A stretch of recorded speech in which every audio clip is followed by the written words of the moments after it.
Showtime in 60 seconds.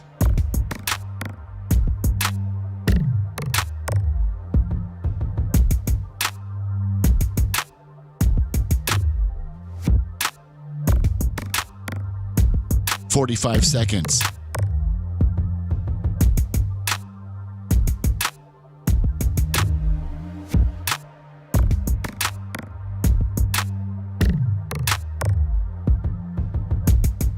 "30 seconds.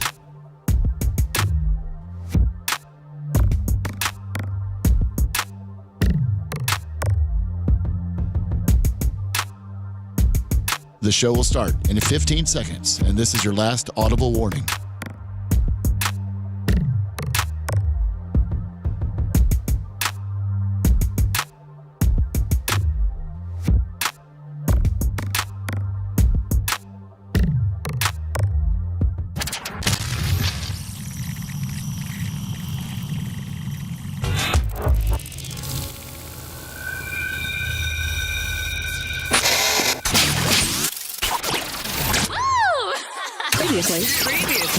Previously on the Bubba the Love Sponge show. If Buck from Charleston, I think he would just sit there and just be kind of like, watching everybody talk and not knowing when to chime in. And then when he chimed in, I'd probably think it was stupid. Like, it's a tough room to read. I mean, Seth, you've been in radio a long time. Is it not a very tough room to read? The toughest. No, for real. Yes, I mean, it's been the toughest. It's a tough room to read. It really is. I know. But you know what? I'll guarantee you that you also say this. It's probably the funnest room you've been in. It's up there with the time I spent with Jade, for sure. Wow. You're listening to the Bubba the Love Sponge show. Broadcast rights for the Bubba the Love Sponge show have been granted to this station by the Bubba Radio Network and is intended solely for the enjoyment of our listening audience. Any rebroadcast, retransmission, or other use of this production without the express written consent of the Bubba Radio Network is prohibited.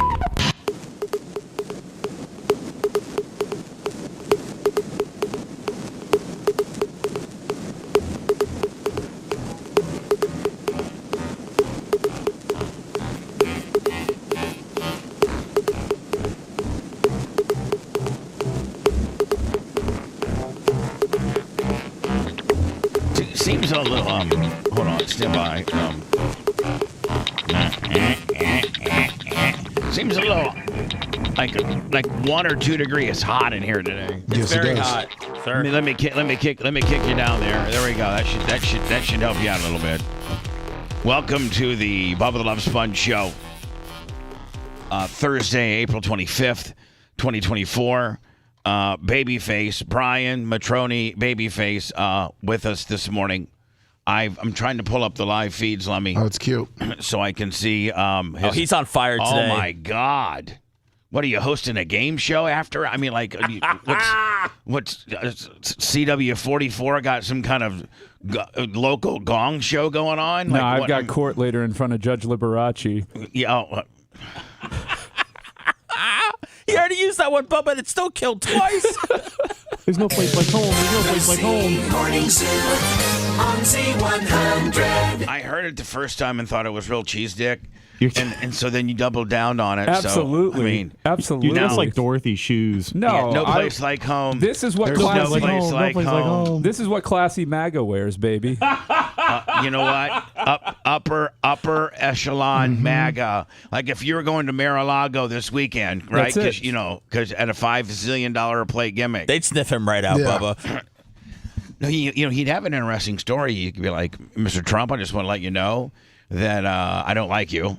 And I don't necessarily like the other guy either. But to be intellectual, if I was going to be transparent, I lost a bet and I have to vote for you. I wasn't going to, but I challenged this sleeper cell group. You're a good man. You're a good man, babyface. The Bubba Army. I'll take a vote any way I can take it. It doesn't matter whether you won it whether you lost it in a competition or you're stealing it out of a box in Georgia. I don't care how I get it. I heard you have a hot wife. Who's she voting for? Yeah, who's she voting for? I bet you she's voting for me because more ladies. I mean, I was a big time playboy on TV, everything. Do you think that he ever, when he's at home, he lets the shtick down? Nope. Or do you think I don't think he's at home, Bubba. I think he's quite busy. Yes. You know, I know, but like when he, when he lays his head down at night and Melania's there beside him. She's in the other room. Yeah. I'm just saying. Do you think he ever just is like just a normal, just I don't know, or you just think that he's wired the way we see Trump is the way he is all the time? Well, how are you off the air, Bubba? Much different. Ah, I think Trump's the same. Much 24/7. Oh, hold on. Let's talk about it. I mean, much different. yeah. I mean, let's go around the room. Not start with Lummy because he's going to tell you whatever you want to hear. No, let's start with Lummy because I want to hear Lummy without being influenced by you or anybody else. And by the way, Lummy, you need to work on your lighting. I know. I didn't touch the light either, so Well, I don't know. I'll get with Macho. Or just make it a little bit darker. Is that one of my great stepfather's shirts? Yes, it is. Lummy, you know what? You actually dress nicer to work now. Yes. Yes. I mean, Well, it looks like that, Bubba, but I mean, I will tell you, you're forcing this poor guy to wear your dad's, clothes, and I they don't love these fit him things. well because he's a tall. Lemmy's like a 3X tall. my Jeff was a 3X tall. They fit him pretty well, he was Seth. si- he Yeah, was these are the 6 shirts. This is how you want them. You don't if want them skin tight. If you stand up once, Lummy, you can see that it kind of goes just a little bit below your waist. Oh yeah. It's a little loose fitting. You don't want Seth when you're it fit. Yeah, perfect. Yeah. Like I mean, you can wear that with a pair of jeans and go out to dinner. Yeah, and these are golf shirts, so you want them a little loose, breathable. Listen, Seth, I'm not one to Seth, talk why about you- fashion, but Yeah. I just want to make sure that Lummy isn't Stockholm to where you're forcing him to wear your dad's clothes every day just so he can remind you of your dad. Lummy, I want you to understand this, okay? Yes. When we were going through my stepfather's clothes, who happens to wear the same size you on shirts. Correct. I think his pants were too little. I think you couldn't get any of his long pants because you are literally about 2.5 inches taller than he was. Yeah. So the pants fit, but they were too short. Correct. I got the shorts though. They work. He was he was 6'3", you're 6'5". Yeah. That's the way it is. The pockets are screaming a little on the side there, Lummy. They're open wide, always. They fit, Brian. I'll tell you what, Lummy, They look you've like got- a hungry hippo. You got the dad bod working, man. Thank you. So anyway, Lummy, I want you. got the dad bod I want working. you to know this. So as my mom was going through my deceased stepfather's clothes, she was like, "I bet you Lummy would like some of these," because he was affluent and he had nice. And he golfed every day in this retirement community, which most golf courses require you to wear like not basketball shorts, but like some type of either Basketball. You don't even know how to describe shorts. They actually have something called golf shorts. Okay. These are golf shorts. These ones are golf shorts. I don't know what the word I'm looking for is. These are Schlesingers. I didn't know there was golf shorts, but most country clubs don't want a bunch of kids wearing T-shirts out there and hacking around, or even men.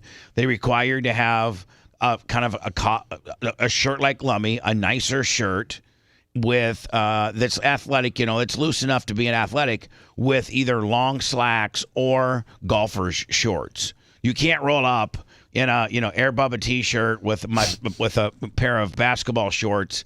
They probably won't let you on the course. No. Unless you sneak on like you did that one time, Yeah, right? true.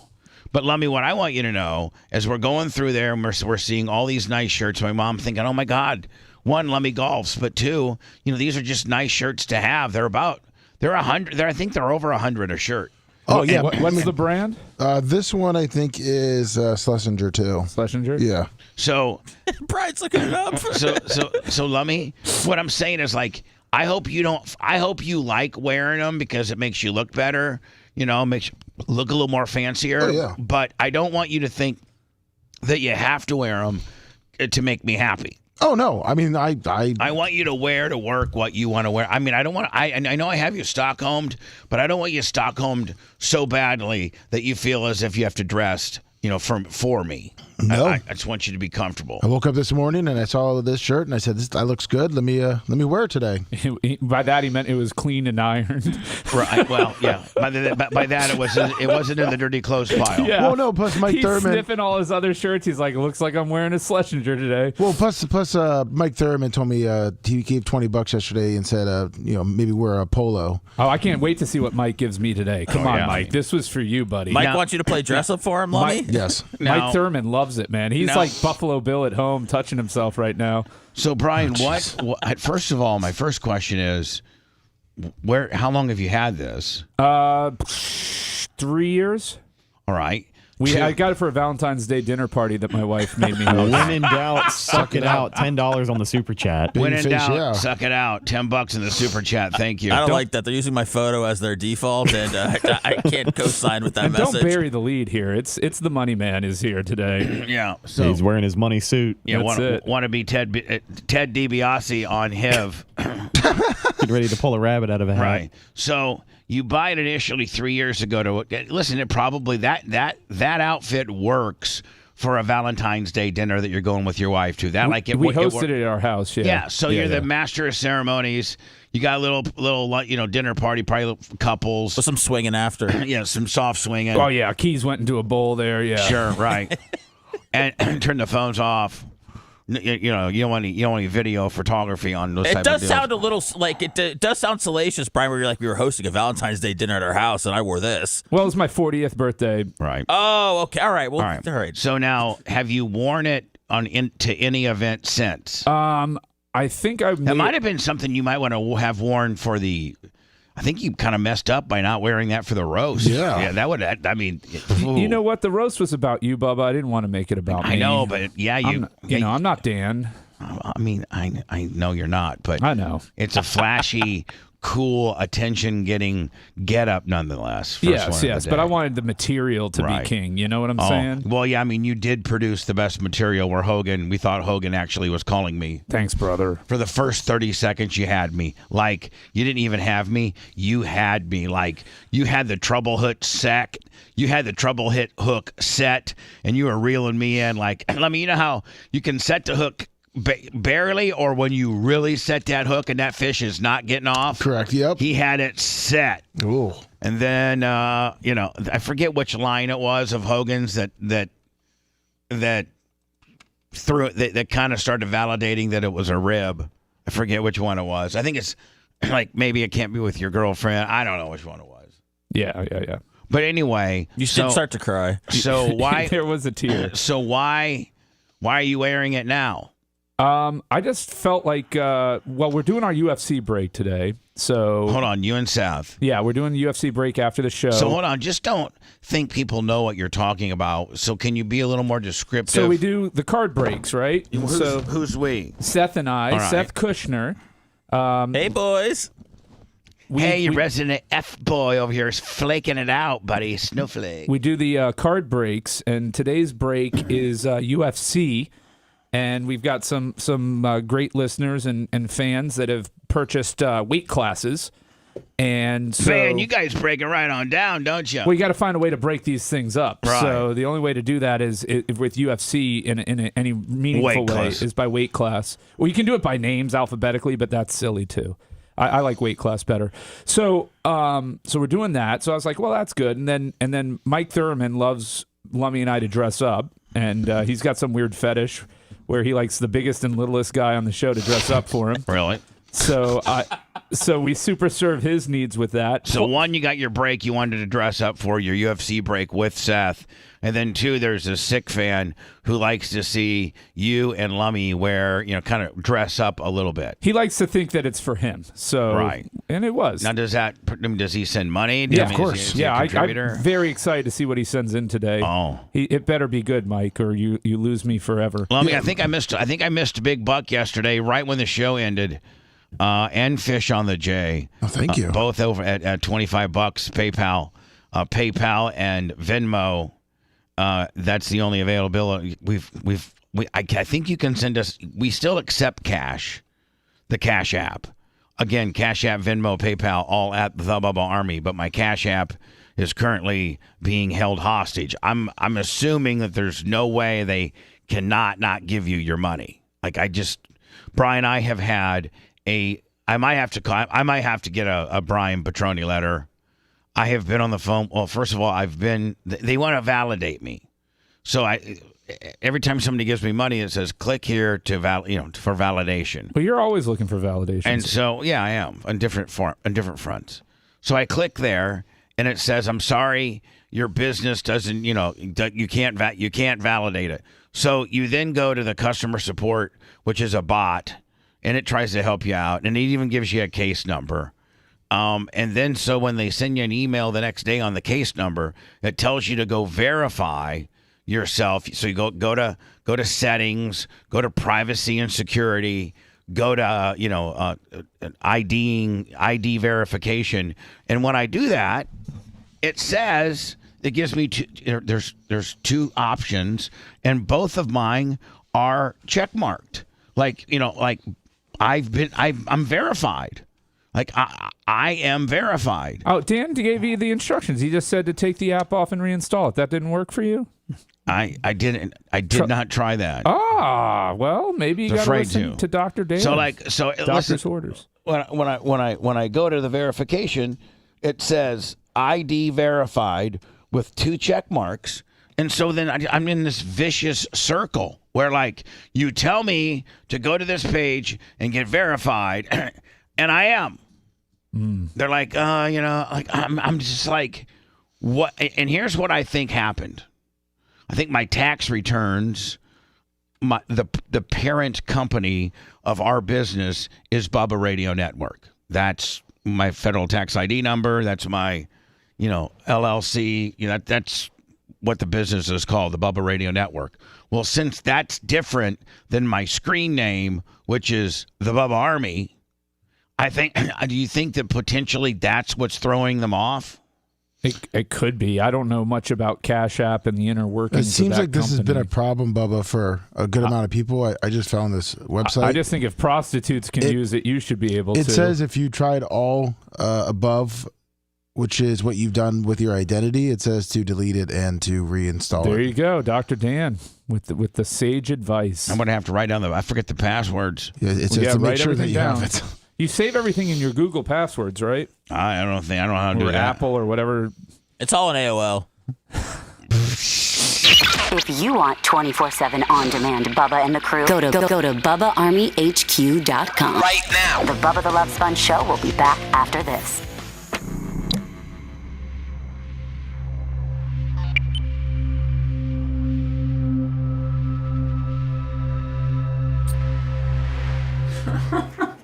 Dude, he's going out wrong against Dan today. He's really setting up the big Friday showdown, whenever that is.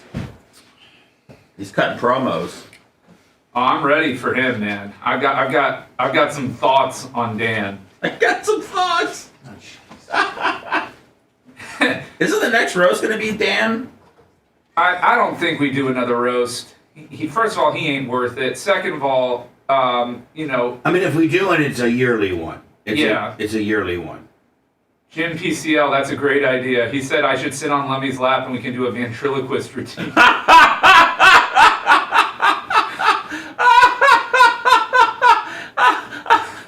would you have them do that, please? Lemmy would have to be the ventriloquist. It's funny when the dummy becomes the ventriloquist. Lemmy could never. Is he in here? No. Okay, I don't mean that as a tear down. Yeah, you do. No, it's hard to speak without moving your mouth, man. Lemmy's got a heavy tongue. I'm surprised Bubba didn't do his natural segue. Brian, that's an interesting suit you're wearing. Speaking of suits. Oh, I was about to ask you. What do you think of Meghan Markle? If you could just take 3 hours to watch Suits, Brian. Just give it 3 hours. What up, Storage Shed? Guys, I just posted, I mean, you're all looking at him right now, but I just posted a little Matroni on the Bubba Instagram. Stuff Anna wouldn't normally recognize as content. I do! Iggy looks like a cross between Shannon Burke and Ned. When he was sitting in here yesterday. What? Yeah. Think about it, look at it, process it. He's like great value Shannon Burke. Oh my. Now he's swinging against Iggy, Bubba. I'm coming at everybody. I'm just telling him he probably needs. I would think that he kind of needs to back it down a notch. Why? Just saying. I mean, you're coming out this hard. I mean, it's too early. You want me to save this for the 7 or 8 o'clock hours? hey, Buck, I'm hurting. Okay, I didn't get a lot of fucking sleep, so you know. You were so excited I was coming on, you couldn't sleep, huh? I didn't sleep a lot. I was pacing the streets at midnight 30. Oh, you poor babies, man. You gotta get some. Have you tried magnesium, Seth? No. Magnesium's great to help you go to sleep. Is it? Yep. Calms your central nervous system. You take magnesium? Yep. I take a 400 milligram magnesium before I go to bed. Most people are magnesium deficient. It also helps with muscle not getting cramps. Yep. Hot mic's on. It's really good for you. The gate code is now the same as the door code. Okay. And I need everybody's remote to reprogram the remotes. But you know what? I probably now. We can change it to whatever you want. Hold on. I did that for right now. Hold on. Is there an? Oh, you do know how to change the gate code, right? I just did. I don't want it the same as. Iggy, it's the beard. Just text it's me what not you as want. thick and Okay. full as Shannon. So, Okay. But I can change it. But okay, but you can change it. But I need everybody's remote to reprogram. Oh, everybody, give your clicker to. I'll go get it, I think, from next commercial. Whenever, yeah. It's no hurry. Thanks, man. What's up, Caviar? Xanax is good for sleep. What's up, Brian Bailey? no, magnesium's amazing.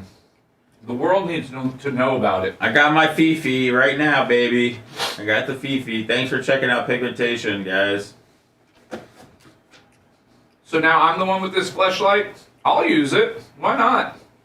My wife's heading out of town this week. Really? Yeah. Where's she going? Got a work conference. Oh, hell yeah. Work conference on the weekend? No. She leaves on Sunday and comes back okay. like Thursday. Or Wednesday night.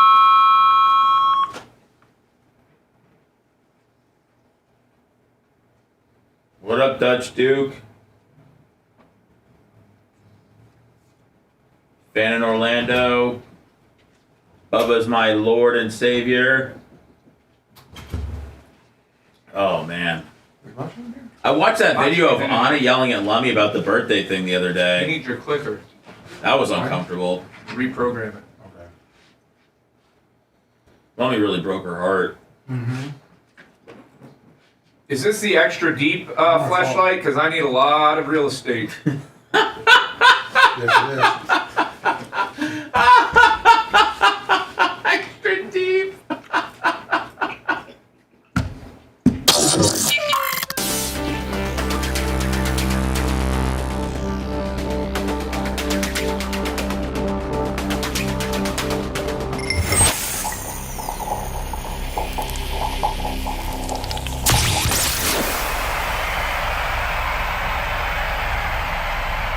He went from strip clubs and mansions to golf carts and pickleball.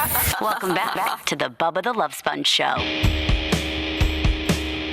Lummy, I've been trying to get to this little bit of package situation I got over here for the last few days. And so I have I thought one I too. would If I do can that. open it, is that okay? I have one Yeah, too. If yeah. I can open it, is that okay? You got a package? I do. This is the leftover one from your birthday. Who's that from? This is from Chuck and Leslie? Chuck and Leslie. All right. Oh, and is it addressed to you? It says Brian 1,000 likes. All right. Go ahead and I'm sure it's MAGA related. go ahead and open yours. Let's see. I trimmed the great Berto Now, are you going to Perez. actually go to work and work at Hunter Law like that today? I mean, I can take the jacket and bow tie off, but yes. Let me opens up with a pin like a straight animal. That's right. Oh, It says there you Trump go. 24, the return. Drill, baby, drill. There you That's go. right. I think you should wear that for maybe is it next Friday that it's you and Dan together? Yes, it's next Friday. Next Friday. Maybe I'm just a suggestion. I'm not telling you what to wear, but that might really get him riled up. It might even get him a bone. Just saying. Brian might get something else for the occasion. I can't see him reworking this outfit anytime soon. Right. No, I like this outfit. No, it's a great outfit. I just feel like he's, never going to be caught in the same thing twice. No, I'm trying to mix it up. Yeah. I'm running out of clothes, if I'm being honest. You're like I need somebody small on the show to die so I get a new wardrobe. Jesus, you need Brian. Stephen Diaco to die. You need Stephen Diaco to die so you can get all of his clothes. There we go. That seems to be what the BRN's into these days. I had lunch with Stephen yesterday, and we talked about you, and he's like, oh, man, that Friday, May 2nd show, whatever the hell it is. May 3rd. Yeah, he's like, my wow. daughter's birthday. He's like, wow, that one's going to be one. And it is. It's going to be a barn burner, ladies and gentlemen. Lummy, what did you? I got a now, personalized. Is this from Chuck and Leslie? No, This is Berto. Berto Perez. Berto Perez. Okay. It's a Lummy Pop. Funko Pop. Funko Pop. It's a Funko That's Pop? pretty cool. Made of me. Now, Yeah. Hold on. They actually. I mean, like They custom made a That's Funko cute. Pop for Lummy. It looks just like him, why too. don't we- Wow. Got a little That's man pretty bun. awesome. Oh, you got a jealous man up there. Somebody done screwed up. No, Here, leave it up. I'm saying, why don't we get those to the merch crick to see who makes them? Funko. Funko Pop. Funko. Okay. Funko's the name of the And company. Berto Perez took the time to customize Lummy. And Yes, thank you. And it looks, I mean, it looks just like Lummy, to be honest. That's pretty amazing. Thank you. I mean, should we Yeah, have that's our awesome. Yeah. I mean, Bubba it's the a Love little Sponge thin, one. and it's missing some gray in the beard, but other than that... Should I? Not that I'm trying to be all about me, but it is. Yeah, my we should show. get your Funko Pops. Should I get a Funko Pop? Yes. Oh, we should have. Absolutely you should. Yeah, we should have show Funko Pops. Look at that, Bubba. Look how it's with the man bun and everything. Oh yeah. That's pretty That's cool. pretty cool. Let me. I still can't. I understand why you haven't asked me for a beard trim. I did. You told me we were going to do it last week, and then you got you busy. you did not. Yes, we did. We No, talked I about. remember. I will. Yeah, I'll co-sign with Lummy. I remember we talked about it. Okay. And then the whole Anna thing happened, and Okay. Yeah. That. You kind of got shot to the yeah, it kind back. of fucked up everybody's weekend. Whoa. Oh Jesus! I'm sorry. Whoa! Wow. Whoa! Whoa! Did you hear Mach first? Mach first went. Whoa. What? Wait, do I have it? Do I have it? back there. Thank you, Berto. It's like. Macho's like, man, do I got a dump button around here or somewhere? I gotta smash it. Can I immediately." I'm cuss? so sorry. Can I cuss? I feel like saying a bad word. No. Okay. I got one more here, Bubba. I got a Brandy Love fleshlight. All right, so it's The been- extra so- deep hold on. version. The extra deep. So well, it's no, been- actually, this one is. So I'm used to it. It's got a mold of her cervix as well, so I Well, can now, bottom hold on. out But like I what- normally do. So I can bottom out like I normally do. Run my ship ashore, if you will. He's a MAGA alpha, Bubba. You got to Yes. deal with it That's now. it, man. So now, My penis grew 3 inches when I announced I was going to vote for Trump. have you got any blowback from your wife? I or, don't think she cares or is Well, aware. how about like Gina or Tom? I don't think they care or are aware. I mean, you got to name people that like regularly listen to the show. Right. Nobody's You know? really My monitoring wife Babyface. My wife listens from like 7:30 to 8 while she's in the car. That's about Right. it. And I think without Tom, the daughter. And I think Tom listens when he drives, which takes him about 30 minutes. And I think Oh, they don't listen on their way in at all. You don't think so? No, I know so. They're listening to either like books on tape or like Zen music.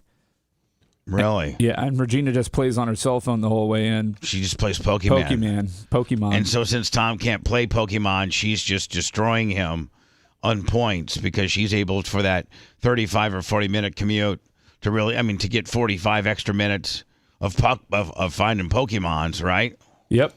Oh, I got into the biggest fight. Not the biggest fight, but I got into a very, very stiff argument with the Merch Crick Saturday. No. Involving Hunter Law. What? So I'm at my mom's house, Lummy, and we're doing the final touches on getting all of Jeff's stuff, out. Whether boxed up and then the garage, like he had just, his golf clubs. He's got a couple guys in the neighborhood that wants those, and his bike, and just various, just cleaning the garage so that none of his stuff's there, because my mom isn't eating all, She's my mom. She's retired and she's got one project after another. Which, by the way, Lummy, I've got to get a hold of Aaron from Average Joe because he did my mom another solid, and I just got to make sure that he knows how much I appreciate him. He is such a good dude. Oh yes. And Janie Cakes, she will wear you out if you do something nice for her. Then she puts you on like a little roster of doing, and she'll call on you. Oh, Colton got her pregnant. That wasn't funny. Sorry. Bad Seth. But they've been bonding. I think he may have gotten her pregnant with a shakedown. That's what he may have gotten. They were going to Culver's or something. Yeah, my something little like brother. that. So anyway, I don't know what I was talking about earlier, but How hot your mom Honey was. cakes, Jeff. oh yeah. Fight? So Jeff, my stepfather, let me the guy that you're wearing his, Yes. you got all of his hand-me-down shirts, and I wouldn't even call them hand-me-down. Most of them are new. Yeah. And so he has a lot of books. He read a lot. I don't need those, Bubba. So no, just shut up and let me get through this. Sorry. Without the distraction. So I'm like, well, we can take those books to the Salvation Army or throw them away or whatever, make a donation to whatever we can do. There's a lot of things we can do with those books. One of which is not taking back to my apartment. I didn't want any of these books.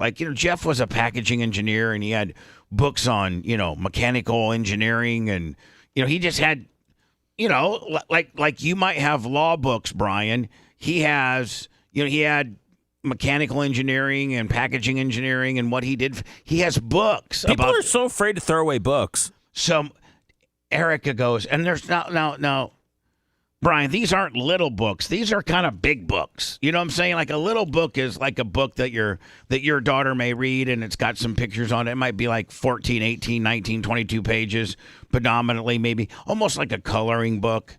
But, books for little kids are not nearly as extensive as those that have PhDs in a particular so his books are thick and they're big and they're old looking. And so Erica goes, no, we're not. I said, we're throwing these things away or we're taking them down to the Salvation Army or we're doing something, but we're not taking them because I don't want to read anything about mechanical engineering or packaging engineering. I don't want to read books about that. And, and then, so she goes, no, you know what we're going to do? I go, what? She goes, outside of Gina's office is this little book, oh yeah, you don't understand. She goes, is this book thing, because every time I go over there to drop off checks to Tom, I see it, and there's always a book or two in there, and it's a book stop, and it's for people that a community book thing where it's like take a book, need a book. Yes, that's what. Yeah, but hold on, before yeah. Brian, you get involved, let me just explain what I know. Okay. So what I know about this book thing is, one, you could probably only get 4 books in it, 4 of these mechanical engineering books. Yeah. 2, that Gina originally did it because in order to have a Pokemon stop at your business or at your home or at anywhere, you have to have something like this. Something communal. Yeah, something communal like a little book, like a book club kind of deal. So she puts a couple kids' books in there, and I don't know that anybody's ever used it. Do you know what it's called? What? The Little Lemon Library? Yeah. So now, but she did the Little Lemon Library, Brian, not for anything, not to help her community and let a bunch of kids come get it. She did it because it was a requirement for a Pokemon stop. So she can catch a Pokemon outside of our office every day. Am I not right? 100% okay. right. So I love rich people. Right. So hold on. They're having so much fun in life. We're grinding it out. Yeah. They're catching pokies, man. What did I do wrong? I love rich people because you know what? They're putting up the Little Lemon Library so they can catch pokies, and we're just trying to catch a few bucks. That's it. Like we went about things all wrong. Like we should be trying to set up like fake libraries so we could catch pokies all day. I don't know how much catching pokies.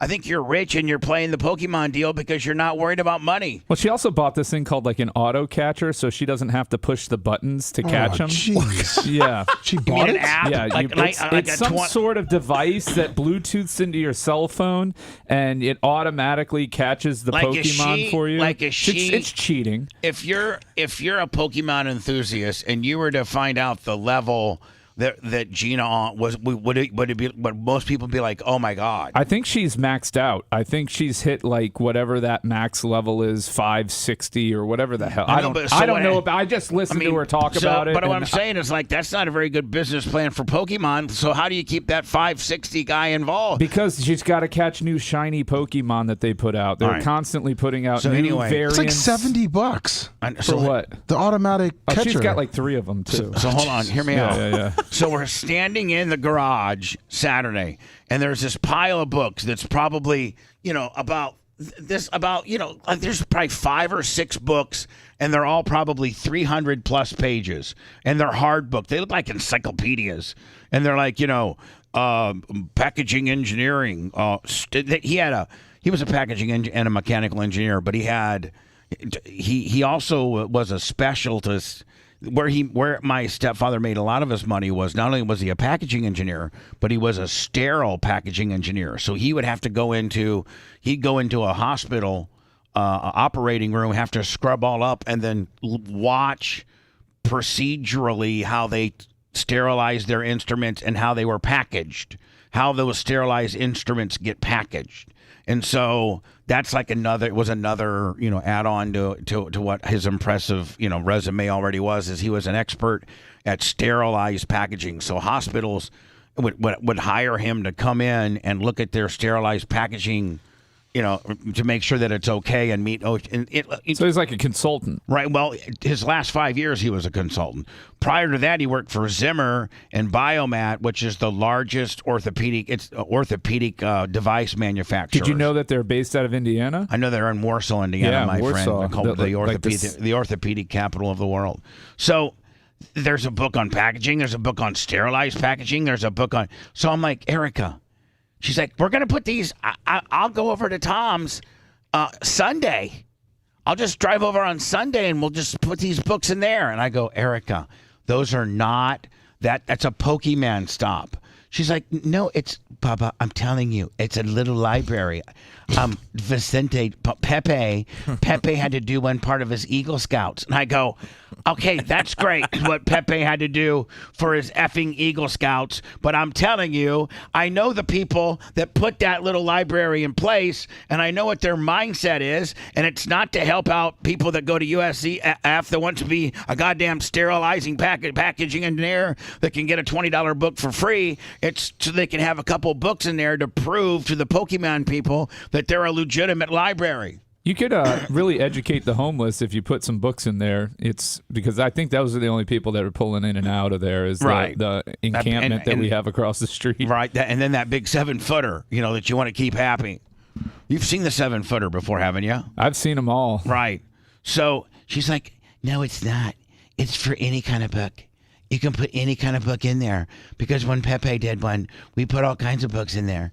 We put books about, building, and we put comic books, and we put coloring books. And I'm like, well, let me tell you something. Your stupid little library you did for Pepe under the guise of him having to do that to be an Eagle Scout is not the same reason as to why Regina Hunter has a little library book. It literally looks like a mailbox, an oversized mailbox. It's literally that's the size of it, like 2 mailboxes with a little door on it, and it looks like this little cabin, and you open it up, and I think you guys always have like 2 books in there. It's got an okay amount of books. I haven't checked it recently because it's kind of just there now. It's one of those things that you don't look at. But like the old pile of tires or whatever you had out back there. But let me ask you a question: how much heat would we get into if I had Lummy go over there and replace it with a couple of hustlers? Honestly, Regina would never know, and then maybe I'd actually start using it. I don't think anybody would know, Bubba. Lummy, we need to go. Where do you even buy pornographic magazines anymore? Like, do you same place you buy 40s? You got to go. You got to go deep into East Tampa. Yeah. Did you find a box of like old hustlers from Jeff's collection or something like that? No, I don't think Jeff had any hustlers. He's got some VHSs though that kick ass. Doug, let's not talk about VHSs in my world, please. Thanks. So anyway, Lummy, maybe we go over there and we go buy a couple like cherries or Wees or black big jugs or something like that, and we put them in there. We take out the legitimate books. Or no, maybe we keep the, because they'll say we stole the legitimate books. Are you putting Jeff's books in there, Bubba, or what was the final? I finally tell Erica, I go, you want me to call Tom Bean and Gina right now to make you look stupid? Can't you take my word? Let me ask you a question, Merch Crick. Have you had a conversation with Regina about what that book, Little Lemon Library, is supposed to be? Have you had a No. Okay, so you're just assuming that the little library they have at 5025 West Lemon, or whatever the hell. Good job, nailed it. Thank you. Home of Hunter Law. That the little library they have there, that could potentially be something that was not the same as your little Eagle Scout Willie, and that Regina, it's just a front for her to be able to get a Pokemon, because in order to establish a Pokemon stop where the Pokemon people will put a hidden Pokemon, is you have to have something that helps the community or something like that. And this is what Gina thought of. And Gina could care less. And Gina does not want sterilized packaging, mechanical engineer book 101. Would she ever know, though? I don't even think it can fit in there. It wouldn't. But even if it could, she wouldn't care per se that it was in there. It wouldn't bother her at all. But I don't think it's not getting any activity. It's going to end up on the ground. It's going to It's going to end up as a starter kit to get the homeless people to start a fire. Probably. That's what I'm saying. Give it to me, Bubba. Those places are all over St. Pete with the little libraries in the front yard and stuff like that. I'll roll up and stick them in somebody's box. You're putting them on Marketplace and trying to make money on the deal. I can't sell encyclopedias. That's not my bag. They're too heavy, too much to ship. I don't want to describe it. Right. So yeah. All right. So anyway. I think they actually went to Goodwill. Lummy, I got Goodwill's like the worst, by the way. Okay, where you should go? Salvation Army? Salvation Army, okay. or some independent, 501(c). Goodwill just is a profit machine, man. Right. It's essentially a private business that's found a loophole by hiring some people that are less fortunate. Same with Susan G. Komen. Yeah. Lummy, what is? I don't know who sent this Medcalf thing to me. I did, but I can't understand what the kid's saying. The kid said that Jalen Ramsey's your dad. Yeah, and I guess he's been trolling him on his Twitter or social media. This is DK Metcalf. One of the most yoked football players in the game. He is ripped, man. Like he plays for the Seattle Seahawks. Nicky Peel, $100 Venmo. He is like the Adonis of the league. He's the most jacked up, fastest for his size, catchiness, badass. I mean, if you want to talk about wide receivers, he's the most bad. Not that he has the best numbers, although he has great numbers, but he is like just he's got all the tools, man. And he's jacked. Right? He's the last guy you'd want to. He's the last guy you'd want to start talking trash with. You go over to he's the first guy you want for a mix-in. The last guy you want to talk trash to. No, he's the first guy you want to have your back when you're getting a little lippy with your Las Vegas Larry Leisure shoe suit on and you're getting greased. Yeah, but it could be a hell of a bull too. Here we go. Hold on. Did you just say Fortnite guy? Hey, let's go. What you say? DK. Why do you say that? So is this where he says it, Jalen Ramsey? He goes, Jalen Ramsey's your dad. So Jalen Ramsey is obviously a cornerback who he's saying owns DK Metcalf. And so DK comes out and he goes, Jalen Ramsey's your dad. And he goes, why do you say that? Hey, Fortnite guy? Hey, let's go. So Jalen Ramsey is a shutdown corner. And this guy, in this stupid punk ass kid's estimation, Jalen Ramsey always seems to get the best of DK Metcalf when they play. Right. Which really isn't true, is it? I don't know. It'd be interesting to look at the numbers to see if Jalen has shut him down. I mean, did you guys see the played much lately? And did you guys see the it was I don't think I put it on our Twitter or not, but who's the real Hill? The kid, Tyreek? Yeah, Tyreek Hill from Miami. Yeah, him getting lambasted by that sawed-off coach from Miami. No, him. He had a couple guys, and they were talking about just good corners and good corners and safeties in the league, and how many yards he can get on, and even the best guy. And so they started kind of going old school, and they go, "What about Deion Sanders?" And Tyreek Hill said he would get 2 touchdowns and a $197 on Deion. And these two former NFL guys were like, don't you understand that Deion Sanders shut down Jerry Rice? Like, Deion Sanders was a true shutdown corner where he could usually attribute to shutting down half the field. Like you could almost give him half the field. He was such a shutdown. And Tyreek doubled down. The two guys were trying to call Deion. One of them knew Deion. And I don't know how it ended, but I don't think Deion. I think Deion would be ready to line up against Tyreek Hill right here, right now. No, but I mean, I wanted your opinion. You guys know how good Tyreek was. You guys saw Deion's career. I don't think Tyreek Hill puts 200 yards and 2 touchdowns on Deion Sanders. So I don't think this kid's got it right. Real quick, yeah, I don't think so either. So here's some stats against Jalen Ramsey on Thursday Night Football a couple years ago. 3 catches, 58 yards, a touchdown. Against him. Another game, 2 catches, 44 yards, and a touchdown. And then in December 2022, 8 catches for 127 yards with the winning touchdown. Yeah. I mean, this is just couldn't be further from the truth. Yeah, it's just a kid that wants to say something and go viral. Yeah. I mean, I think Ramsey had one good game against him where he had 2 catches for 21 yards on 7 targets. So that was like 3 years ago. Yeah, but this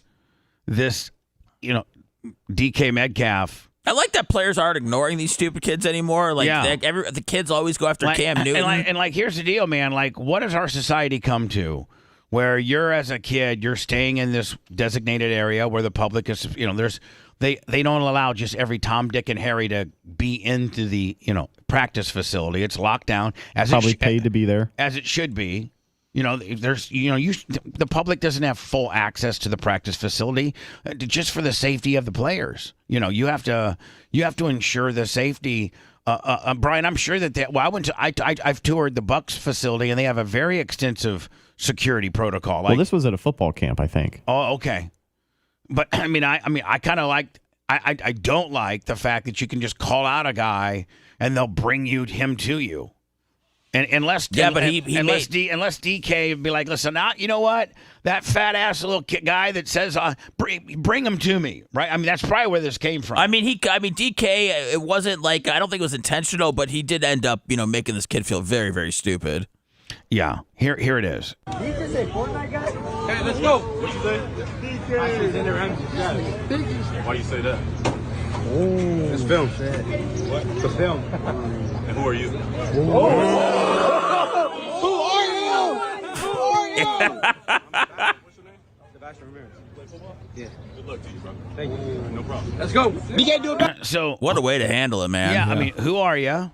Everybody freaks out. Because he goes, why do you say that Jalen Ramsey's my dad? And he goes, the tape. And he goes, who are you? Like, you're breaking down film. And then he goes, you play football? He's like, yeah. He goes, good luck. Yeah, the chubby Hispanic kid. Yeah. There's a good market for that in the NFL. There's like 3 offensive linemen. Well, I mean, can you find this video? Let me see if I can find it. Let me find if I can find it better. Yep. Is it wrong to say Deion would need a little help up top? I don't know. I wanted to get your guys' opinion. I think. You in your prime. Hold on. In prime time in his prime. Oh, is this $1 million worth of game? I think so. This is going to be a struggle. I got you on one of those Captcha things. Yeah, okay, hold on here. I got so many. Yards on Deion. I'm putting 175. Puzzles. Oh. Hold on now. Hold on. Curly. Now, I want you guys to be intellectually honest. I don't know if anybody put I don't know if in Deion's career he gave up 175 in a game and 2 touchdowns. I don't know that he ever did. And so, I mean, is this guy that special and that elite, better than a Jerry Rice, better than an Andre Rison, better than all the Sterling Sharps and the great Michael Irvins, Randy Moss, Michael. I mean, greater than all that. I think he's better than a lot of those guys. I do. The prime. In prime time in his prime. Is you putting 100 yards on Deion? I'm putting 175 on Deion. Prime. Curly top prime. Let me see if I can get So him real on the quick, phone. Bubba, in 1990 or 92 or something like that, Jerry Rice put up 225 yards and 5 touchdowns versus Atlanta. I mean, okay. I mean, do you think that Deion had him the entire game? Not the entire game, but I guarantee you he was on him for a lot of those snaps. Prime was a GOAT, though. But you got 5 touchdowns? That's what it says. Jesus Christ. A lot of man-to-man back in the day. Yeah. You feel me? And, I feel like generations has changed. Is he is Tyreek faster than Deion? Yes. Yeah. Hold on. Didn't Deion run a 4.2 5.40? Back when they weren't keeping 40 times. No, I mean, I think they were keeping 40 times. I mean, back then, Tyreek's faster. Now, Tyreek's faster. He's a freak. There you go. So apparently most of that was against Charles Dimry, but... Yeah, I don't think Deion played that game. No, Deion played, but I don't know why he wouldn't have been covering Jerry. And our generation know. Maybe just Google what's the most yards Deion ever gave up in a single ball game. So many, crazy movements, and we know all this crazy stuff. Prime used to shut a whole half of a field down. Yeah, a whole field down. But he was going against, who? Jerry Rice. Jerry Rice, how tall, though? 6'2". And I'm what? 5'9". 5'9", 197. I'm quicker, more agile. I can move a whole lot. Quick twitch guy. I can catch screens. So it's a whole lot that go into a game. So I'm not saying I'm gonna put the whole 197 up by going deep or running the actual route. Right. Now he went from 175 to now he's 197 on Dion. He's 3 from 200 on Dion. That's CTE talk, man. I don't have any numbers in front of me, but I'm pretty sure Michael Irvin and Jerry Rice were two of the guys that Dion. I mean, he didn't struggle against anybody, but I think those two guys probably gave him the most fits. I'm trying to find some more stats for you. Yeah, I'd like for you to find more stats. Right. Yardage on Dion.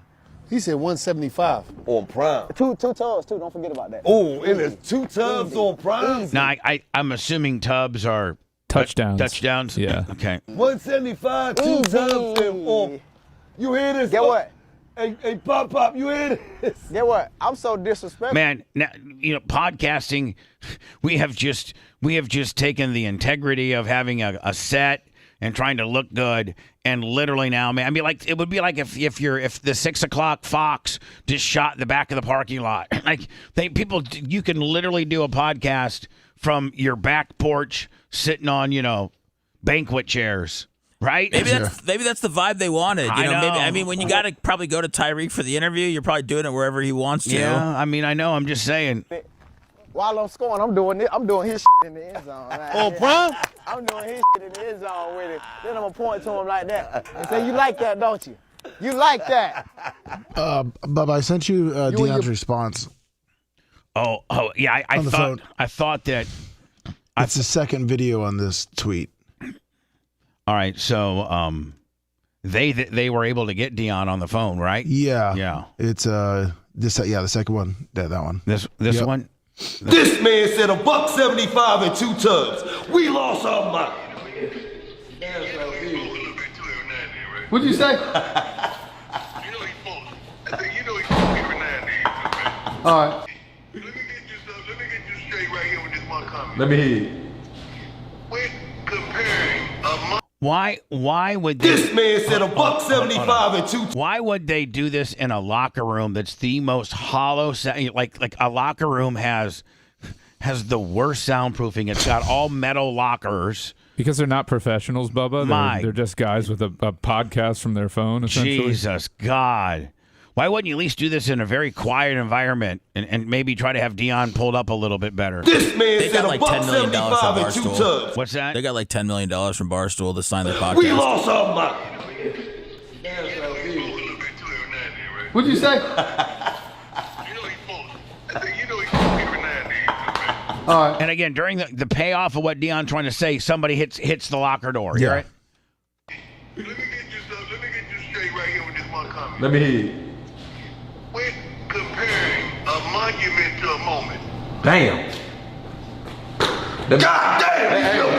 Hey. Horrible. Just like the worst produced stuff ever. Just do it in any other room than the room that you step into the hallway and do it. Yeah. All of these metal lockers resonate so that you can't hear Dion. Hey, he be practicing shit at home before you get on his phone call. Brother writing shit down. Dump. Yep. Hey, Coach. That shit's so good. He said he be practicing, man, before he get on. This man said. Anyway, woohoo! I, in my opinion, I don't think he puts up 200 on Dion. No. I mean, I think Dion's one of the very few guys that when he makes his break, Dion's one of the very few guys that can probably keep up with him. Well, Dion, the way they used him a lot was to just shut down everybody else. So he would shut down his half of the field, but it didn't mean that he was always covering the best wideout from the other team. So in the case of Jerry Rice, they're like, well, Jerry Rice can have 225 yards, but if everybody else only has 35 yards, we can win this game. Right. So, and a lot of times when a team would play Dion, they would use their, what you would call wide receiver one. They would use him as a dummy decoy, and that guy may not get to 15 that night. He may get 80, but your slot guy who Dion, the other 3 or 4 people that Dion can't cover, all getting pretty big numbers. Because people, listen, I know for a fact that teams would change their game plan in lieu of where Deion was going to be lined up. I don't know if Lummy's having better luck than I am, but I'm not finding a lot of data about Deion Sanders having a bad game. No, I'm not. That 1990 game against San Francisco, Jerry Rice, 5 touchdowns is brought up a lot. And then there was another time where Marvin Harrison had like 88 yards on 6 catches and a big-time touchdown against him in a game that the Colts won over the Cowboys. That was in 1999. Still six catches for 88. Isn't, I mean, that's solid. It was a different era, though. There wasn't everybody throws for 300 yards a game now in the NFL, it seems like. And back then, that was like exceptional. Yeah, there was one 40-yard touchdown, I guess, that really separated it. But one 40-yard touchdown and then, 48, 46 yards otherwise. I think, listen, obviously he's my friend. And obviously he's your guys' friend as well, if he's mine. But, I mean, arguably the very best cornerback in the history of the league. Yes. And so, I mean, if you take that, I don't know that Tyreek Hill is arguably going to be the best wide receiver in the league. He's the best deep threat wide receiver in the history of the NFL. Yeah, period, bar none. I mean, he was the best in the league last year. I think he had the most yards, most receiving yards, if I'm not mistaken. Most receiving touchdowns. But I'm just saying, man, if tied with Mike Evans but at 13. If you look at just the lineage of wide receivers, that if you're going to be the best of ever, if you're going to be the Tom Brady of wide receivers, or you're going to be the Deion Sanders of wide receivers, or you're going to be the Emmitt Smith, Walter Payton, of wide receivers. I mean, you got Jerry Rice, you got Randy Moss, you got you could arguably throw Mike Evans in there.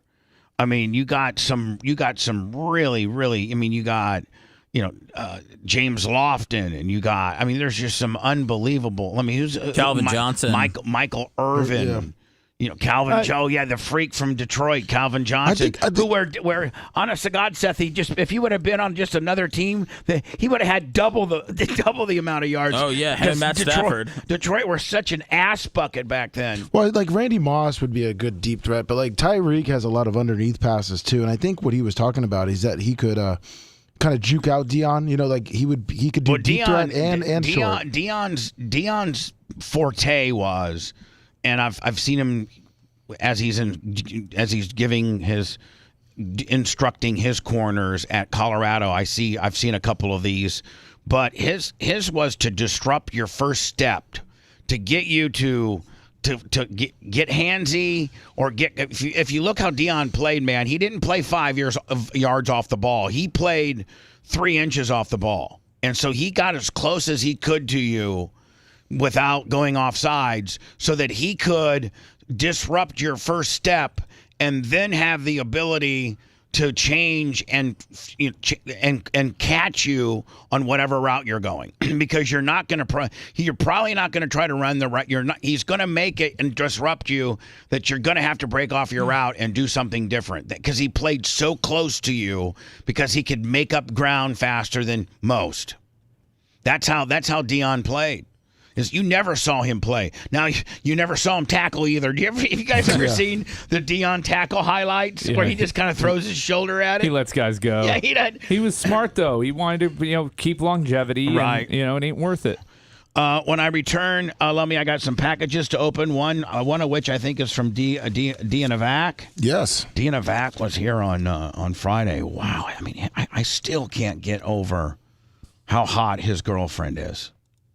Have you guys seen? She's stunningly hot. Yeah. Remember when he broke her? Yeah, he broke her. I wasn't going to get into that too much, but he did break her. Yes, he did. And she only made one dad barb. She looks very shy, and I try to talk to her a little bit, and I don't know if she doesn't like me, or she's shy, or she doesn't like me in a combination with being shy and not knowing what to say. And I don't think that she's really. I think Dianavac is big Bubba Army. Yes. But I don't think she is. I think she's just Bubba Army by proxy. No, she was much like Brian, starstruck. but much like Brian's wife. Yeah, she just tolerates it. No, she was starstruck. She's a huge fan. She is. Yeah. I think Lummy's and she was very blowing nervous. that smoke. I talked to Dianavac a lot, and that's what he says about his wife. His girlfriend, yes. His girlfriend. Yes. I wish Dianavac could send us a picture, so we could post. Like, this is what Bubba's talking about as far as my D's going to be in a vac later. In this vac right here. I have to talk about that. I don't know if you need that. I don't know if I was given it. It was gifted to me with my name on it. No, so hold on. And the wife's out of town this weekend. Yeah, I need this. Hold on. It may not been whoever gifted it to you's gift to gift. It's my gift. She Well, gave it's the note says from Brandy Love. All right, I know. It looks like her handwriting. And she spelled love wrong, but that's okay. She Be careful Brandy- with what you show to the camera, Brian. Brandy Love. Yeah, just be careful, Brian. Yeah. Sorry. Your suit's not your Monty Clark. at the wrong side, Let's make Brian. a deal. Suit's not going to get you out of. The wrong side. So, Brandy Love, who's about the hottest MILF porn star, like meaning like in the MILF niche, she's the #1 most searched chick for MILF / stepson fetish. And I heard that like she makes $200,000 a month.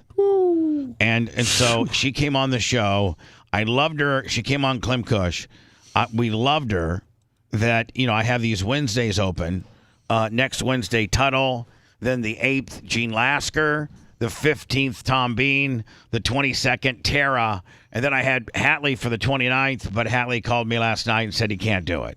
He just doesn't want to go back on the air again. He just is not interested. Like I'm like, Brent, you're part of my radio legacy. I guess these trolls have made it so bad for him that he's afraid to go. Like he's like, I can't go on the air. I'm like, Brent. So I do have the 29th open, or we won't fill it and we'll just roll like we did yesterday. I thought we had a great show yesterday. We don't need necessarily somebody there in that microphone. Craig the Barber wants in. Does he really? Oh yeah. I would maybe be open to that. He's funny. And his perspective of things. Like, does he know we just go through stories and BS? Yeah, they listen to the show all the time. Right. So Lummy, when I come back, we'll open up these. I got a few packages. I got a birthday card from you. Then I think I got something from Deanna Vac. Then I got a Tug McGraw story. And I got a few things to cover. I also want to cover the NFL, what they call it, compensatory. Compensatory? Yeah, picks. Why do you want to cover compensatory picks? Because it's exciting. Because it fascinates me. It's like the last pick in the third round. They start in the third round and they go clear to the 7th. But the best you can get is like a early third rounder. Do the Packers have some? No, they got a few. Oh, okay. What about the top 10 picks, baby? We don't know where these quarterbacks are going tonight. I thought that was the story. Now it's compensatory. Word is J.J. McCarthy's fallen like a rock. We will talk about the NFL draft, including the compensatory draft picks that have been given to teams. That will be inclusive to our talk, okay? Boo Sports. I'm just going to sit here like Anna and roll my eyes the whole time. Want to listen to the show on demand and on the go? Enlist today at BubbaArmyHQ.com. Sign up and start listening. The Bubba the Love Sponge Show will be back after this.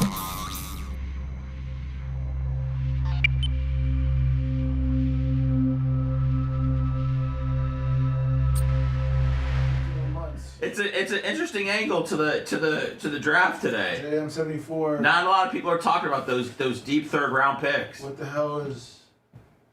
Total of 34. You guys can be dicks all you want.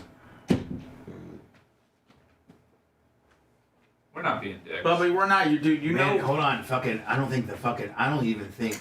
So it goes Jaguars, Bengals, Eagles, Rams, 49ers. 49ers get the last pick of the.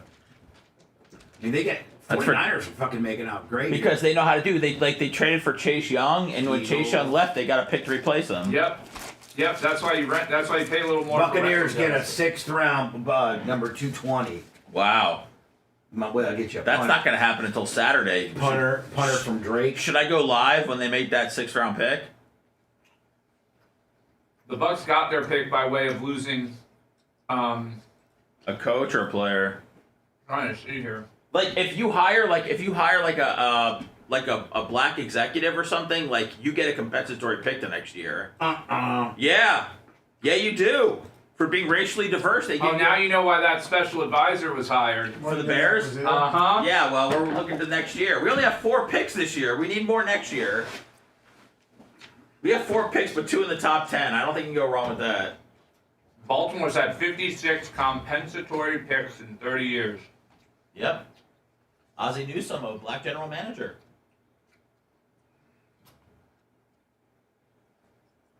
Green Bay's third.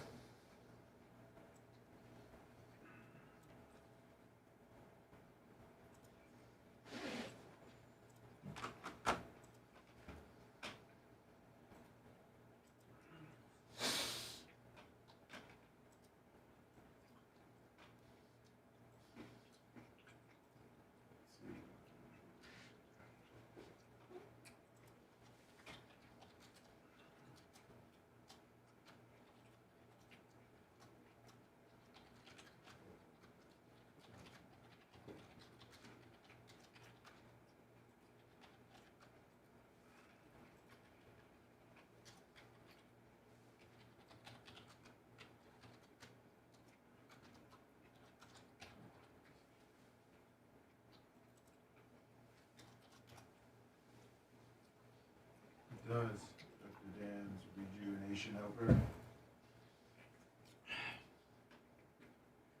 Go turn on ESPN then, Knight Rider. Bubba, It's topical. There's 2 new parodies are on your screen.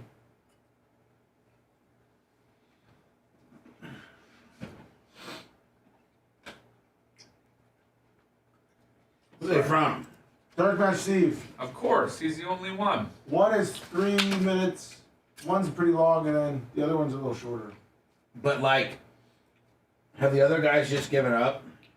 Carlos is working on them, and John from Naples said that he's been very busy. I should start writing the parodies to send to Dark Match Steve for him to perform. Because I can't really sing. You know what? Honest to God, Brian, I think it's a pretty damn good idea. Yeah. Like, no, for real. Like, you can write some great shit, but you don't have much range on your vocals. No, my vocal range is, Is he looking to do parodies? Yeah. Yeah. I could write, especially since Carlos has pretty much quit and John from Naples, I think, is in a retirement home at this point, or What? assisted living facility. He is? Yeah. John from Naples is? That's the only reason why he wouldn't have had a song to us by now. He said he's very busy with work, Brian. He said I thought we had some parodies. I have a real job too, and I'm still in here. Brian's got a real job, and he takes time from his busy schedule to talk to me about baseball cards. Yeah, I volunteer at my daughter's field day. I mean, shit. What about the color run? Did you do that? Yeah. We didn't do a color run. Oh, you woke school bitches, afraid of fucking little pink getting in your eye. I think it's the opposite. I think The color most run woke is for school, woke schools. woke motherfucker. Oh yeah, fuck my woke school daughter. Fuck colors. Yeah, we like things black and white. I like earth tones. Red only. Red's the only bright color we allow. All other colors are gay. You put 3 colors together, you just committed an offense in Magaville. Brian's taking this character to another level. I'll come in as MAGA Mike one day. Just go read all.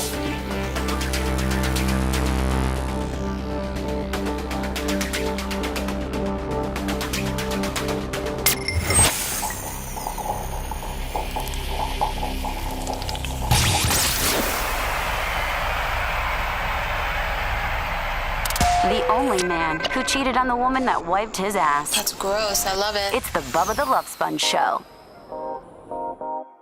PayPal, Venmo, and Cash App, Al, at the Bubba Army. The Cash App's kind of like a 401k deal. We'll eventually get it. It's just the most frustrating thing ever. Nikki peeled $100. Oh, with a hot ass wife. Love her. Who's hotter, Deanna Vax girl or Nikki Peels? Two different kind of hotness. Nikki Peel's wife looks like a veteran, like kind of a chick that really, you know what I'm saying? I mean, like she's maybe got a little bit more, maybe a little, more. Her engine's broken in. No, yeah. She's got a little more miles on her. She's a seasoned veteran. That she's a seasoned veteran. Yeah, hot as hell. Whereas Deanna Vax girl is noticeably young, like very young, like all right. Well, let's not be 20, weird. like 22. 23. Yes. Like that. And I think Dean Novak's like 45. I think Dean Novak you are pretty similar in age. And you guys share the same birthday. So, he's got April 23rd, too? Sure does. So I don't know how old Dean Novak is, but I don't know how old his girlfriend is, but it's like, whoa. And she's just like a little China dog. She's a China doll. She's just so pretty and just so beautiful and dainty. Anyway, Dean Novak sent me a little. This is stuff I didn't get a chance to open up on Friday. One of which I think I don't know. He said that he sent something for me too in there. I got it. I'm gonna start wearing that. My Prime hat. Nice. Because Dean Novak's from Colorado, is he not? Yes, he is. And then it looks like I don't know who this is for. Well, Dean Novak said he sent me something. Oh yes. Okay, then this would be yours. This looks like it's card. This might make Seth a little upset. Oh. Because it looks like it's made for baseball cards, but it's got like the hard covers, like the hardcover deal. That kind of. Can you see? Yeah. That's for baseball card collectors. Huh. So if you want to come get this, okay. Come. Look at Seth. See Seth. It's all them. They sent you that? Dean Novak got that for Lummy. Oh, for Lummy. Okay. Yeah. Dan Lummy, that sure looks good on you, buddy. Doesn't Daniel Rose give you the stuff to put the stuff in, or you have to buy that, Lummy? Well, I think maybe Daniel Rose maybe provides it, but you can't ever have enough of those materials while you're doing these repacks and all the different card scenarios we have going on here at the BR. The BRN's turned into a modern day, card shop, swap shop. Oh, it looks like he sent me it's a coin. Is it a Trump coin? I got a nice birthday card, and by the way, your wife has Seth, your wife has very good penmanship. Oh, thank you. And tell her thank you so very much. I will. I don't know what was in there. I just thought there was 2 cards in my backpack there was a this 50. morning. There's a 50 in there. Shut the hell up. I know finances are tight till Friday. What if they? And then I got a card from Lummox and his family. Celebrate like a cat today. Eat, sleep, ignore everybody, and who ignore. Happy birthday! Thank you for everything, Lummy, Ashley, and Walker. And then Lummy a Longhorn gift card, which thank you very much. And then Lummy, it looks like I've been given some artwork from your child. He tried to stay within the lines and refused to. Hold on, wait till you guys see this. Happy birthday, Bubba! And this is how Walker. He drew a gorilla. There was a gorilla in his coloring book, and that's how he very abstract. Yes. He didn't want to change colors either. Do you like kids' artwork as presents, Bubba? Because I don't even like it for my own daughter. I think it's barely even trying. I think. Are you trying to get Are you?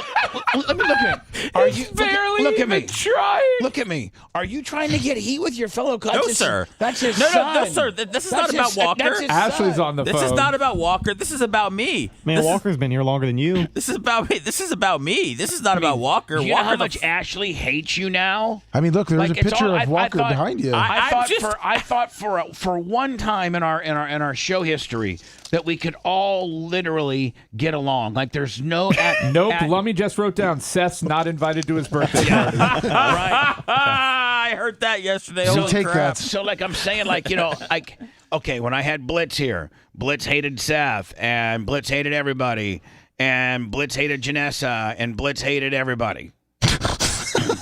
And Blitz, kissed on his ass. And then, we got rid of Blitz, and then, there was the Anna vibe. Some of us got along, some of us didn't. But, it seems like I've cut out all the cancer, and I truly got the team that we all like each other. I mean, I think individually you guys all hate me, but I mean, like, Lummy likes... Everybody loves you, Nobody Bubba. here hates you. Lummy likes Seth. Yeah. Lummy loves Rhett. Lummy loves Macho. Lummy loves me. Lummy loves Dan. Lummy loves Babyface. He likes me. I would love's a strong word. But I mean, Seth was never on his radar of not liking. Now he makes fun of Lummy's little 2-year-old. No, it's not. I was making fun of. Listen, we all have kids in here, and we've all been given artwork as presents on Father's Day, on birthdays and stuff. And I'm just saying, like, does it touch your heart, or do you go, I would like something better? It touches my heart. I'm not looking for better from my kid who has a 2-year-old. I mean, what are you expecting? A $5 bill from her? I don't know, man, like a blaster or something. I'm just saying. Thanks, little Sethy, but I could have used some baseball cards or something. But Daddy, next year. I spent all day on Saturday coloring that picture for you. She doesn't even care. She knows it's BS. She draws a few lines and gives it to me, and I gotta act like it's Mona Lisa. Oh, okay then. I'm just apparently I'm in the minority, and you know what? I'll keep this opinion to myself from now on. Very hard on that I one. like this opinion. You should share it more often. That'll really put you over with the people. Man, Ashley. I mean, as you're trying to worm your way back into the good graces of the Bubba Army, now you're making fun of kid art. Yeah. Everybody, every parent out there that gets a piece of artwork from their kid thinks that's great. That's awesome. They were thinking about me and they made something. Sponger, I'm just saying it's a cop out. Right, it's a cop out. There's no thought. They don't really try. Right. Where's the effort? That's what Do you you dress your daughter down? You're like, well, you could have stayed in the lines if you loved me that much. Yeah. Oh, very encouraging. I mean, I have a lot, Do you say, listen, little Sethy, you know what Daddy really likes? Master Blaster prisms. How about some of that action? Oh, she knows. She knows. So I'm just. I have things that she's made. I have things hanging up. I have a rock that she you painted. Said you thought all of it was stupid. No, I think now we're just getting to the point where I think you know what money is. You know where Target is. Like, let's make it happen. She's 5, buddy. She's gonna be 7 in a couple weeks. All right. Well, the guy we're dealing with is 2. I'm not. This has nothing to do with Walker. He's a fine gentleman. And we got him a Longhorn future. gift card. He's the future. I'm just saying. I'm asking you and Lummy just as fathers, not asking Babyface anymore. Dad of the year. Who's going to be banging the Brandy Love fleshlight? I'm just saying, like, does it fulfill you guys, or do you feel like it?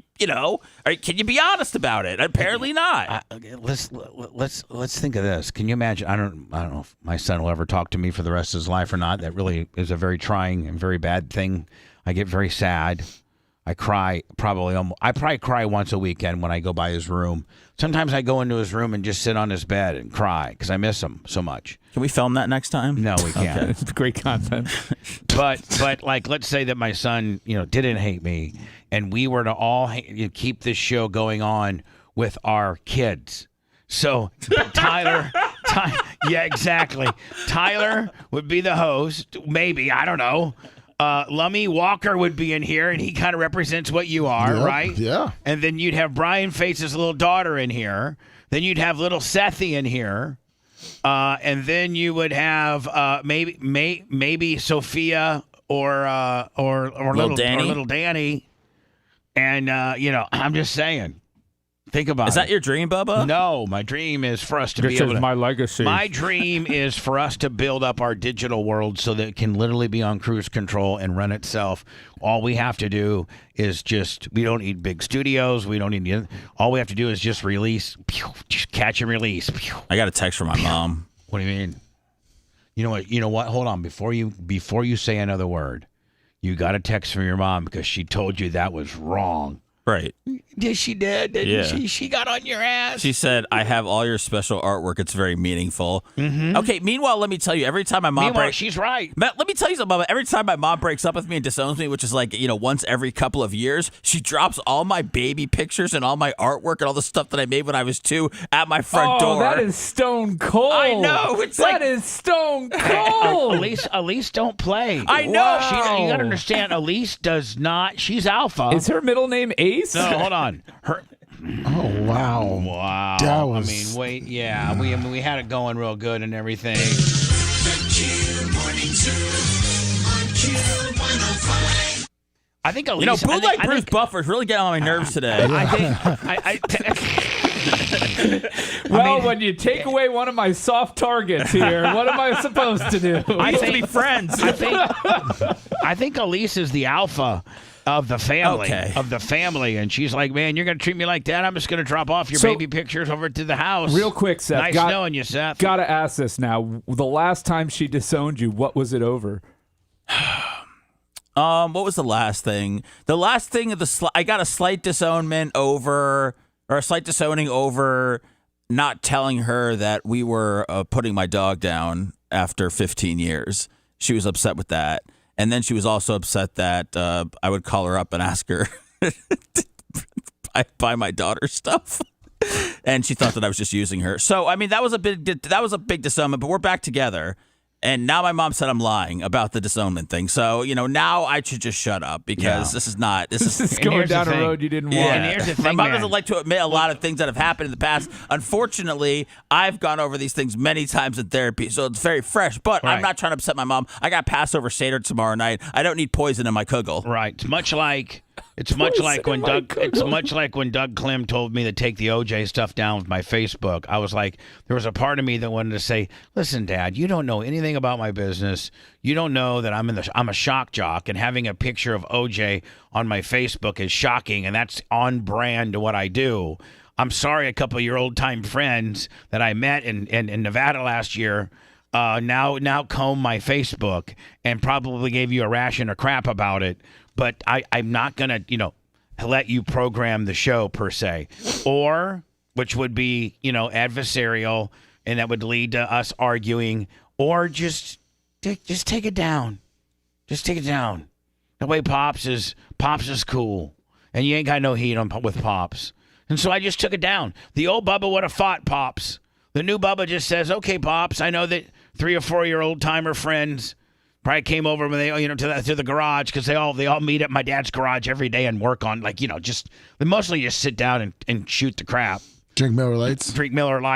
Yeah, they for real. Drink Miller Lights. Talk about, I set my dad up with the Fire Stick in this garage, and he's got like 3 recliners and a flat screen TV up when they watch the ball game. And all that kind of deal, or just take it down. It upsets your dad. Take it down. So I took it down.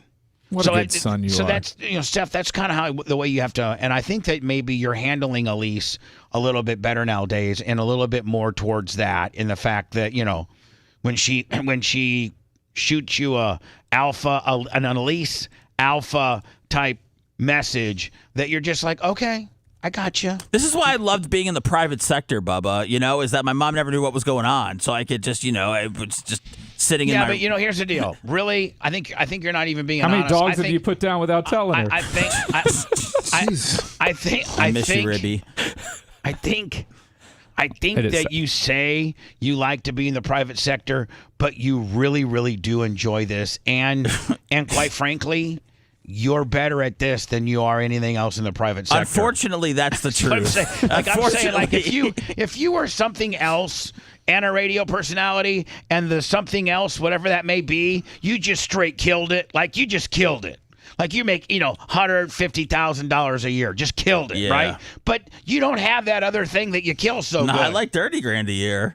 That's what gets me. Bubba, I am so pathetic, and I realized this yesterday because I do a social media job for Bill Grammatic and everything, and there's this giant house in Odessa that they're working on, and I'm supposed to set up this time-lapse camera to get some good content. Meanwhile, I couldn't figure out for 2 days in a row, I couldn't figure out how to get the time-lapse camera to work, so I just set it up, and I was like, all right, it's working, and now I got to go back over there today to see if I can get it up and running, and I realized I can't even get a time-lapse camera to work. How pathetic am I? I'm so grateful that at least I have fooled enough people to get into here to act like I have some sort of skill set. Well, you do have skill set with being on the radio. I don't necessarily know if you have skill set on time-lapse photography. I don't. I really don't.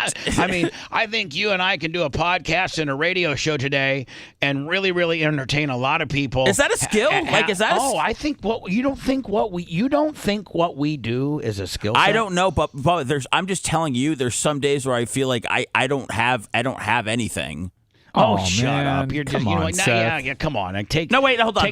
Take some more antidepressants, wait, dump that, please. Dump that. It didn't sound good. I meant this. Hit the Zoloft, kid. Bubba, I don't come in here and go like I'm fabulous at my job or I'm impacting lives or anything like that. I feel like this is very easy. It's like when I get outside of here is when I feel insecure about the lack of things. But the outside of your world isn't what pays you in order to pay, to live. This is easy because you're good at it. Right. If you were bad at it, it would be hard. Right. Ask Dan how hard it is for him to get through 12 hours a week. All right? I mean, this is the hardest Dan works in his entire life. And here's the thing, Seth. We make it look easy because we're good at it and we've been doing it for so long, and that we're seamless and that we're funny and that we have high spots and that all of us together collectively know each other's timing, and it's just, the show sounds great. I'm so happy with the sound of the show, but it's a lot harder to do what we do than people think. Like just putting 4 or 5 dudes in a room and being able to keep it moving, talk about different subjects, have all types of inner show drama. Hell, there's times where we don't even talk about topics because we got so much inner show drama. That shows you how cult-like your show is when you can talk about the inner show drama. And let's be honest. We are funded by our listeners. Our listeners pay the way, and there's just not a lot of shows that can pull that off. Because if they could, they'd be doing it, right? If there was a show that could be like, listen, we have different levels of giving. If just going to our YouTube channel and watching videos and subscribing and get notifications there, that helps. Going to our Facebook, going to our X/Twitter, maybe being a lieutenant and subscribing to Bubba Army HQ. Maybe just going every day to to Spotify and downloading our app.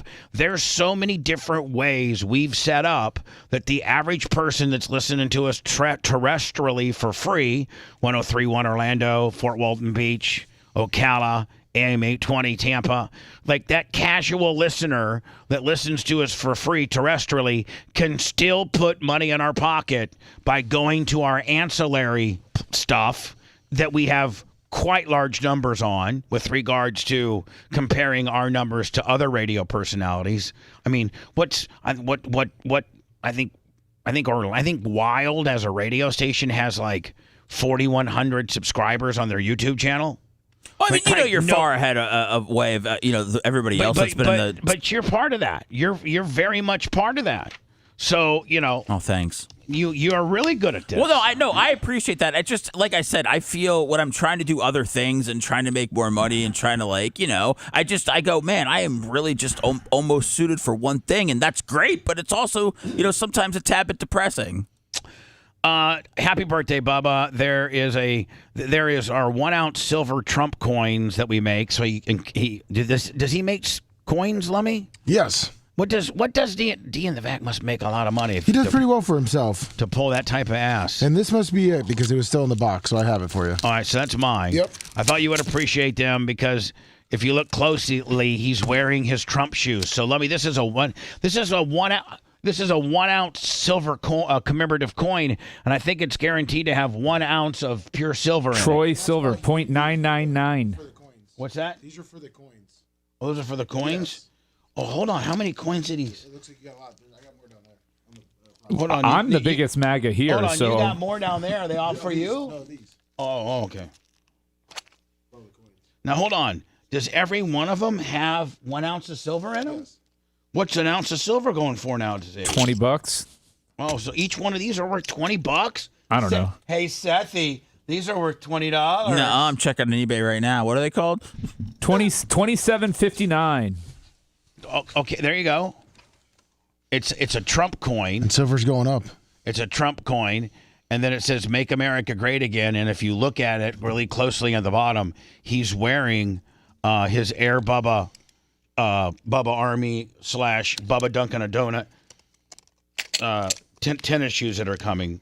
And Lummy, so what? These are worth about $30. Yeah, and silver. Yeah, silver's going up. up. The raw silver is worth that much. Yeah, but you're gonna have a hard time selling it and getting that much because whoever you're selling it to is processing it, and they're gonna be taking probably 40% of that profit. So you probably sell it for $18-19.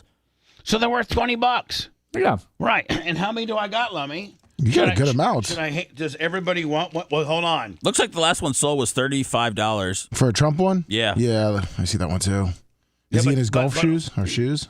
Yeah, but I don't think the ones that you're seeing there are him with his Bubba Army Trump shoes. No, I don't think they are. There's a lot of bootleg coins that are up on eBay right now.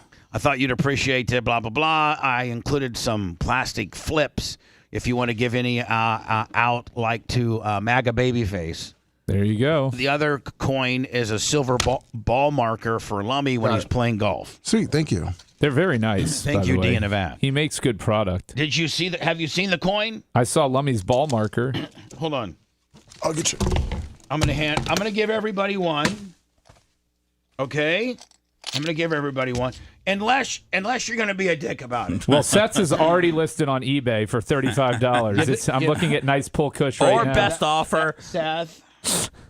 Okay, there you go. Thank you. Now, Elise is going to get mad at him if he has a Trump coin. I'm bringing this to Passover, Elise is Brian. not gonna Oh, get my mad. goodness. Elise is not going to get mad if she knows it's worth $20, regardless of who's on there. Oh, my God, my Aunt Joy. Oh, you should bring that and say, look what I got, guys. My Aunt Joy's still mad that she had to cancel her 2016 Hillary and Macho inauguration speech.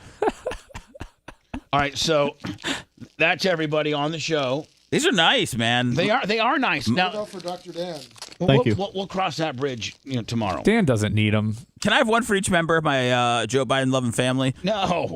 Dan's the type that, at least give one for little Sethy. She needs one. Let me. So she can afford birthday gifts for her daddy. Let me down. Does D and the Vax company make these? Yes. Really? Why, you want Bubba coins now? Well, maybe. Whoa, that's an idea. Bubba gold bullion, bitch. About to get mine. Well, silver maybe, but yeah. Why not gold bullion? Gold's $1,800 an ounce. Oh. Or 20. Yeah, it's expensive. Silver. What's below silver? Nickel? Tin. 10. It's Bubba's 10 tens. Lummy, I need to talk to Dean Navac and see if we could do a Bubba, maybe the Bubba Army Dunkin' a Donut logo on the front. Oh, yeah. With the Bubba Army logo in the back. How much are you going to sell a coin for, Bubba? Well, Dan's got to be on the back somewhere. No, Dan's not going to be anywhere on. Yeah, he's got to be like driving off in a futuristic Lamborghini that can fly. No. Stop. Dan, stop trying to Dan me, okay? He set the stage for the May 3rd show. Just because you have your Dancing with the Stars outfit on, okay, doesn't mean that you have to that you have to sit here and just bust my balls nonstop. It's not your balls. I'm busting Dan's. I'm saying, and I'm telling you to shut up with putting Dan on the coin. I don't want Dan to even hear that potential possibility. Because you know how he is. Yeah, I don't want to. You're requiring me to have a no conversation with Dan that I don't want to have. And so, D in the Vac, if you could design me something. The Bubba Dunkin' a Donut logo on the maybe on the back and maybe the front being the Bubba Army logo. Maybe and let me. No, I think the front's got to be you. The tails is Bubba Army. Okay. However way you design it, D in a Vac, can you tell me like what's your minimum runs and like how much it costs per coin? Like I'd like to maybe do some and have you manufacture them.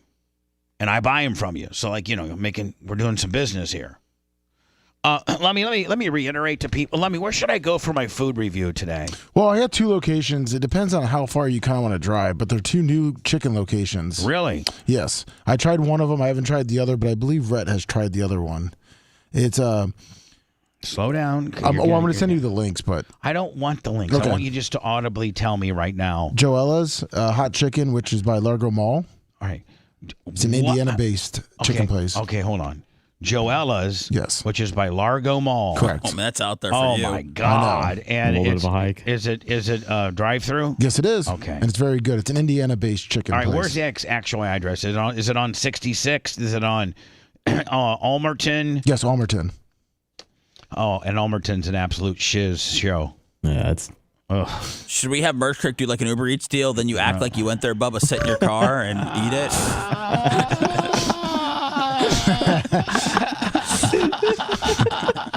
Just sit in the car and film it. Yeah, but I wouldn't have the drive-through interaction. I know. Damn it. I know it's go, but it's the Largo Mall's far from me, and I'm in Pinellas. I know. Yeah, it's no Penguin Point. So, but it is a straight shot.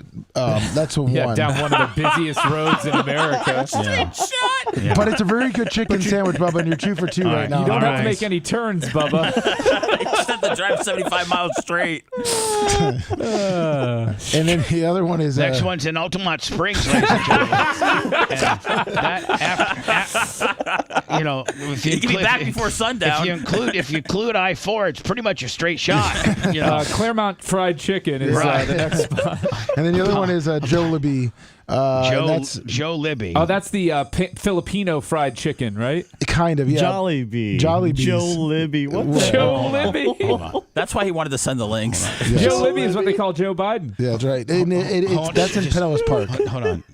Lummy. Yes. Oh, God. It's called Jollibee's, and you called it what? Jollibee. It's called Jollibee's. Jollibee. It has a happy The bee. mascot is this little happy bee. Does he look jolly? Yes. And it's a bee? Yes. So But it's called Jolie it- Bee. You called it Joe Libby's. That's my. You called it Joe. All right. That's well, my new whatever. screen name, Joe Libby. They got chicken. Jollibee. You called it Joe Libby's. Jollibee's. All right. Let me get me addresses on both. Yeah, that one's in Pinellas Park by the Pinellas Park Mall. The old mall. I wonder if I should do two of them today, since they're both over in St. Pete. You know, didn't Portnoy do like 17 pizza shops in one day? Yeah, he did like 3 months worth of content in one So day. I could literally do. I'm 5 minutes from Jollibee's if you need me, Bubba. Yeah, but I mean, you're. I would just like to get in the back and just kind of just egg you on. You want a Lady in the Tramp French fries with me like Bella does? No, I would just feel like if it was all four of us in the smart car going to get chicken. By the way, only 2 adults can fit in the smart car. Okay. I'm a large adult too. It's the NASCAR 2004 Fender Works. I thought the dog's in the back. I know. And you'd be back there with the dog. Yeah, that's fine. Okay. Dog's in the back, but the bitch is in the front. Love him, man. The Z Morning Zoo on Z100. Surprised the money's been a little slow. Yeah, what the hell, guys? I dress up like this for you, and this is the things I get. This might be. Hold on. I got Rolo. My boy Rolo sent me a $20 bill. But that's all I got on PayPal. Venmo, Cash App. Where are my girls at? At the Bubba Army. I don't even have my standard Scout and Big Gulp, who throw in usually a 25er because they're the biggest Brian fans ever. Mike like Thurman. Brian, this is This is bad. This is bad. I think this is, Are we blaming it on Brian? I think so. Why not? Do you think that he needs to bring back his tight, extra small shirts that show off the guns? Or that, or he's being a little too dickish or schmarmious, or maybe he's too much of a zookeeper today. I don't know. The Q Morning Zoo on Q105. Maybe he's being a little extra, that. By the way, we got 2 new parodies. Don't think they're from anybody other than Dark Match Steve, because Dark Match Steve is our parody guy. I think potentially, and I hope that, they're not mad at me, but I think Carlos and John from Naples gave up. Because I don't know why, but we used to have 3 guys that do parodies. And, Carlos Mandico, John from Naples. Like, we were all big, happy family just up until, like, the last part of last year. Lummy, do you know something? Yeah, I mean, sometimes you will know. But a lot of times you'll lie. Like, I think I'm not going to mention I can show any the text messages to our lawyer over here, Brian. It's the same thing. They just said they're super busy with work. Times are tough with the economy, and they're busting their ass to support their family. Lummy, Sunny Days. Oh yeah, Sunny Days. Is that new money? No, she usually gives on Cash App. Sunny Day. Now who is that? It's a female listener. Yeah, she's I think a cam girl too, right? Possibly, yes. Las Vegas Mario 25. Love me some Babyface. Sunny Days, $100 in the cash. Thank you.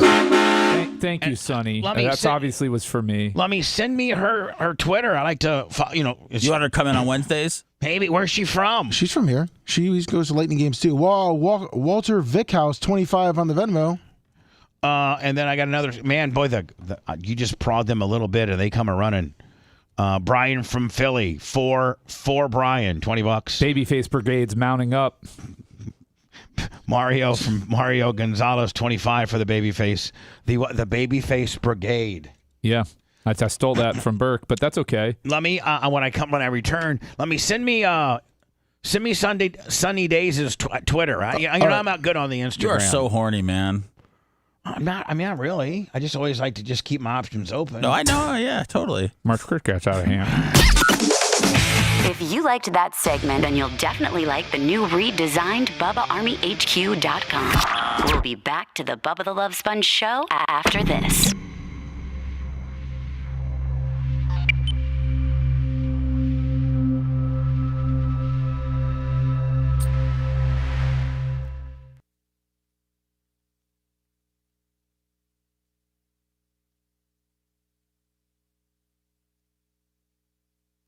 16 or something on YouTube, so let's fucking hulk up on that.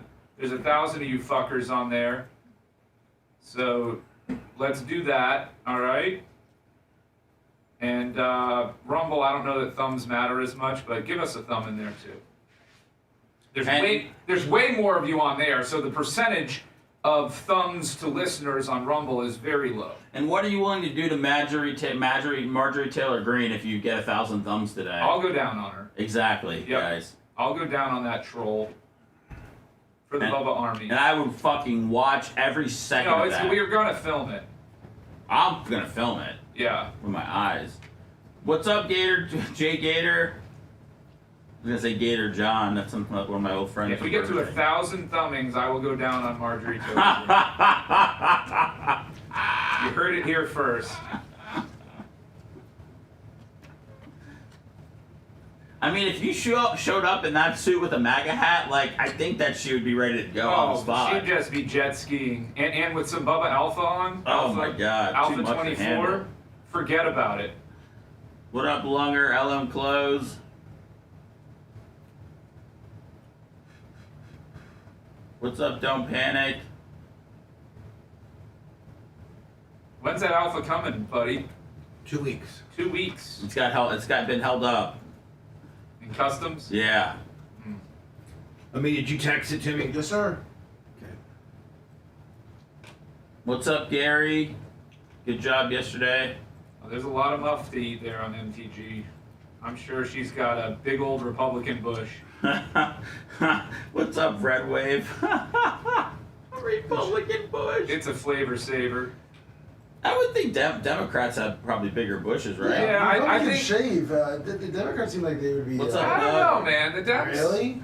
The Dems, the non psycho Dems. Oh. The psycho Republicans don't shave. Yeah, they do. No, the Bible doesn't say anything about grooming. These motherfuckers that are getting arrested on fields. Columbia's campus do not shave. No, Eve was cleanly shaven. We're looking forward to that. Everyone I've seen, she's had a fig leaf on. Wow, good one. She needs to cut that shit off down. That's how not kept she was. She was growing plants out of her vagina.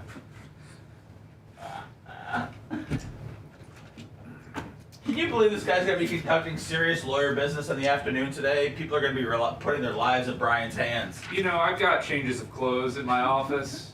I've got... But you're still the same you. Oh, yeah, that's true. You can trust me with your case. That's a commercial. You look like this, and we got clips from the show, and it's like, you can still trust me. You can still trust me. We're in the entertainment business. That is nice. Did you consider bringing that to Vegas at all, or no? I wore it in Vegas once. Oh, you did? Yeah, Oh, okay. yeah. When I went out for my 10th anniversary. Oh, but not this time. Not this time around. No, not this time around. And I wore it on the Virgin Cruise for the Red Night. They do a Red Night on there. Red Night? Yeah. That's some swinger shit, right? No, I actually didn't wear this in Vegas. I only wore it on the Virgin Cruise. Okay. Yeah. No, it's not a swinger thing. I don't know, you know? Yeah, it all sounds swinger to you. You're kind of very sexually conservative. Yeah, and concerned. No. Sexually concerned. He's sexually deprived. Well, Fuck you, man! What am I supposed to rape my wife? I mean, you can't rape your wife. Really? The Bible says so. She must lay with you, or you can stone her to death, I think. Both testaments say that? I did. I gotta brush up on the old one and see. The old one's the one I go by. Yeah. Okay. I live my life by the Old Testament. I'm old school, man. I'm not this new school woke bullshit. What, the woke Jesus The stuff? woke Jesus stuff. The kinder version. The original woke softening. That's what really, you want to know when the world went wrong? Yes.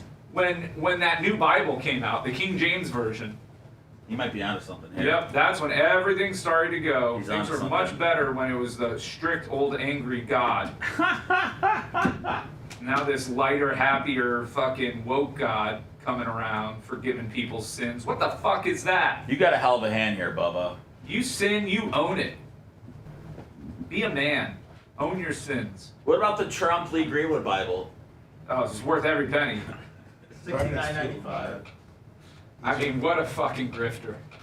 What a fucking grifter. I'm just so...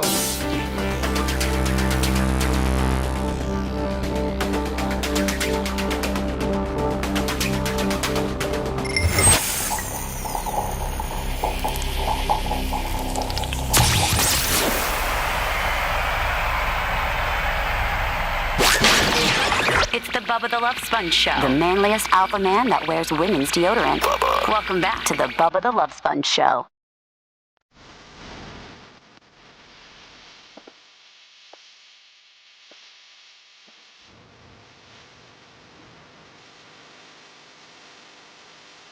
Fish on the J25 saying Brian the babyface Matroni is killing it today. Don't encourage your schmarminess. You hate when they like you, right? Like that really bugs you, doesn't it? No. Deep down, be honest. No, hold on. Don't lie like you do. Don't use my lines against me, okay, dumbass? But no, I unlike a lot of radio personalities, I try to continue to promote all of mine, and I want mine to be, like even Anna had a T-shirt. I mean, like, I tried to promote. Yeah, the Anna the Anna, what was it, the Anna Cube. The Cube Club. How'd they sell? Horrible. That's why I don't want a babyface T-shirt, because I just don't want to deal with the reality that nobody would buy one. No, I think more people would buy them than you think. I do too. By the way, the Operation Pigmentation T-shirts are the latest. They should be here within 2 weeks, and so I think they're. And then we also got Bubba Army Alpha 24. Lummy. Can I be your alpha guy? Yes. We're talking about merchandise. Yes. I'm rolling through what's coming. Correct. I'm just trying to trying to strategically. Why are you not thinking this way? You're wired a certain way. Yes, I am. You're my pickup guy. You're my Ed McMahon, if you will. And I'm running through, 2 different pieces of merchandise that are coming. I set up with the Bubba Army. Alpha. Now, don't do it now. Don't do it now, because it sounds stupid now. But you completely blow it. Yes, I did. And like why do you and you continually blow it? Yes, I have. Like I just don't get in. I just don't get into it arbitrarily out of nowhere. I usually set it up quite nicely where the average person that is not on the spectrum can usually pick it up. This beautiful lunk of a man. Can I play his lawyer? Yes, go ahead. He's got 5 screens going right now. Okay, this is a guy who can't even tie his shoes, which is why he's wearing Crocs. They're Jeff's Crocs, but thank you. He has 5 screens going. He literally looks like a day trader, does he not? Yes. He looks like he's hooked in with the Kramer dude, and he's doing day trades right now. I mean, he looks more like a GameStop bro, but yeah, but he's over here doing the best. He actually has 6 screens because he's got a tablet. I know, but and he's watching the phone lines. I know, but hold on. He is watching the phone lines. I did busy him out. He does have a tablet that's hooked up that gives him his Venmo and his Cash App. He's monitoring that. He's monitoring chat. Walter Vickhouse, another 25.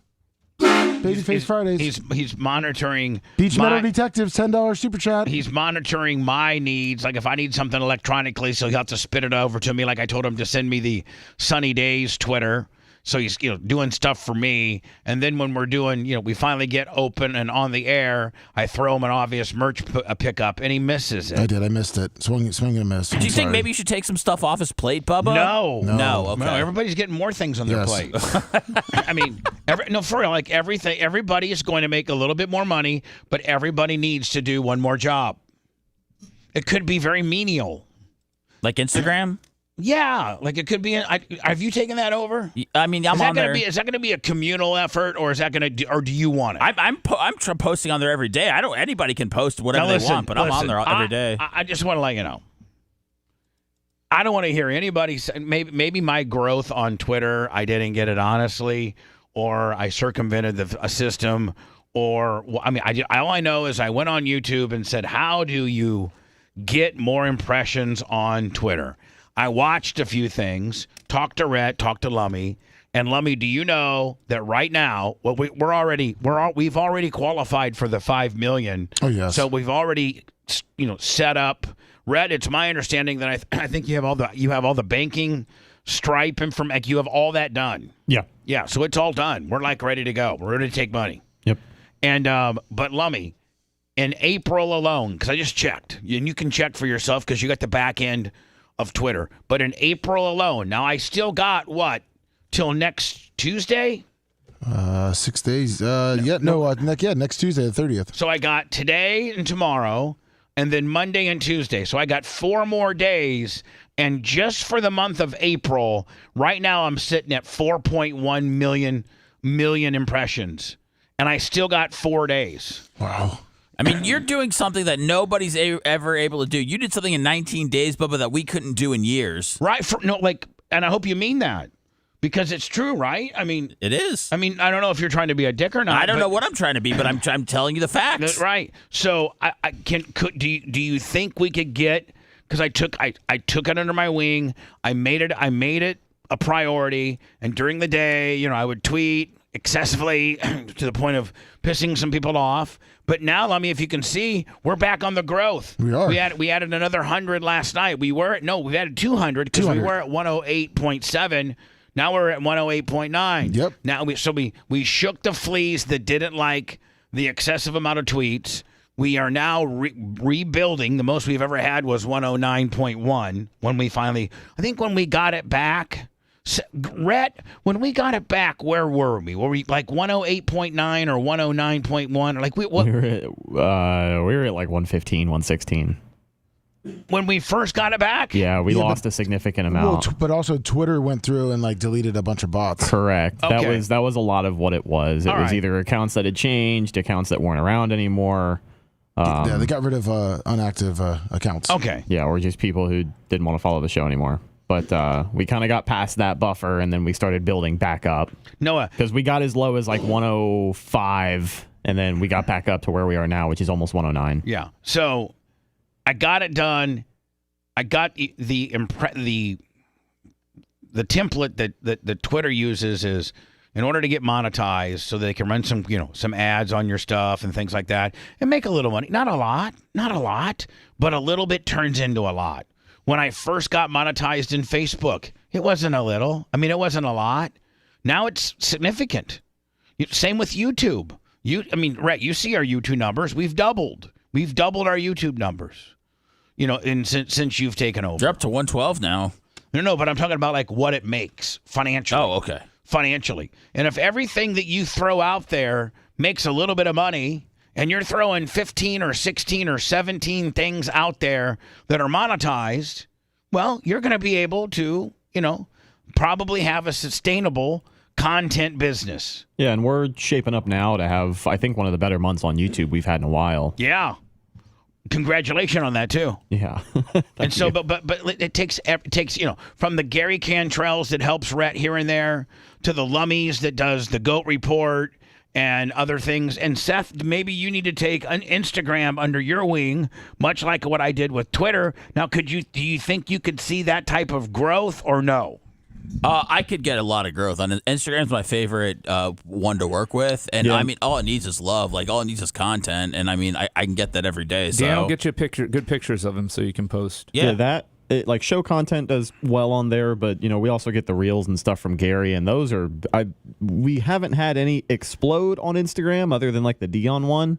But they're prone to, kind of like the way they do on YouTube. So Gary keeps kicking ass, and we can use that stuff for both YouTube and Instagram. Like we have a ton of content that we can put over there. Yeah, Seth, if you take this under your wing and really, really make it a priority, and like I did with Twitter, and we had the type of growth, I will. I got an incentive program to pay you, but that's the only number that we have that sucks, quite frankly. Yeah, no, I'll get it up. Like when I talk to other people, like I was just talking to BJ Harris, poor guy. You know BJ. Oh, yeah. And now Odyssey is cutting back. Oh no. And his contract's up in May, and he makes quite a bit of money. He's been there, 15 years, number one adults 25-54, but they don't even care. They don't even care, because he probably makes $1.80.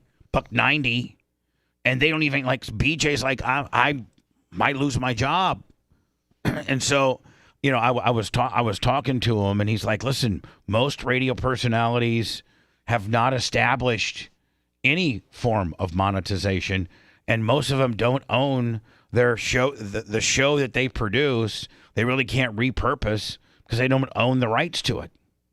The corporation that they work for owns the rights to. So. But that's the only number. Like I was going through BJ, and I was like, "Listen, BJ, I got 109,000 on Twitter. I got almost 160,000 on Facebook. We have 112,000 subs on YouTube. We're doing 5 million impressions a month on Twitter. We're doing, I got 20 million views here.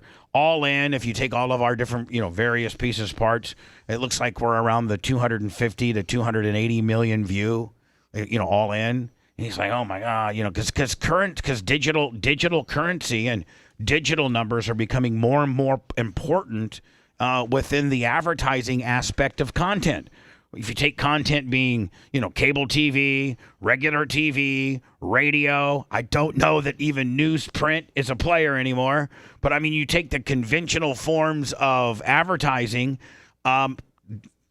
digital now is, it used to be all radio. Digital now, digital has to be larger than terrestrial radio. 100%. Just with Spotify and Pandora subscriptions alone, it's more money going into digital than radio. So so Seth, if we can meet about it or whatever, but like I never tell anybody our Instagram numbers because we were late to the Instagram game. We never took Instagram seriously. We never had anybody doing it that really cared and was compassionate about it and had a goal of getting X amount of whatevers. And I think, what are we, like 20,000? 20. Yeah, we finally got over that hump and got 22,000. All right. But that's, let's just be honest, compared to our other platforms, that's horrible. Sure. That's horrible. But, Bubba, I mean, since I took over, I mean, one reel has 11,000, one's got 16, one's got 19,000, one's got 10,000. So, I mean, we're trying to get it back out there. Yeah, so I'm just saying, let's make it a priority. And wrap everything we've wrapped our arms around. Remember, Lummy, we're like, listen, we're going to really bust ass for YouTube. Yes. Rhett's going to really come up with some really, really great shorts, and we're going to repurpose those then, maybe a week or so later on YouTube, and and then you Rumble and Kick and all that. And we've done it. We've done it well. Well, let's start making like Seth, is 100,000 kind of like the number you need to be on Instagram to be like somebody? Yeah. Or do you need more than that? No, I'd say that's a good start. I mean, most of the Instagram models have like at least 500,000. So, I mean, it'd be nice to get to where they are. But, if we don't have a lot of asses or, hanger shots to show, then, we'll go with what we got. And I do got what would throwback? No. Okay. Like from chicks that have been in the studio? I mean, chicks in the studio are fine, but I don't know if porno doesn't go on Instagram. Yeah, it's not really that stuff isn't going to help you grow. It helps me grow. Yeah. Yeah. So anyway, Lummy, it looks like we're down to just one parody guy. Yes. Dark Match Bust Steve. it out too, though, quickly. I may start writing some.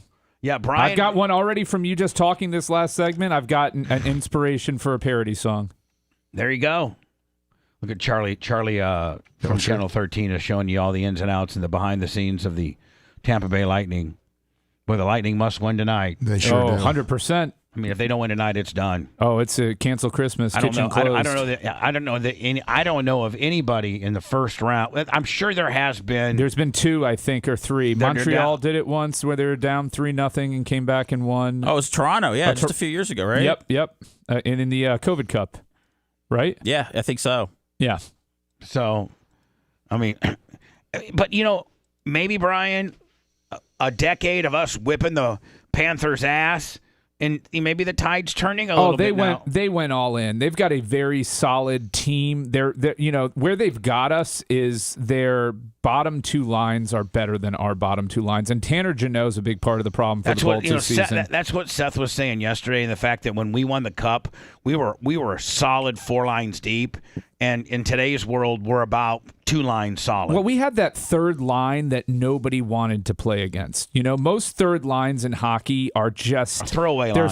Or they do one thing good, right? They're good on defense. They'll be your shutdown line, they call them. But our third line wasn't just a shutdown line. They would score. They made you play. They were like little gnats. and they swarmed You're you. talking about back when we were successful. I'm talking about the Yanni Gord line. Yeah. Yanni, Blake Coleman, Gaudreau. Coleman, and Gaudreau. That line was just that was probably the best third line on any Stanley Cup championship team. But as the salary cap, looms, and those are the guys. You keep your stars, you keep your Kucherovs, you keep your Vasilevskis, you keep your Braden Points, and all the guys. But those mid-level guys, those $3 and $4 million guys that have an unbelievable season to the point where they win the cup with the Lightning because they got this unbelievable third line. They're $2-3 million guys, but as they come up for contract renewal, there's a team that's going to pay them $5 to $6 million. Yeah, so they instantaneously made a couple extra mil by winning a cup, but they were essential to win that cup. And so when they dismantle those people and you don't have them on the cheap anymore, I think that's what starts the deterioration of what we're starting to see with the Lightning. Well, and it's also the salary cap being stagnant because of COVID for the past 3 seasons. Essentially, it's only gone up like $4 million in 3 years, and normally it would be up, 10 million plus over that same time frame, even more. It made it impossible for the Lightning to be able to keep those guys and keep the guys that they have. So you got the core. What they did smart is they've got their top 2 lines. They're locked in with the exception of Stammer at this point for the foreseeable future. Their top 2 defenders are locked in for the foreseeable. Really, their top 3 defenders are locked in for the foreseeable future. And they, of course, Vazzy. You got him locked in for 6 more years. They will make the playoffs every year for the next 3 seasons, guaranteed. It's after that, are they going to be cup contenders? This year, I thought their ceiling was, if everything came together in the playoffs, was the Eastern Conference Finals. That's really, I think, what their ceiling was. It'll depend on what happens in the offseason. No, it actually depends on tonight. Well, yeah, I'm talking about they're not going to win the Stanley Cup with this squad this season. That's that thought is out of my head. It's not going to happen. Looking around the league at what other teams are bringing to the table, the Lightning just aren't going to be able to do that this year, even if they get past the Panthers.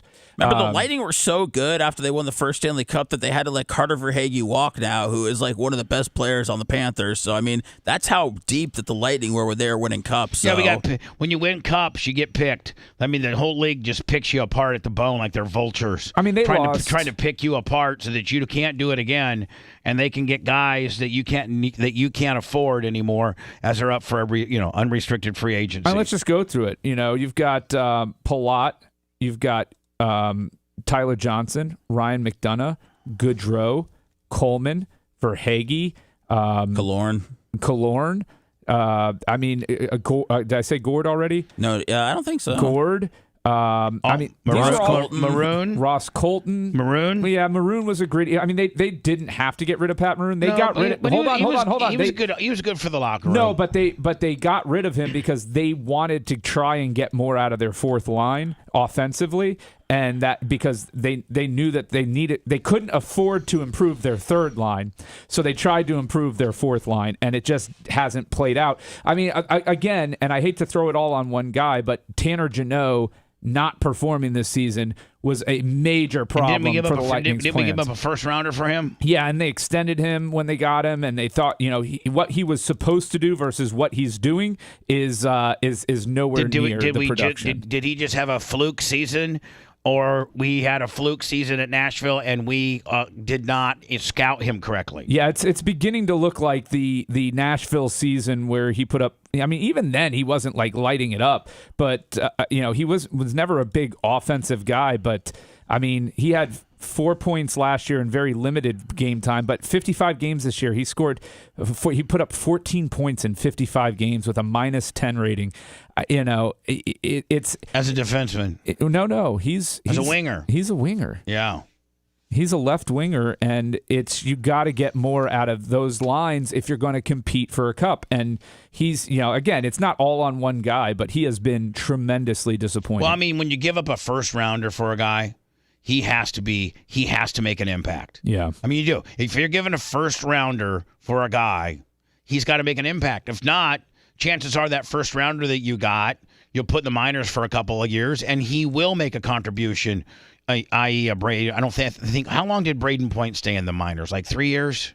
Yeah, I think he was a third-round pick. So yeah, but like that's those little sneak jobs that you find. The Braden points in the third round. Well, Kucherov was like a second-round pick. Yeah. I mean, I think they found a lot of their. I mean, a lot of the core of their team. So that's was, that's on the good side of the fence on how you win championships, and then the other side of the fence is with the Nashville guy. That mess up. Right. Well, you do it all, Bubba. I mean, you develop your own talent, you lock down, your core, and then when you need help, you evaluate the guys that would fit perfectly. Do we? I got to get away from this. This Tampa Bay Lightning talk. It's a little too local, but in closing, Brian, do we have anybody in the minors that is like the next big thing? The Roman Hammerlake, the Chris Gratton, the Vinny.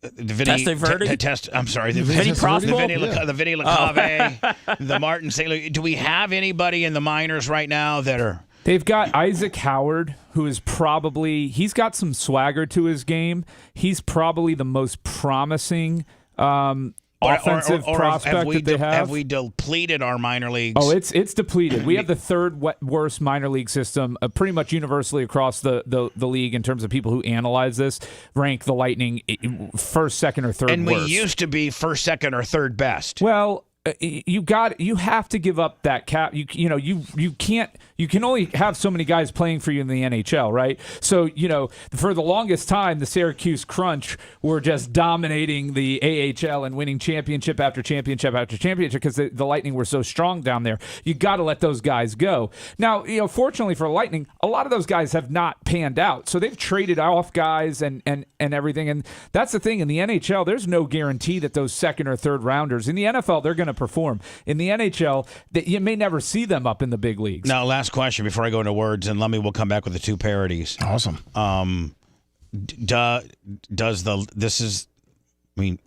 If we lose tonight, we're out. Lightning are out. And Stamkos, I don't think he's under contract. No, they're going to be reevaluating that. Yeah. And so, let's say we lose tonight.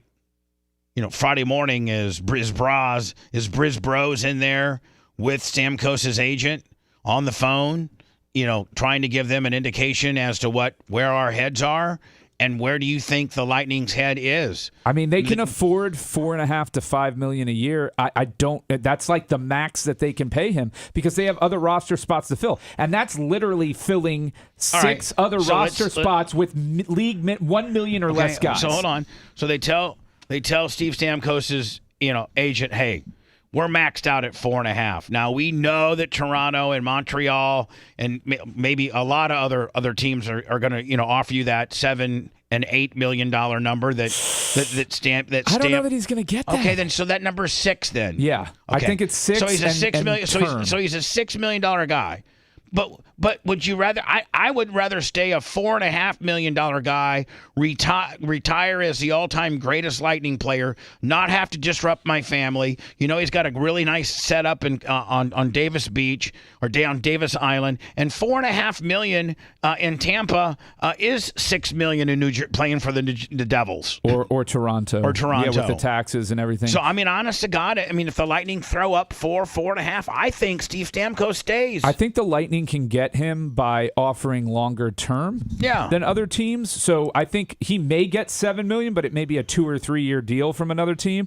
I think the Lightning could keep him by offering him 4.5 and making it a 5 or a 6 year deal. Knowing full and well it's going to be backloaded, dead money at the end. But I think you go 5 years, $20 million, and you might be able to get him.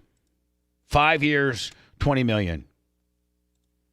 4 years, $18 million. Yeah, I think it's got to be 22 and a half. Maybe, yeah. And you're paying him till he's 39 years old. Yeah, but you know what? He'll still be able to skate. I mean, all you got to do is just throw him in there during a power play, let him park his ass over there on the right, and have somebody feed him because he'll one-time the hell out of it. I mean, he's good for 10 or 15 of those a year.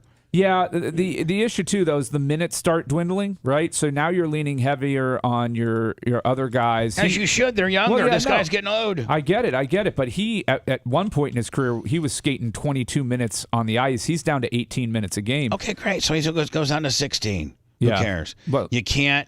I think I think PR-wise, you can't get rid of that guy. That guy is the absolute all-time face of this franchise. Well, and that's why the Lightning should have said, they should have put this to bed earlier in the season, offered him, and publicly offered him what they were going to offer him, and say, look, it's up to Steven whether or not he wants to stay a Bolt, but we want him here. Yeah, they really PR'd bad. They really should have been they should have handled it way different than they did. I will say that one part of Stammer's game that has improved drastically this season is in the face-off circle. He's got his highest face-off percentage second highest face-off percentage of his career, highest in a full season, and that is very valuable to a team like the Lightning, who don't have many good face-off guys. And he stayed healthy the entire season. Yeah, for the last 3 years. I mean, he's been a rock for them. You scratch around. You chicken scratch around and you find that 4 to 4.5, and the guy rides out a forever a Lightning. I don't know. I don't know that this we thought Vinny LeCavier would be that, and we end up shipping him to Philadelphia.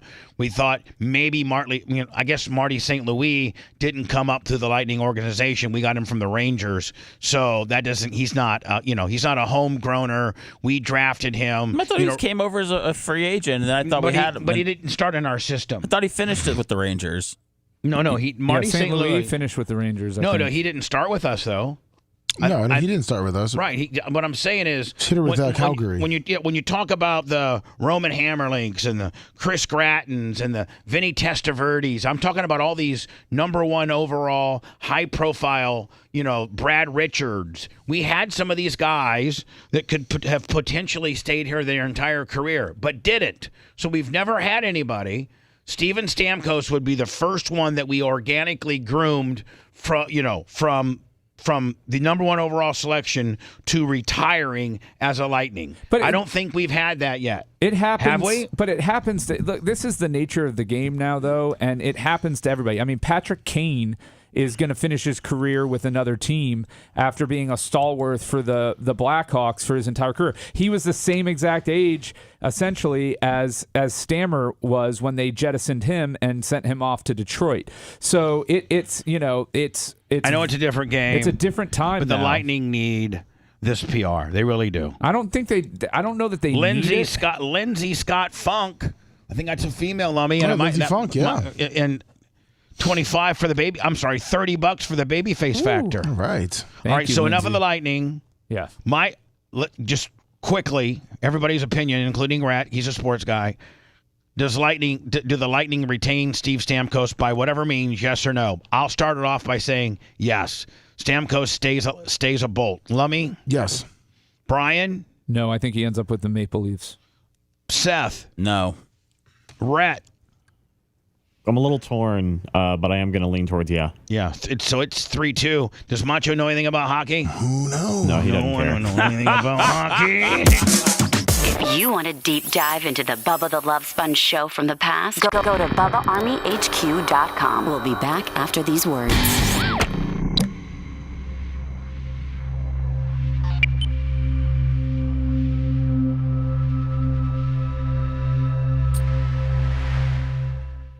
In the seats, man, I'm just fucking. You win games. At the end of the day, I know, you do but whatever's best to win games. he's not a guy that ain't gonna win you. He's become a specialist at this point. But hold on, but for $4 million, no, I don't know that they can. That's the problem. I don't know that he's going to stay. I think the Lightning will offer it. I don't know that he will take it. He will. We'll see. I talked to him. Oh, you did? Yeah. Oh, okay, good. He's staying. We should just make shit up like that, Seth. Yeah, hey, I talked to Steve yesterday. he's good as fuck on this deal.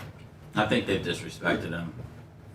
I think that he's taking it that way too, to be honest with you. You shouldn't have your fucking captain have to go down to fucking approve it year. No, you know what you should have done the first fucking day before the first day? You're like, you know what? Yeah, sure. We just fucking locked up our guy for another 6 years. And, Just fucking... Breeze Bro said we have to evaluate it after the end of the year. What? You don't have to evaluate how much this guy means to your fucking franchise. I think they need to make a couple of moves. I think they're gonna have to get rid of one. I think they need to put fucking Warren Garrison in for on the same line as Hedman. Yeah. Can you imagine Warren with Hedman? Because Warren on skates, you'd look about like 6'7". What about yeah. what's up? How big is Hedman? He's like 6'5", isn't he? Yeah, we were going to say he's like 6'9". And isn't Vasilevsky like 6'5"? They're all pretty big, yeah. Yeah. No, but I think Hedman's big. I don't think Vazzy's 6'5". Hedman's like 6'7". Hedman's At least on skates. Who is that really big but older Chara. motherfucker that Boston used to have? Chara. And he was a big lug, wasn't he? Yeah, he'd kick everybody's ass. Hedman, I think is 6'6", right? What's that? Hedman's 6'6", I think. Yeah, I think he's 6'7", whether it's on skates or just whatever. But yeah, he's a big dude. I thought he was up to 6'9" on skates. Oh, he's 6'7", so yeah, he's 6'9" on skates. We could have actually used Stammer performing a little worse this season than he did. The 81 points was about 15 too many. I think if he had dropped down to the mid-60s, it would have been a red flag for other teams. But now that they see that he can score 80, the problem with that is how much of that is because send me the latest NFL passer in the NHL. like what they're saying. I think if he went somewhere, it would be in a situation where it was perfectly set up for him to continue to. He ain't going nowhere. But I think Toronto, if they lose in the first round to Boston, they're going to be desperate enough that they'll throw money at him. Do they have money? They'll have money. I don't know how much money they have, but I mean, whenever anybody mentions Stamkos, it's always fucking Toronto. Oh yeah, well that's his old hometown. Don't they? I feel like Austin Matthews and the fucking other guys like making $13 million. Don't you think your coin's pretty cool? Mm-hmm. Yeah, I'm gonna jerk off on it later. And then put it on Marketplace? What up, Hoss 83? I'm more of a eBay guy, but I'll go to Marketplace if I want to get shady. Will you tell Dean Avac thank you so much? I did. I sent him a text. And tell him I'd like to do my own coin. Okay, and then also you want a picture of his girlfriend? Yeah, I like to have a picture of his girlfriend, one that I could post so I could just show people what she looks like. Only if he feels comfortable with that. You want one that you can't post too? Well, I mean... You mean something naughty? I'm not trying to... They're in a little better position than us, Seth. Yes. Toronto is? Yeah, but the problem is not next year, it's the year after that when Tavares and Marner are up. Okay. Yeah, they've got... Oh, they probably can't keep both of those guys. Well, they're already paying Mitch Marner like a fucking ridiculous sum of money. Isn't it $9.5 million? 10.9, and he's only at 26, so he's going to be peak of his career contract for the next round. Tavares, they don't re-sign. They're paying him $11 million. They don't re-sign him anywhere near that. Oh my God, they're paying him that much? Yeah, and Austin Matthews is going up to $13.25 million next season. He's worth it. Yeah, he's worth it. Yeah, I know, but goddamn, that's some salary cap problems. Yeah, they'll have it, and then they have Nylander goes up next year. They're okay for next year. The problem for them is the years after. Well, they might want to get ahead of that and start moving 1 year ahead. Yeah, and they need to. But you're right. I don't see other than like a huge 1 year deal how they could even begin to think about signing. No, I think Tavares has caught a lot of shit since he's gone there. I mean, so. Well, he's gone, but that's just freeing up money for Marner in the future. Yeah. I mean, I think they'll probably re-sign Marner. Yeah.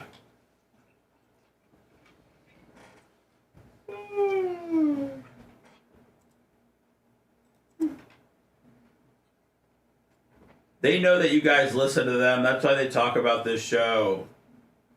They're trying to lure you guys in.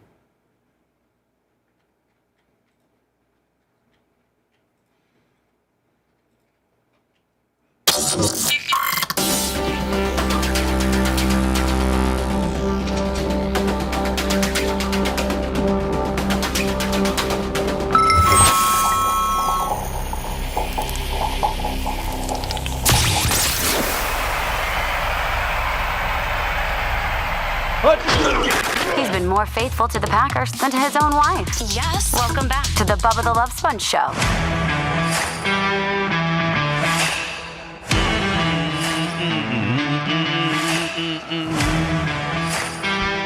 Lummy, are you and the redheaded ginger doing a little after show today? No, it's no, we did that's yesterday. tomorrow. Well, that's right. I'm so sorry. I keep thinking today's Friday. Wish it was. Damn, me too. So today is extra content is the UFC break. Oh, is that what the after show is going to be? Well, then you got also, I believe it's Clem and. Oh no, hold on. It's my sister and Kush. Seth, your mic's on. Why didn't you blurt that out? I was just waiting for you to just keep sifting through everything that happens here. You would rather me sift through it organically and stumble into it than you just parrot it out like the smart ass that you are. Well, I don't want to be like, I'm doing a show with your sister, Sponjo. That's true, yeah. Well, it could be that. It could be the podcast that I did with Gary yesterday. I mean, we just have a lot of options right now. Within our podcasting world, we got like five. We have 5 shows left, so we need some good performing to hit our numbers. So we can show another month of growth. Every month that Seth has taken over, we've blipped up. Like the first month, we blipped up like 6,000. Last month, we were up 15,000 from our lowest month. And now I'd like to, it's going to be a little bit touch and go if we can beat last month. No, we're good. We're going to crush it. We're going to crush that. The last 3 days have been huge. Really? Yeah, it's been like we've had by the way, like 20,000 downloads the last 3 days. Operation Pigmentation with the 2 African American barbers. That posted last night, right? Yeah, I posted I think right after the show yesterday. And then the big. Was it Clement Kush where we broke down Anna, or was that was the Monday show? If you look on the chart, Seth, have you seen it goes way up for that Monday deal? The Monday kind of wading through all of the Blitz Anna stuff, I think might be one of the highest single day downloads we've had in a while. I mean, it looks like it was the biggest day that I've been involved with. I think it was like 7,500 downloads in a day. But that one's doing well. And then yesterday was good again. And, we're consistently putting stuff up there. It's not regurged material, and people love it. No, in fact, none of it's regurged. It's all, organic or exclusive, I should say, to podcasts. So, like, let's say that you're Bubba Army and you follow us on, 103.1 in Orlando. And you're like, I heard Bubba had a Facebook page. So you're following us on Facebook. I heard Bubba had a YouTube channel. You follow us on YouTube. All of those at The Bubba Army. Maybe you're following us on X. That's a good follow. I'll send you some good, University of Columbia, pro-Palestinian content. In fact, I don't even know if I'm going to have time to go through my daily. I was a little bit inactive yesterday on Twitter, Lummy. Usually I put up about 60 or 70 tweets. I think yesterday I only put up 30. I was just so very busy. I had so many things to do. What were you doing? I was dealing with, for 2 hours, I was dealing with Cash App for 2 hours. Jeez. Just straight. And then I had to go to the bank. And then I had to drop off something at Tom's. And that isn't usually what you think might be a 5-minute ordeal. Turns into be a 55-minute ordeal. Once you said Tom, I knew an hour of your day was gone. Right. So, and I met Steven Diaco yesterday at Union for lunch. Oh, nice. Oh my God, that place is so fancy. They're going to be doing brunches on beginning May 3rd, I think, or really? May 4th. Yeah, you should check out Union Brunch. And they got, I got to tell you, man, they got, not only is it like the who's who of Tampa? It's right there on West Shore. It's called Union. And not only are the who's who of Tampa like just dime piece after dime piece, but the food is unbelievable. How good is that bread, Bubba? Oh my God, it's so good. Is that where? I think that's where you and your wife went on Bubba 199. I think did you guys flip over to Union? No, we flipped over to the Silks Poker Room. Oh, okay. But we would have. I'm assuming you've had dinner at Union. We've eaten there. We went there for drinks after a little neighborhood get together for somebody's birthday. I mean, Union's nice. The rooftop's very nice. Mario Gonzalez, another 25 for the Babyface. Can you and Babyface come to Vegas? I wonder if we should do a show trip to Vegas. Well, hold on. You got that one or two ways. A show trip to Vegas with none of the significant others, or a show trip to Vegas with the significant others. Well, we could do it. We could do it all at once. We can fly out with them and then send the girls home and stay out there. No, at that point I'm going to be too tired. Oh yeah, I forget. Why do we want to leave our women home? Because are going to get whores, or because it's a bro thing to gamble? And I don't think any of us are getting any whores. Right. Yeah, I mean, so we might as well take them because we're going to want some ass while we're out there. And the only ass that we're going to be able to really ever get is the ones that Brandy Love fleshlight that I have here. Yeah, exactly. Of which, I was going to talk about that, and I'm glad that you brought that up. So it's mine. She gifted it to me. And then I gifted it to Seth. Okay. And I'm like, Seth, I've masturbated with a fleshlight before. Okay. I have. It was a show mandate back in the day. Yeah, I mean, Lummy, don't make me look like a megalomaniac, please. The statute of limitation on HR never go away. So. By the way, we don't. And by the way, I'll go on record right now. We don't have an HR department. And Brian, legally, like being an attorney and everything, if you hired an attorney, if you hired an employee and you said to them, "Hey, you don't have a contract. Here's how much you make, and we don't have an HR department." And we don't have health insurance. Yeah, that's fine. But you tell that, and if you want the job, it pays. This is how much it pays. You get paid every 2 weeks, and we got a paycheck company that does it for us and takes all the taxes out and all that kind of stuff. You want it, but you tell them up front, like, we don't have an HR department. And if you did, you'd fire them all anyways. So it's probably for the best. You'd be in a nonstop fight. It would be like Michael Scott and Toby fighting it out on The Office. That would be you if you had an HR department. So let me. She gave it to me, and then I guess at one time this cannot be an HR violation because we don't have an HR. So since you don't have an HR, you can't have an HR violation. That's sound legal reasoning there. That There's is case law completely on that. wrong. But yes, Brian can probably find some stupid place in Delaware has some case law on that. Yeah. Jim's Flower Shop didn't have a HR department. So when Jim started grabbing you mean Lisa, Tiger Lily? Yeah, and so when Jim started grabbing Lisa's ass, Lisa had nowhere to complain to. Lisa ended up eventually quitting because she didn't like getting her ass grabbed by Jim at Jim's Flower Shop with no HR. Now, she could probably civilly sue Jim. Probably she couldn't she? I mean, Bubba, having an HR or not having an HR has nothing to do with whether or not you're committing violations. That's true. I mean, I thought you understood that, but then you keep going down this road that's completely just. Like it's almost like it's showing that you really don't understand how it works. The analogy that I'm using is saying, officer, I didn't see a speed limit sign, but I was going 150, but there's no speed limit sign. He would be like, well, sir, the fastest that you can go on I-70 is 70 miles an hour. That's the fastest. Most portions are 65 and 60, and nowhere, shape, or form can you go 150 just because you don't see a sign. So just because we don't have an HR sign that says, if you've been violated, please go see your HR director, doesn't mean that I can't, there can't be some violations around here. Is that what you're trying to say, Brian? That's what I'm trying to say to you, yes. All right, well, let's go back to the fleshlight. So we get the fleshlight, and this is a replica of Brandy Love's vagina. And what and Lummy, like you said, trying to get me in an HR deal, Correct. is that we had at one time as part of the show, everybody had to fleshlight. I don't know when that was, Lummy. Was it like circa 2019 or something? No, 2007, 2008. 2000. Okay. Yeah, serious days. All right. So yeah, I mean that's way back. I mean, yeah. Brian, we're almost like 7, 8, 9 years from that, right? Or 17. Yeah. Yeah, that's what I meant. Sure. So, did we all use them? Yes. It was when we were sponsored by Fleshlight. Yeah. Adam and Eve. Yeah, Adam and Eve. That's what it was. We were sponsored by Adam and Eve. They sent these fleshlights, and I think me, Brent, and Spice Boy.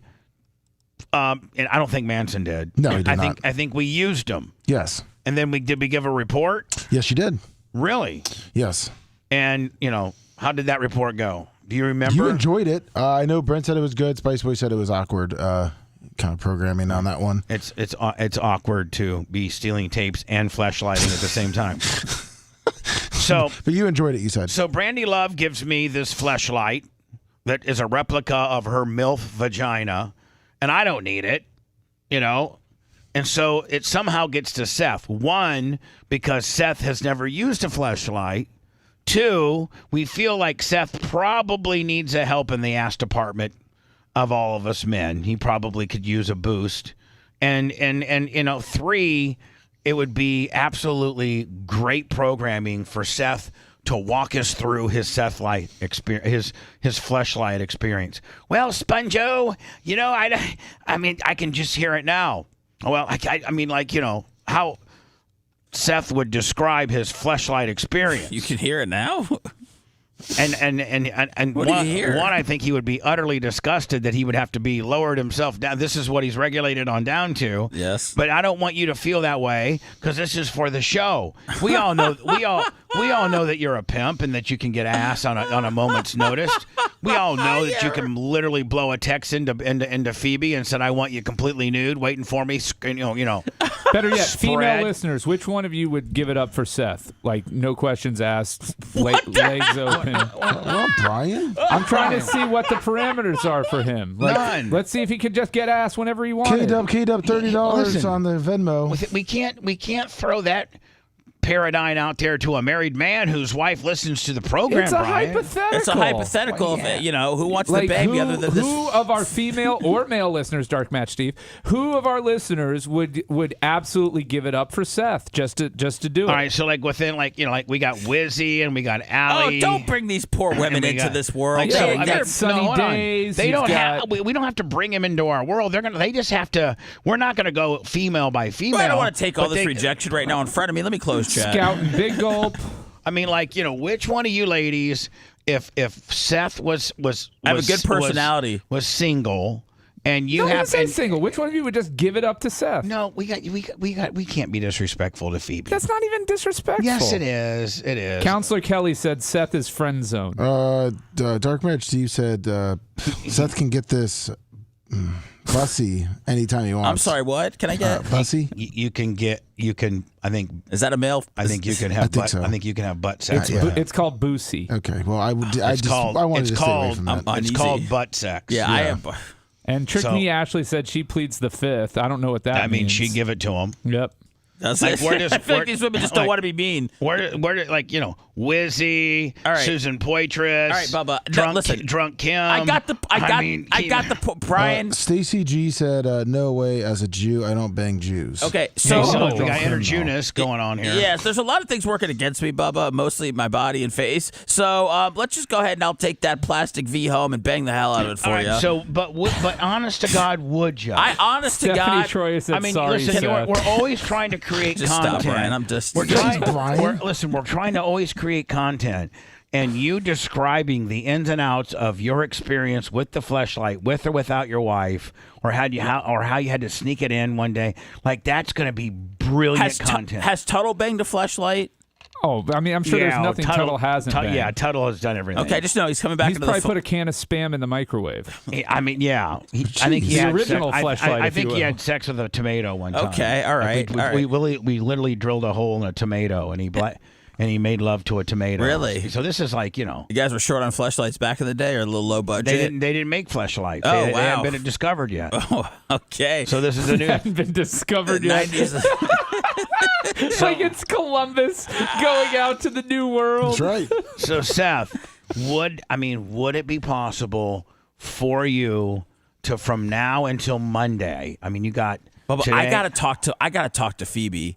I've been meaning to record a podcast with her where I talk to her about this very topic because we haven't talked about it yet, so I'm interested. But I can't imagine that. So you guys should do a podcast before you go use it. Be like, okay, so it's Seth and Phoebes. Phoebes, listen, Bubba has I don't given think me she this. wants me to use it. If you're worried Well, about then that it, would come out during the podcast. Yeah, She if would you- see, like, listen, honey, I don't want you to use it. I appreciate that Bubba's got you up, trying to do this for content, but I got to draw the line. I don't want my husband, making love to a rubberized, dildo. I'm calling her right now. I'm just finding out. Can we put her on the air? Can we call her on the air? Hold on.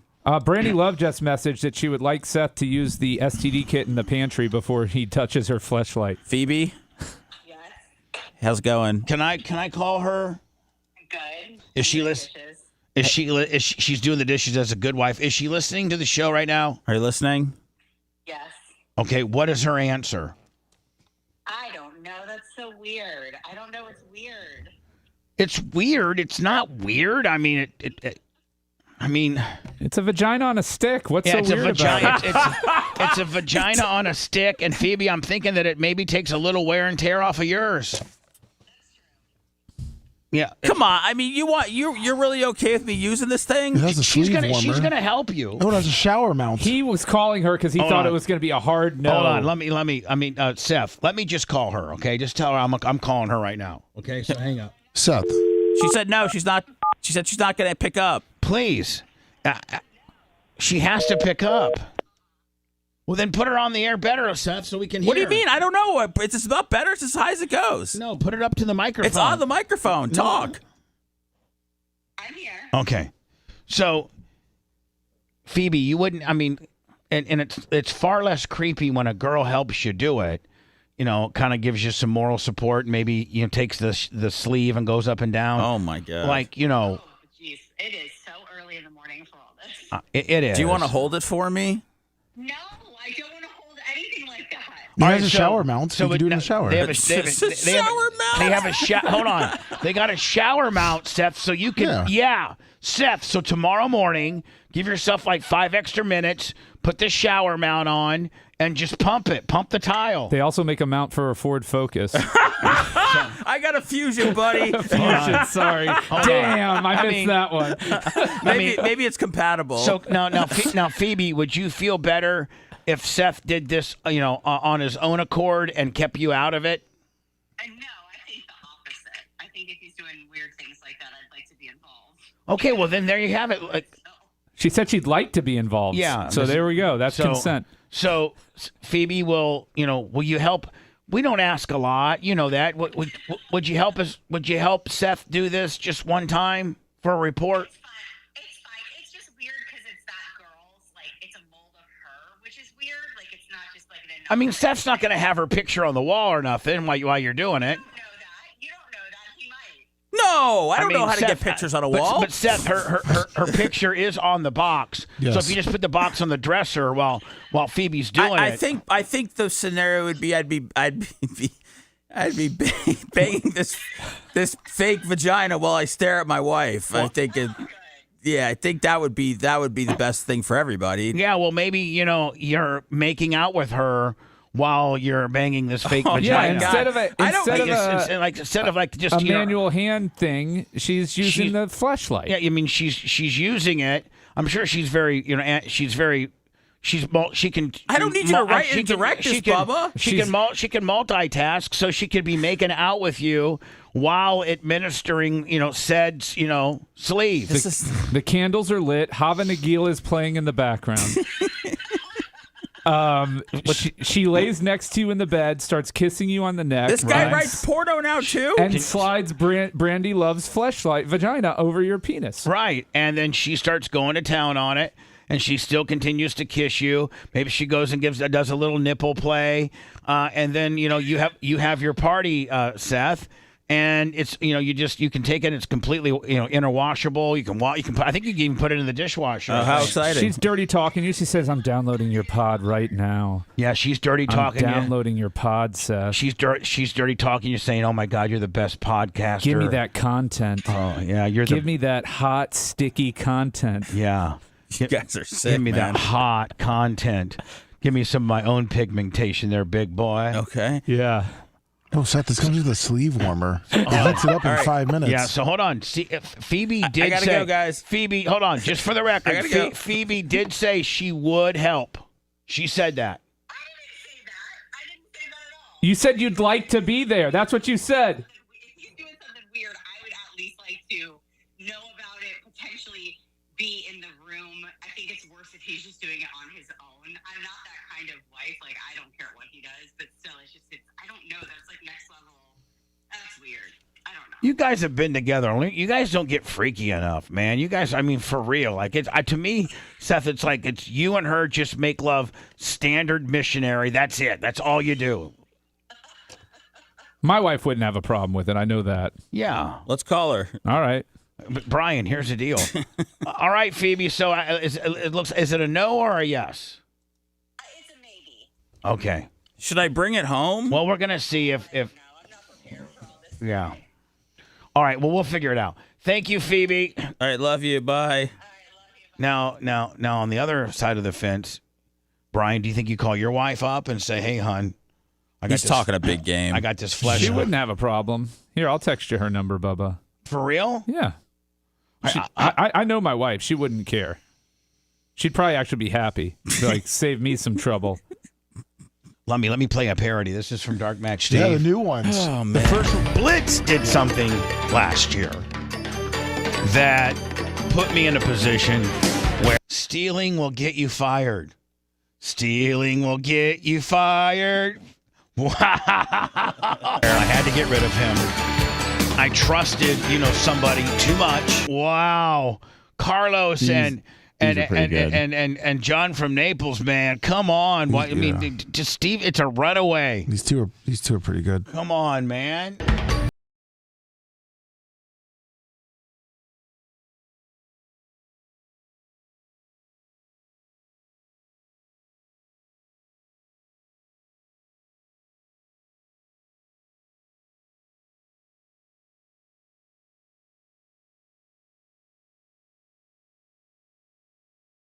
Tenderloins, boat seats, bed sheets, and a bag of super beats. Gift card from Walmart, lifts and other car parts. GoPros, camera mounts. I think I'm starting to lose count. I don't know if embezzlement is tax deductible or not. Employee theft. I don't know. A kit to test for herpes, syphilis and scurvy, HIV, monkeypox, COVID, and the flu. AR-15s, ammunition magazines donated to Zelensky and Netanyahu. Stealing will get you fired. Wow. He could not return because he had to learn that stealing will get you fired. Seth would be delighted if you got indicted.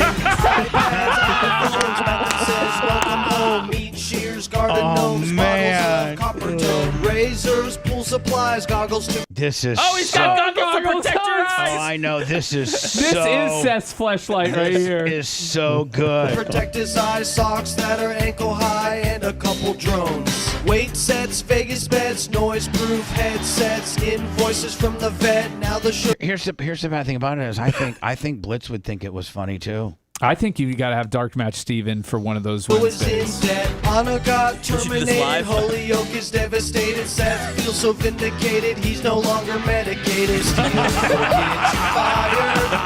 He could not return because he had to learn that stealing will get you fired.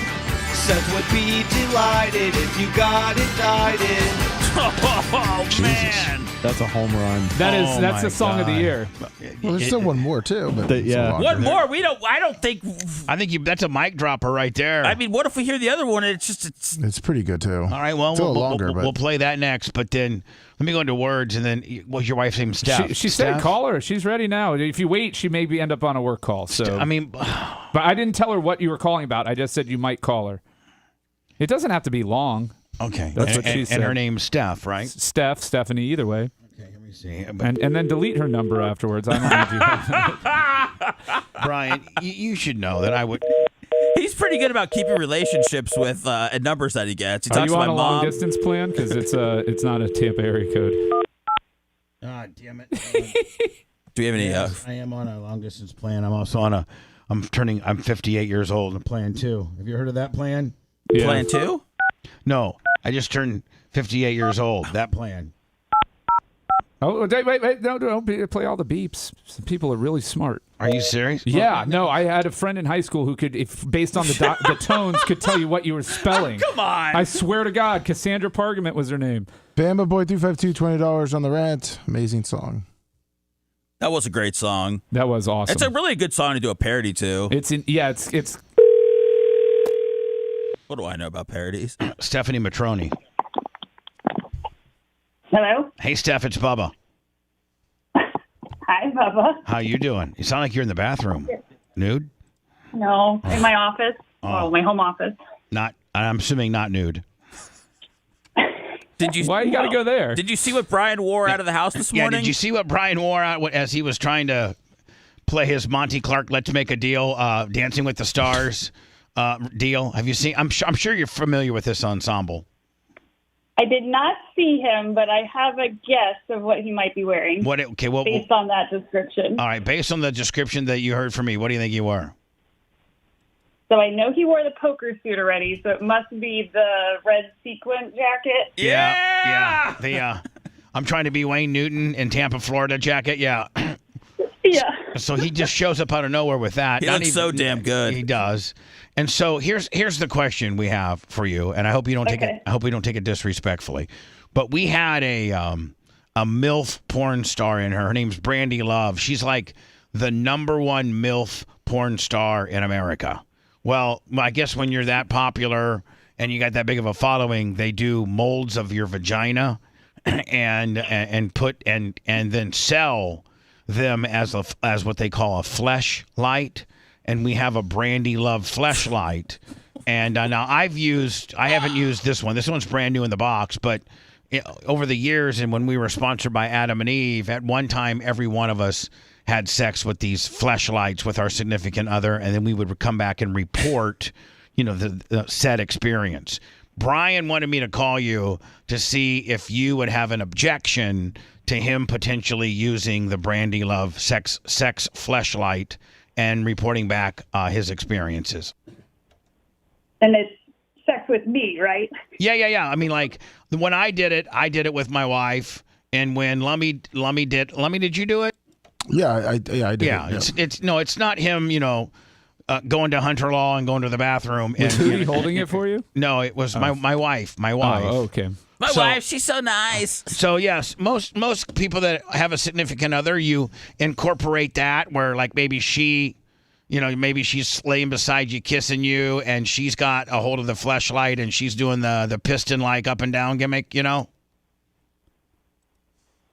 Okay, so why don't you just tell Stephanie? I just got a hard silence on that. I think she didn't know when she was supposed to super chat. I didn't think she knew when she was supposed to start talking. Bubba, why don't you just tell her that it's essentially a fake vagina that she'd be holding while Brian bangs it? Why don't you just break it down like that? Okay. There you go. There you go, Steph. It's virtually a fake vagina that you hold while Babyface administered sweet love to it. This is America. To completion, and then talks about said experience on radio. Will you be willing to help with that? Well, Bubba, because we love you, and if that would be supportive of content for your show, I am game. Look at that! See, Seth, look, that's a woman that cares. That's a significant other that cares about this show and having good content. And I'm barely on it. And yeah, exactly. and you're full timer, big money Willie, and your girl's like, no, she doesn't. She doesn't want to. She doesn't want to participate. Just so Stephanie steps up like the cool bitch that she is and says, hell yeah, I'll help. Just so you know, Steph, you were the second call. We called Seth's wife first, and she was totally weirded out by it. Now, in her defense, she was doing the dishes. I don't know what your excuse is, but she's at her desk making millions of dollars for your family. She's going to be in her. I can't wait to be a stay-at-home dad, and she's going to be like Tara. We're going to be like Tara and Tarek in one day, and I'm not going to have to work anymore. So yeah, Tara tells me that in 5 years that she'll never have to work again, and quite frankly, if I didn't want to, I wouldn't have to either. She's going to make so much money. Wow. So is that your wife? She like in 5 years she's gonna be so loaded she's that gonna you be running Raymond James. And it's gonna be Raymond James and Steph. That you don't even have to worry about going to the Lemon Street That's office. Gonna be it. Yeah, I can phone it in. Yeah.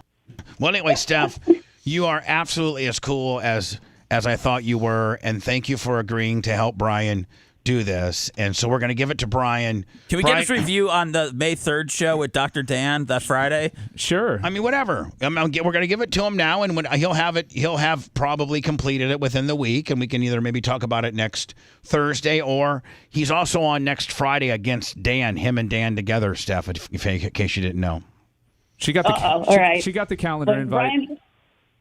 Brian's probably excited because this now guarantees him a sexy time night. So yeah, Brian. See, your wife's even saying she's going to be so horned up that she just can't let you watch. She just can't let you watch and get all this enjoyment out of this artificial vagina. She's like, I'm going to give him real vagina. Who doesn't want my these sloppy seconds here? Right. You know. She may say, you know what? We're using this only to the point where, but once it's time for you to have a party, I need that. I need that action. Fleshlight might be actually good for a relationship. It get your juices going, so to speak. Yeah, we'll see. I'll report back. Hey, did you get laid? Did you get laid on the night that you guys came over for Bubba 199? Yes, I did. Okay. Was it a good one? Yeah, it was a good one, right, Steph? It was a good one, right, Steph? Yeah, better answer it right. Yeah. What if she went, no, quite frankly, it sucked, but hey, I tried my best. Look at what I'm working with. Look what I'm working with, a guy with a goddamn red Monty Clark, let's make a deal suit on. Did she want you to leave the jacket on? Yeah, it gets a little rough, you know. So anyway, Steph. Yeah, I went with. Thank you so much for the pre-approval. Thank you. Love you. How'd drop-off go? Good? Yeah. All right. Talk to you later. Bye, everyone. Bye, Steph. Hold on. By you saying how to drop off go good, that means there's been some type of high spot that's happened at Dry Spot. No, never. I was just being funny. Seriously. No, our daughter's a saint. Nothing's more boring than dropping off or picking up your kid. I mean, you can call it boring. I call it quality time together. But yeah, there's different ways I'm of into picking up my kid. No, hold on. Nothing's worse than having to go get your little crap head. I hate when I got to pick up one of her friends, but I mean, I don't mind picking her up. You your guys little crotch goblin. You guys are completely mischaracterized. What I'm saying is nothing's worse than picking a kid up after school in Carline, because if you want to get up there fairly early, you got to get there about 30 minutes early if you want to get a good spot. If not, you're 5 miles away. And you have nothing but to do but to sit there on your phone. Get impressions. Tweet, baby, tweet. Okay, all right. Did you pick up Tyler a lot? I did on the days that I had him. Yes. Were you angry when you would sit in Caroline? No, I hadn't seen him at that point for a week, so I was like, we'd go a week on, a week off. So she'd have him for a week, and then I would have him for a week. But our exchanges were at school on Fridays, so she would take him to school on Friday, and then I would pick him up, and then I would take him to school all that week. Would you have like a treat for him or something? What do you mean? Like I don't know. Treat. I have no treat for him. Oh, I got a treat. I got something for my daughter every day. Jim Todd, $50 in the Venmo. That is Jim Tap? Jim Todd. Oh, Jim Todd. So hold on, you got a treat for that's a little bit borderline spoiling. Yeah, no, it's definitely gone way overboard. But so every day you pick her up, she expects a treat. I mean, it could just be a snack from the house. It's not necessarily like something, great, like a milkshake or a toy. But, I mean, sometimes, when I have time, I like to run to Target and grab her a little something and give it to her when she gets in the car. Daddy got you a Donruss blaster. You're listening to the Bubba the Love Sponge Show. If you want 24/7 on-demand Bubba and the crew, go to BubbaArmyHQ.com. The Bubba the Love Sponge Show will be back after this.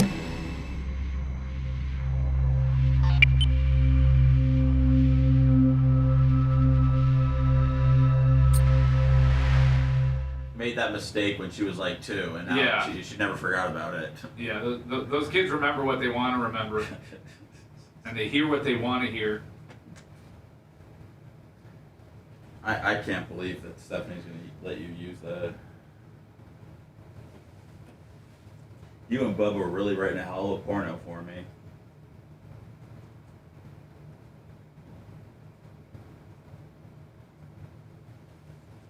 I got in trouble for saying my wife's place of employment on the air, so I'm not allowed to do that anymore, Bubba. I don't think that you said it. I did, but I don't think anybody fucking. Yeah. But in the future, I can't. It wasn't my fault. It's 100% on me. That's why, Tina, when I would pick up I pick up my daughter and her friend, they would I don't know, we would do some carpooling, and I'd go and I'd want to get them each I got to get them the same thing because kids are, so I'd go in a bakery, get them 2 giant chocolate chip cookies, and I'll be like, fuck yeah, they're gonna love this.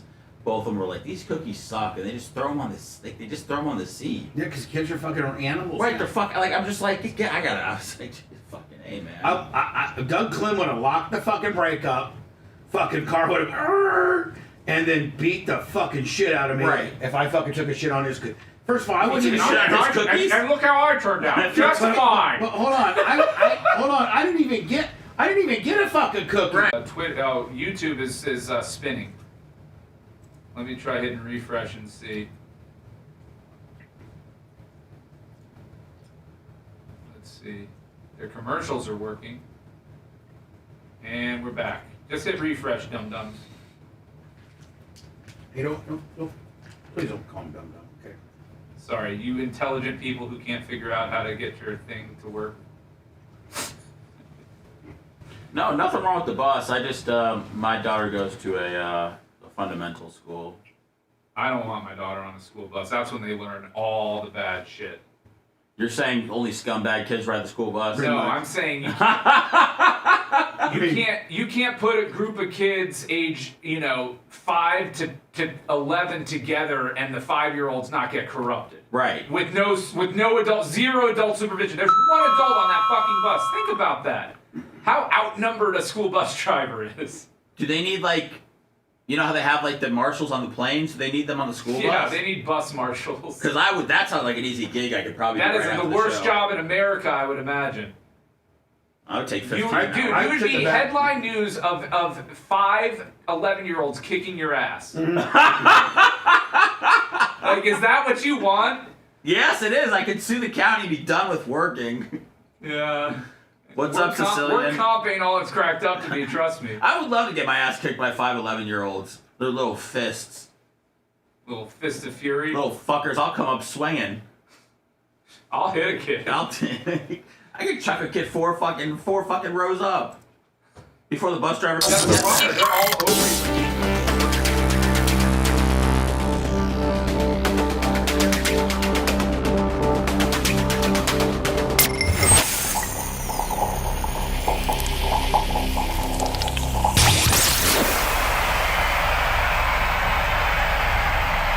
After the show, make sure to check out BubbaArmyHQ.com. It's all things Bubba 24/7. And now back to the BRN.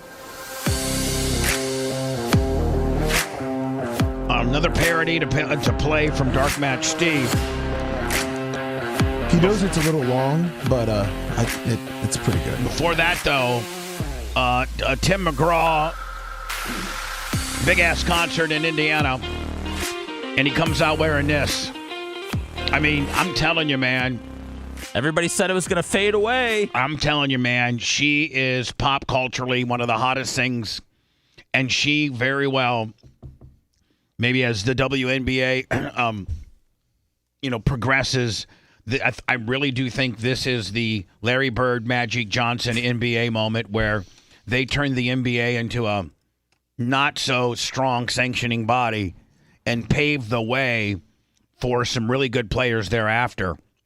I think Caitlin Clark is just the shot in the arm the WNBA needed. And when you got guys like Tim McGraw, who's a man's man, he's pretty rugged. Oh, there. he's rugged. He's an actor too. Yeah. And he's doing his. I don't know if this is an Indianapolis. I don't know. Yes. If this. Okay, this is an Indy.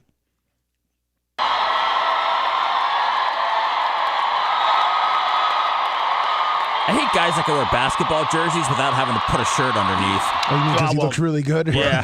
Now let's not say we hate him. Let's say that deep down we envy him. Now I know why Taylor Swift wrote a song about him. Meow. He's a good-looking guy. Yeah. Oh, he is. I mean, now hold on.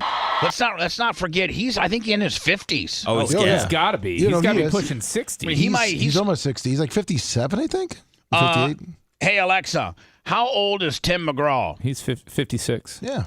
Tim McGraw is 56 years old. But his birthday also, is this week. I can give you notifications on celebrity and entertainment news. Would you like me to do that? Yeah. Oh, we just replaced Anna. Andy, you're now following pop culture, and you will receive notifications when they have updates. All right, thanks. I mean, Tim McGraw, for 56 years old, looks good as hell. Yeah, he does. He looks better than Dan. Is he still with Faith Hill? Yes, he is. Is this a Tim McGraw's hot segment, or he's wearing a Caitlin Clark segment? I'm trying to just. I think both. Okay. No, this is his set at his concert in Indianapolis, and this is. I think they'd already done some songs, and they went into like a little set change. You know how a lot of times they'll do an outfit change? Yeah. He came. This might be towards the end of it when he was coming out for his encore. He came out with the Caitlin Clark jersey. I mean, very well played too. Very well played. Supposedly, you can't find these, and these are sold out everywhere. Yeah, everywhere. And you saw she got a $28 million deal with Nike? Yeah, she did. Would you wear a Caitlin Clark jersey, Bubba? Yeah, I would. All right. I would. Bubba Army. I would absolutely. Well, Brandon the Quad tried to find you one, but they don't make our size, Bubba. Damn it! Damn If it! you love that segment, then check out BubbaArmyHQ.com and do a deep dive on past shows. We'll be back in a The Bubba minute. the Love Sponge Show will be right back.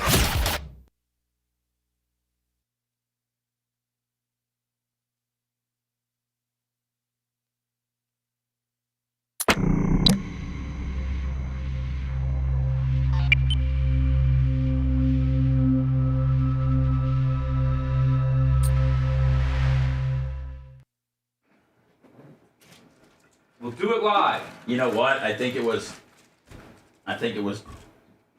the atmosphere telling you about the compensatory pick story. I'm not going with that. But here's Bubba. Give me the latest on the draft. I did. One of the saddest songs ever written is by Tim McGraw. Don't Take the Girl. Yeah. Makes me cry every time I hear For real? Yeah. No, for real. It's not about abortion. Didn't Tim McGraw do a song with Nelly? Yeah, he did. Yeah. Yeah, it's fucking awful. One of his best songs. Yeah, have you ever heard Don't Take the Girl, Bubba? I don't think We can't play it, but... It's about her giving birth to Yeah, dying during childbirth. And he had to pick between the kids. Yeah, it's fucking the worst choice ever. James Beecham, good morning. Don't take the girl. I put him on the map. Yeah, that one's... That and Down on the Farm. That's a sad song, man. Didn't make me cry until I had a kid, but that shit hits hard and real. Sure, Christopher Osborne. You Yeah, can Red ask Rag a talks question. about abortion. That is correct, sir, yeah. What's up, Steve Jenkins? So you ready? One about childbirth and then about abortion. It's all good, man. Gotta play to all sides of the fence. Right. Covered it. Yeah. Big country, you're right. Good music will make you feel something, you know? Good morning, Organic Gene. I'm an Indian outlaw. Half Cherokee and Choctaw. My baby, she's a Chickasaw. She's a one of a kind. Yeah, it's insensitive. I went to his concert. Thank you, Chip Jones. The occasion is it's a new show here, man. Bubba's reborn. His birthday was kind of like his rebirth day. Bubba Shannon is he's connected. Bubba's back, What? baby. Shannon? Yeah? He's connected? Any early? I just didn't know if you wanted to test it before we go to him at 9:15. Yeah, St. Jude commercials, Sarah McLachlan commercials, and those type of commercials, they get me in the feels. I just turn the channel. I don't even watch them. You can't watch them. They're horrible. Even some Publix commercials will get me every now and then. I'm a big bitch. I need to spray some of that Alpha 24 in my eyes. That'll You're stop not a me bitch, from you're crying. MAGA now. I'm MAGA now, yeah. You're MAGA now and you get to fuck a fake pussy, dude. You're right. Those were fucking my liberal tear days. Yeah. Those are over now. Now I drink those fuckers. You drink the tears, you fuck fake pussies. Morning, El Let me Cartero. tell him we're going to be closer to 15. Okay. It's already 9? Holy shit. Yeah, the show flies, man. We're going to be closer to 15. Everybody says Thursdays is just like, woo. My favorite day. They say for some reason Mondays, Tuesdays feel like the longest shows. And then Thursdays seem like they fly by. And then Fridays hit or miss. The man knows. I'm just saying what the people say. I'm hearing things. I'm hearing a lot of people say Thursdays. Yeah, I can't do it either, Snizzook.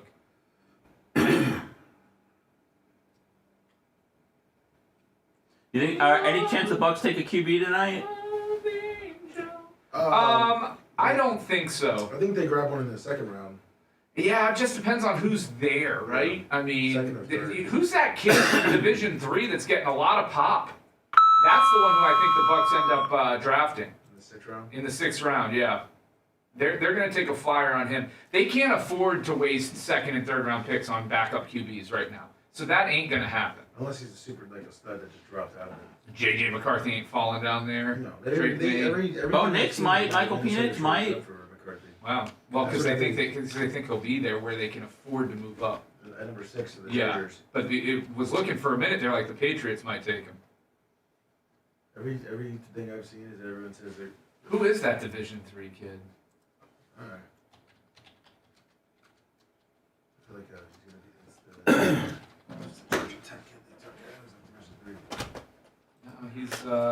He's like the sleeper of the draft. Apparently, like 6 teams are in on him.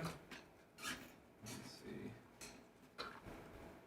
He's not even in the top 10. I can see him taking 4 rounds.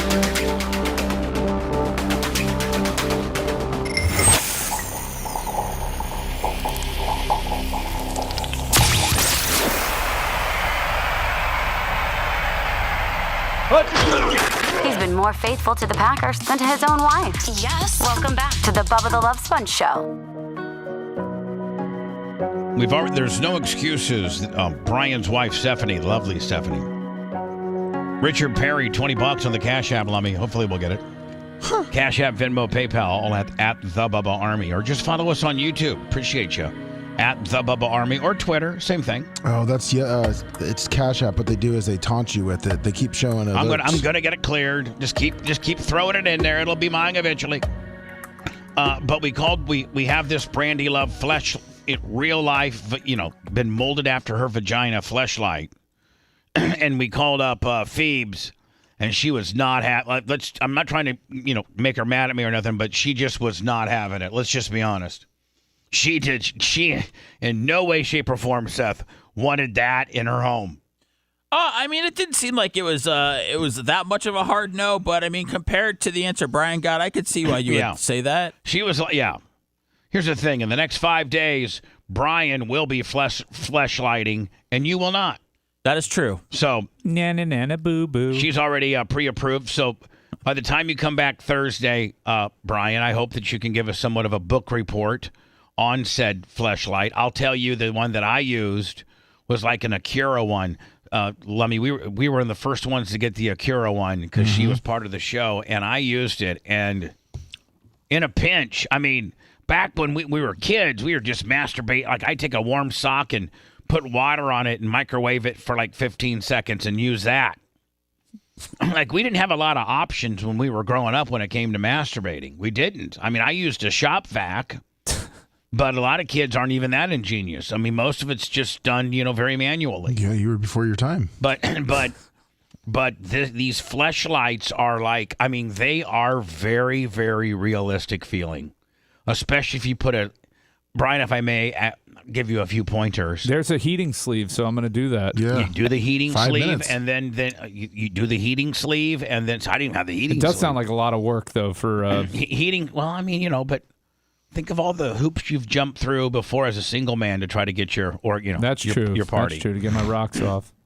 So that and just a tad bit of lubricant, not too lubricant, not too much lubricant, just enough to get the party started. Then maybe a drop or two thereafter. I'm not used to it actually being wet down there. Never mind. I'm joking. Wow. Just when you thought Stephanie was mad about her. That's not her fault. I just don't do it for her. That was the joke. But moving Liz on. has $30 Babyface Brigade on the Cash App. Woohoo! That's the joke now. That wasn't the joke how it intended. That was... On the 4th day of Blitz, Miss Blitzy stole from me 4 pairs of jeans, 3 V-necks, 2 pairs of Crocs, and a home test for STDs. On the 5th day of Blitz, Miss Blitzy stole from me 5 royalty rings, 4 pairs of jeans, 3 V-necks, 2 pairs of Crocs, and a home test for STDs. On the 6th day of Blitz, Miss Blitzy stole from me 6 surveillance cameras, 5 royalty rings, 4 pairs of jeans, 3 V-necks, 2 pairs of Crocs, and a home test for STDs. On the 7th day of Blitz, Miss Blitzy stole from me hangers for bananas, 6 surveillance cameras, 5 royalty rings, 4 pairs of jeans, 3 V-necks, 2 pairs of Crocs, and a home test for STDs. On the 8th day of Blitz, Miss Blitzy stole from me a DJ deck for Anna, hangers for bananas, 6 surveillance cameras, 5 royalty. And the thing about it is, he's dead on with some of the things that Blitz took. Yeah.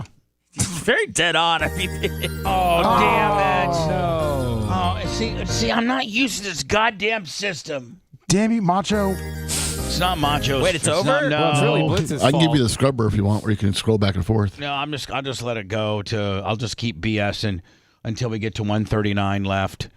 I'm just not, used. So Bubba, let's talk about this. Let's be real here. I do think Dark Match Steve warrants a May 29th appearance as a co-host. You had Iggy on. Maybe he can redeem himself from the roast. Iggy was, you were not happy about that at all. Well, I'm just saying. Yeah, I don't think he's been back since. Well, he's been at a 199. No, he doesn't miss the 199. He gives a lot to the show. He contributes. He is funny. I think he could be a good addition. He needs to learn how to work on the radio, and we'll see if he can do that. But I think he deserves a shot. All right, I'll take that into consideration, and I'll have an answer within by May 30th. By like a week from now. Give me a week to think about it. I just would want whoever's in here can't try too hard. Like you gotta just organically get your stuff in, and it's a fine art on learning the chemistry and the timing, and it's not nearly as easy as just writing a parody song. True.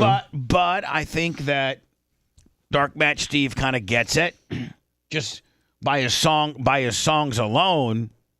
I think he gets the dynamics of the show. So, Brian, I'm probably leaning towards a yes more than I am a no. Let's pick the song back up, Lummy. This is within like 5 or 6 seconds of where I left it off at. EDs on the 8th. We'll have him on the first week of June. Babyface. You know what I'm saying? I hear you. That one up there, the very first one. What's Stand that? About. You gotta stand up. Oh, I see it. The one from the Walmart. No, I'll show you the one we got made for my neighborhood fantasy football. Yeah, and it was like $200. We could get something similar for. I can look at my photos here.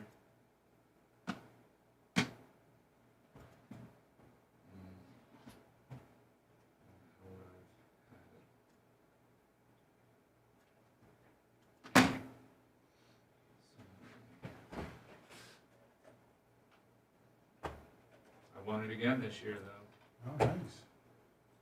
Playing against Old Man Rivers down the street. It's a neighborhood league. I mean, people take it seriously though. It's a FAAB one. It's not It's not like super easy. You know. You know why I'm saying. Dominating it. JB4. Good morning. Where's she held in? The hell the picture of the belt is.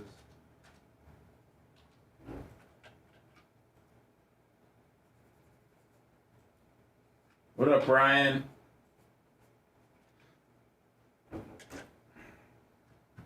No, I happened to get Puka and Kyron Williams and survived long enough when Kyron was out to make the playoffs, and then he performed. Yeah, which was good because my draft was fucking terrible. Like awful. Atrocious. Embarrassing.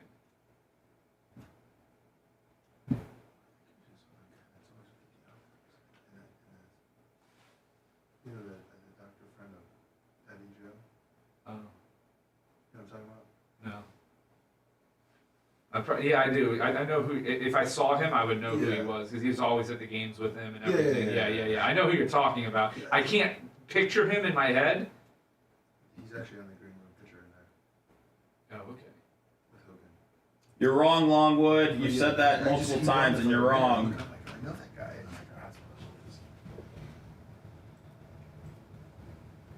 There's been no money coming in, and they've done this. Why are people so negative About everything?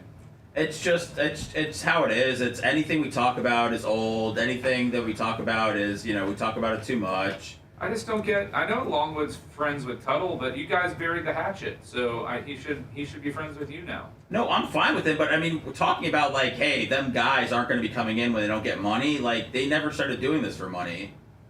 No, it's the love of the game, man.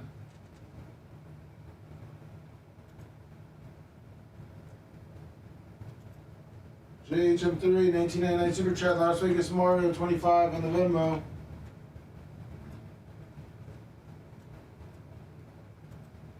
So far, those parodies only cost $120,000 each. Man, that's real fucking day. That cuts, yeah. I mean, it's pretty funny, Bubba. If you're being intellectually honest. Criminal prosecution. The Supreme. Bubba, do you see Shannon? You want to test his levels?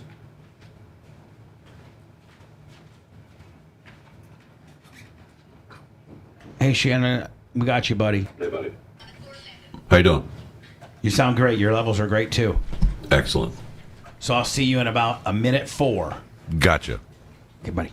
I don't have happy pills totted. If you got any totted, send them this way. I don't have happy pills. Don't hate, help. Say I'm it. actually just trying to develop a fucking podcast here for the BRN, man, and it's just like... Don't hate, help. Say want to shit on it. Don't hate, help. Don't hate, help. Dude, I mean, it's just like... We can start our Don't own let fucking... but Seth, don't let the one person No, drown out the 500 that have said positive It's things. it's always gotta be something, man. Everybody always knows more than what's going on. Well, welcome to my world, man. But just ignore the noise. Everybody, I can't because I try to interact with people. Seth, I have 2,400 people blocked. I hated people so much. I can't take it anymore. I hear them and I see it and I choose what I want to engage with. Because I'm in control. I'm not going to let these jobbers control how I feel.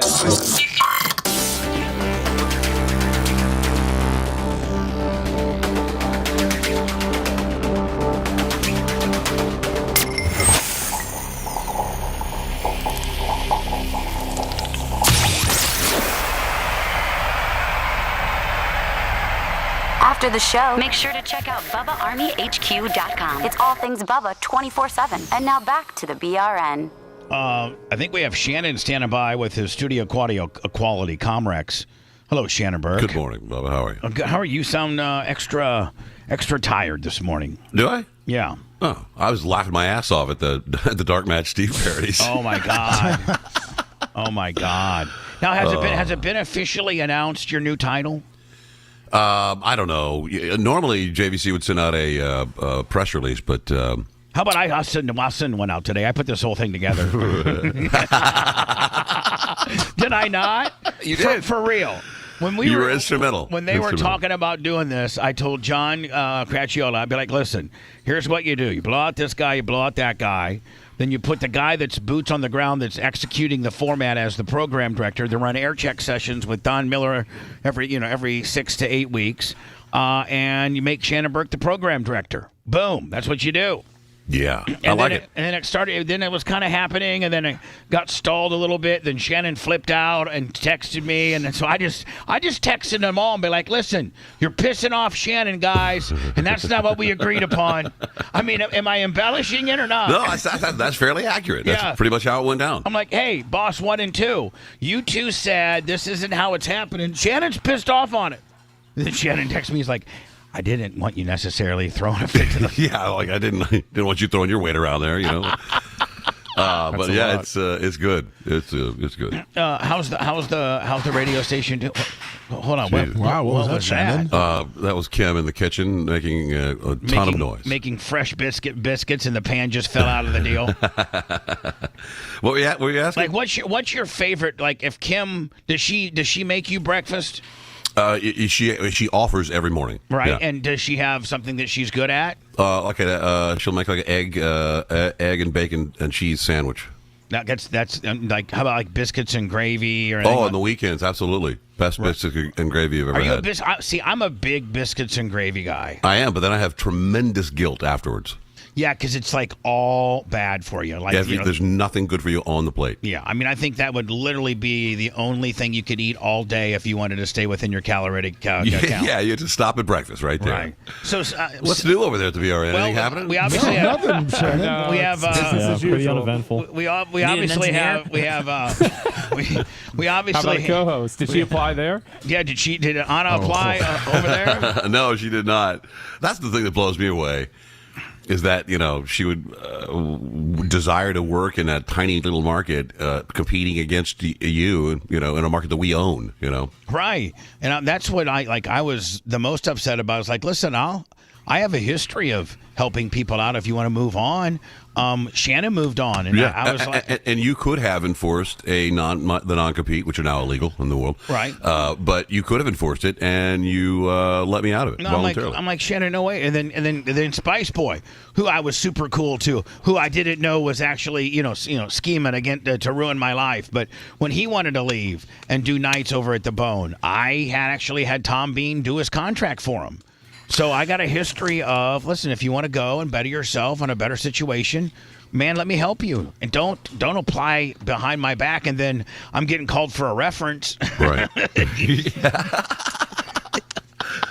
Oh man. So what do you? I'm one of the few guys that's worked for you that hasn't tried to destroy you. Yeah, you're one of the. I mean, like you. You have to put the caveat in there. Shannon would never. Him and I have. Like here. Let me just tell you how much old school respect we have. Tuttle has not endeared himself with the JVC people. In fact, they hate him. Okay, and I mean, I'm just to put it mildly. Yeah. I mean, yeah, just like you told me you didn't want me to reach out to John and Shane, and I did. I mean, I don't pull no punches. They don't like him. Shane hates him, probably just a little bit worse than Shannon. So I'm figuring out these Wednesdays, and I actually reach out to Shannon before I locked Tuttle in. I reached out to Shannon. I said, Shannon, I need a favor. That was nice of you. And he was like, okay. And now, see, because you got to know, Brian, he's the program director now of Florida Man. So he's your boss? Well, yeah. Technically, Shannon kind of is my boss. Oh, hell yeah! Congrats, man. Congrats, Shannon. But he's boss. Yeah, he's the program. We're coming down there for an inspection soon. So. Everybody's getting drug tested. And he want. Do we talk to you about Yes, raise? and you better be positive. Right. Shannon, listen. Shannon used to be in the kitchen, and I'd have like the weed Zeppelin smoke thing going. I'd say either you take a hit or you're fired. And Shannon would be like, what? I go, take a hit or you're not my friend and you're fired. Yeah, and so we had to fill up bags. Yeah. It was awesome. So we have reverse HR here. But I actually texted Shannon. I said, Shannon, I need a favor. I know listen, with you being the program director and stuff, I don't want to have something on that you just despise. Will you give me one chance to make Tuttle, have him back whole again? And no, but have him back. I'm thinking about doing it monthly, but have him back on the first time, and you just give me that opportunity. And Shannon's like, I'll give you one shot. Everybody deserves a second chance. I'll give you a shot. But my theory is I don't ever want to keep you or hold you back from doing something that you think is good for your show. Why would I do that? Well, that's the respect that you and I have for each other, and the longevity that we have in this business, that we usually make calculated decisions that usually end up working out good. But in principle, that was the old school way to do it. I know that I'm a subcontractor and I can put whatever I want on my show for the most part. I don't have to ask. Right. But I asked because you are the program director and it's going to be on your radio station. So Shannon was super cool about it. Well, he wasn't really cool about it at first. He went, if we were to be intellectually honest, he went, really? Yeah. Really? I hate that guy. For real? And I'm like, I'm begging. I'm like, Shannon, please, just give me one shot. And he's like, listen, I'm not one to tell you what to do on your show. You can listen. Who am I to say? But right. But you know what? Yeah, go ahead. We'll give him a second chance. And has he tried to make Shannon? Has he tried to make things good with you? Because I had issues with Tuttle from years back, and him and I squashed it pretty quickly. I just decided I didn't care anymore. And he told me that he's reached out to a lot of people to make sure that they don't hate him. Has he done that with you at all? No, no. I don't think he has. Wyatt Harris 50 on the super chat. He's I hadn't had a conversation with him or any communication with him in years. So yeah, this makes sense now when you texted me, Bubba, and said your new programming director is a real pushover. Whatever. Shut up. Shannon knows better. So anyway, Shannon, in the world of Trumpness, if you will. Did he get in any trouble yesterday? And don't you think that if they did violate him on these gag orders and threw him in jail for like 5 or 6 days, that would be the best thing that could ever happen to him? It would. It would absolutely be, every time, there's more indictments, every time there's another court case, every time he loses a motion, he grows stronger and stronger. And Stephen A. Smith said last week that he was noticing this hypocrisy in the witch hunt against Trump. And then he had to come out yesterday or Monday, I guess, and apologize and say, y'all misconstrued my words. Because he was saying that that it's Disney came down hard, which owns ESPN. Yeah. Probably Stephen A. His first monologue is exactly how he feels. His second one was probably corporately infused. Bitch, you better change your course, something like that. Right. That's exactly what happened. But I think but I agreed with him, and I think what he said is right. And many other African Americans have said the same thing, that they feel they can identify more with him because they see him just getting the book thrown at him for no apparent reason, and that's something that a lot of Black Americans can identify with. And Brian, how can they legally? Was it Alvin Bragg and the judge? How can you legally put a gag order on something that's happening in public court, in a public forum that's open to the public? How can a person have a gag order about that? Like, how can that be legal? Well, I think it's legal if the judge and their staff begin to feel intimidated, or like somebody may act on what he's accusing the judge of being, not impartial. All right, and all of that. Okay, so but from hold on. that standpoint, they have the authority to do it. This is not unheard of. But on the other end of the spectrum, the judge's daughter has already made, I heard $100 million in fundraising through a Soros, soft pack. I mean, you've heard, but is there proof of that, hard proof? We know. Yeah, there's hard proof. Hold on, Brian. There's We hardly know. proof, We but know yes. the people that are trying him. In fact, Alvin Bragg, he actually boasted during his candidacy that he was going to be the one that gets Donald Trump. Well, don't you think this particular court case is an absolute sham? The things that they've trumped up that they never trumped up before, the things that they've turned into felonies that are misdemeanors. Yeah, these are misdemeanors at best, and he's probably guilty of the misdemeanors. Nobody was crying when John Edwards was tried for essentially the same stuff, right? No.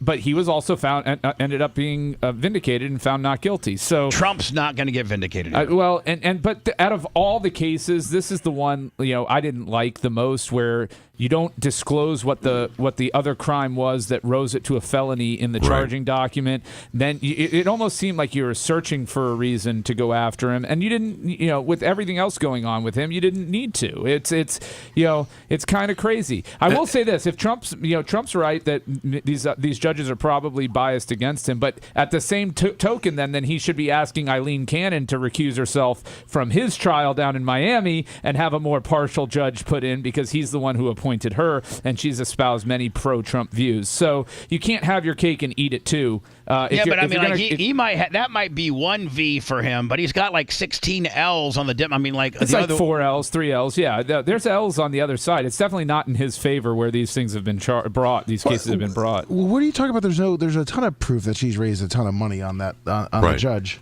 That she hasn't made money because she didn't make money. She raised money for Biden. Raised money for Biden. Right. So because a judge's child, I guess there may be a New York law on that. I don't know. I don't know New York law. Okay, I know that I don't know New York law, but I have a little bit of common sense, just a tad. And it seems to me that if you're a judge, and over this high profile of a case involving the former United States president, and your daughter, which seems pretty close to, is a campaign fundraiser for his opponent, to me that makes you not very unbiased by proxy, does it not? Right.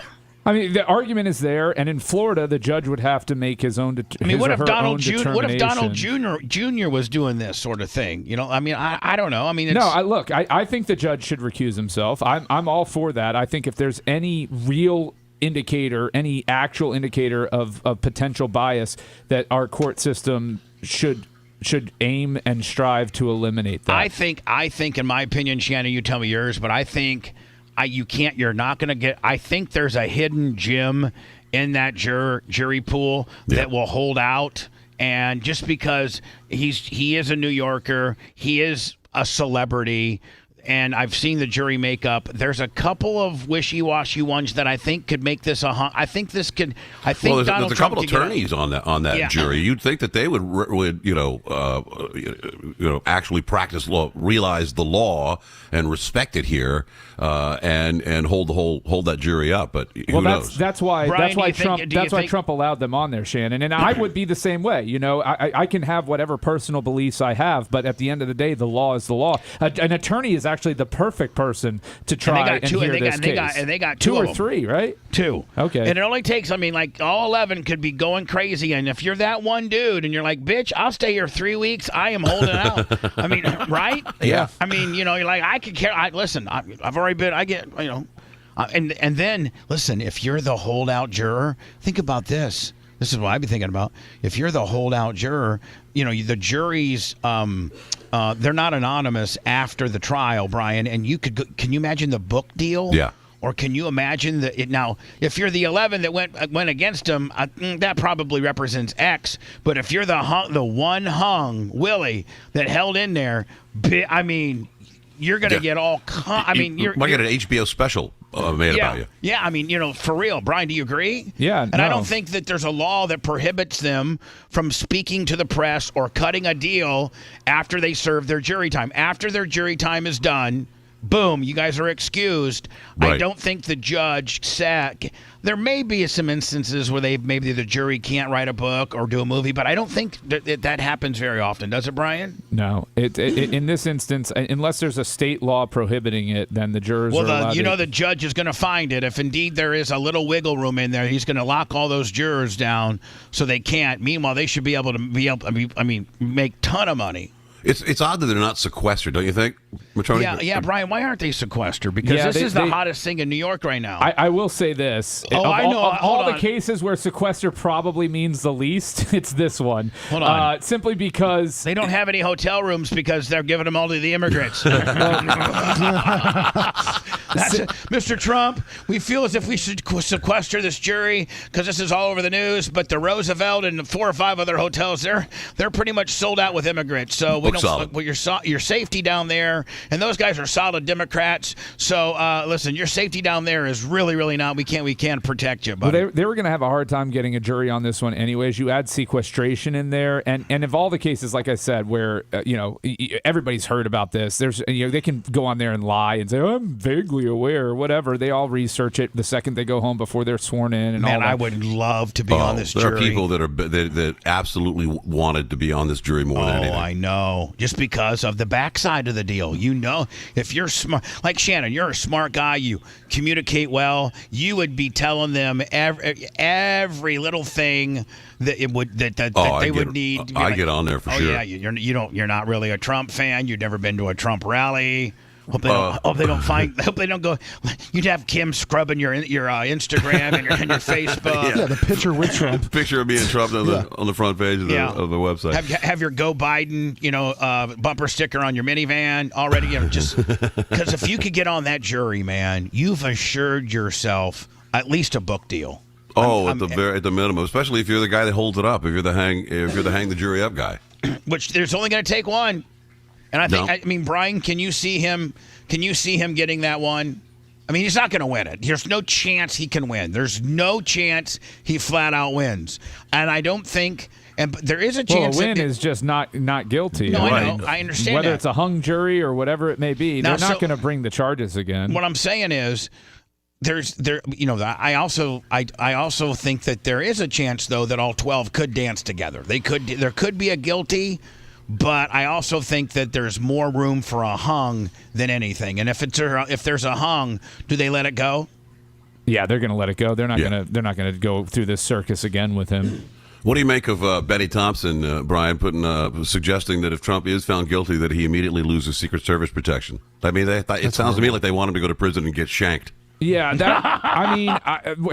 this is one of those instances that the founding fathers just and legislatively we haven't accounted for, right? Meanwhile, RFK Jr. cannot get Secret Service protection, and his father was assassinated, and his father's death was the reason that presidential candidates got Secret Service protection in the first place, and he's been denied over and over and over. Like over 10 times. He can't even get Wackenhut to help him.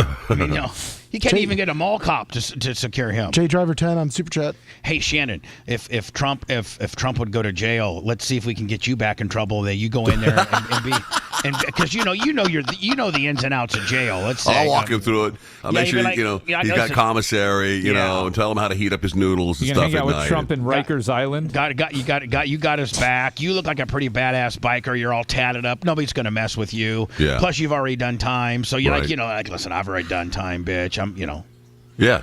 But Shannon, I think deep down, I don't think you really did hard time, did you? No. I mean, you did. You were like a VIP. You were a VIP, didn't they? Yeah, if you consider solitary confinement VIP. Now, do they do that for people that are of like famous and stuff like that for your own protection? So they said, yes. That's what they said. Wouldn't you rather been in Gin Pop because you're a great communicator? You're tough as hell. They would have all been going crazy. You would have been taking all their lunch money. I was after a while. Yes, I was. I was the. At some point, someone left the block I was in and took the Scrabble dictionary with them. So I became the Scrabble dictionary, and they called me Radio Man. Really? And then they'd call me over to hey, Radio Man, come over here, Radio Man. Tell me that does that spell boat? B-O-T-E? That's boat, right? I mean, no, that's not boat. B-O-T-E. That's a true story. I'm sorry, Leroy. That's not boat. Okay. I mean, don't. I mean, I'm just going to be honest with you. I don't know. For a couple noodles, I might make it. I might agree with you. Yeah. I mean, we can find a new language for you, buddy. Did you brew any hooch? No hooch. No toilet wine. Was it in a pod? Like, were you in a pod? Yeah. Now, did you have to go in front of the judge in order to say, like, man, take me out of solitary confinement. It's driving me crazy. I want to be in with the boys. It was at more or less. I just had done whatever time, and I had some connections in there. So I do love that Bubba has turned prison into like boys' time camp where that's really cool and fun and everybody's cool to each other. I don't think it's like that, Bubba. No, I think it was horrible. Was it horrible, Shannon? Was it? Did it suck? It was not a great experience, but Were you doing push-ups? Were you doing push-ups and sit-ups every day, or no? Oh yeah. Yeah, try to get absolutely. Were you jacked? You hit the yard. Hit the weights. I think I'm the first guy to hire you out of the yard. I think.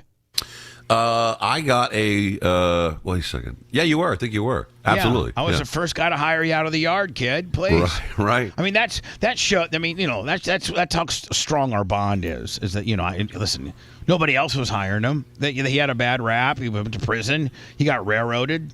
He basically, and he did his time. He didn't get any special deals or nothing. It didn't mean that he forgot how to do radio and was less talented. He just had a little bit of a rap, like I do. So come join the rap club here, buddy.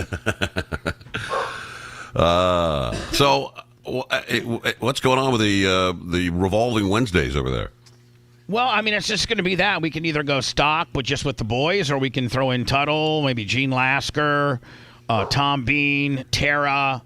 Just, have maybe some Instagram models, or not have anything. I mean, like if this gets cumbersome having a new person come in every Wednesday, then we'll just stop it and just go. Like with Tuttle might have flown off the handle already. Really? Did Shannon throw his hat in? What? Yeah, no. There was a Tuttle super chat that goes, "Thanks for bearing me, Seth Puss Boy. Unbelievable." Who said that? Tuttle. I know that after you and I had a conversation, you had him on your podcast or your after show. Yeah.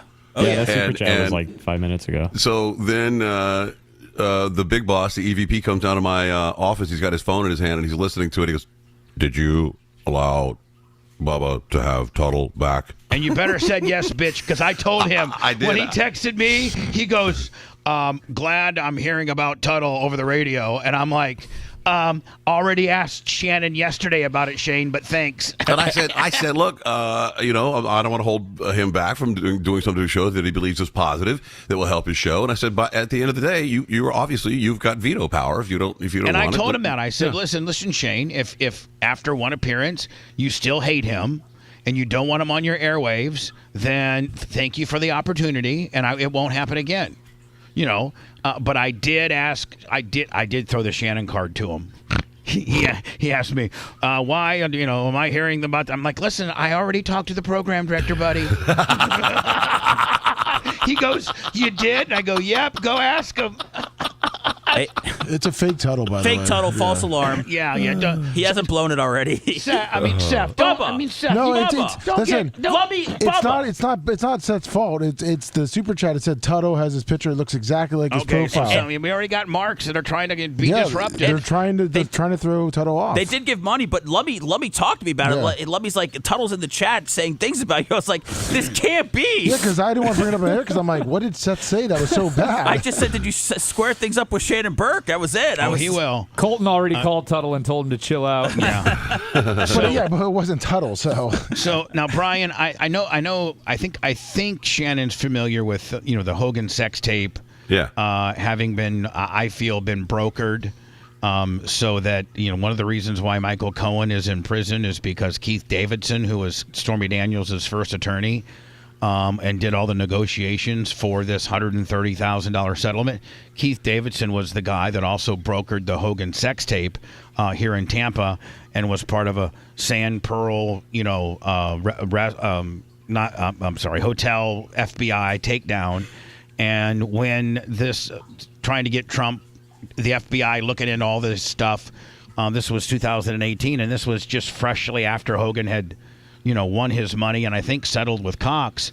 But I mean, we allege that the FBI, went to Keith Davidson and said, "Hey, either you give us all of your correspondence from you and Michael Cohen in negotiating this deal, or we have 3 years left of the statute of limitations on the Hogan sex tape that we can get you for, God, I mean."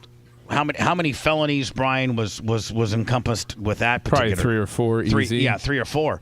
And so I found this article, and it's from 2018. And if this doesn't lay it out, then what does? You ready? Stormy Daniels' former lawyer cooperating with feds and Cohen probe.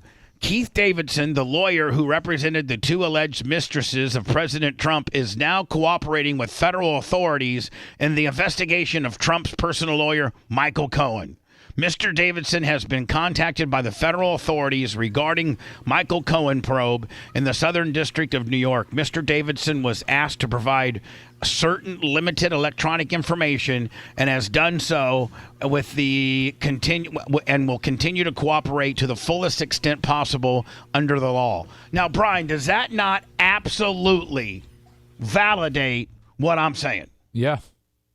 I mean, why else does an attorney, if the FBI comes to you and they're like, "Hey, listen, Brian, we don't have a subpoena or nothing, but can you give us all correspondence between you and, you tell them, pack sand, bitch." Well, they used this as the basis to get the search warrant to go raid Cohen's office. So, what they're always doing, they catch fish and then they look to use that fish as bait to catch a bigger fish. And so every single subject and target of an investigation, the FBI is looking at that person saying, how can we get something bigger than this with this person? And so that it's a game. It's like they're literally playing Pokemon.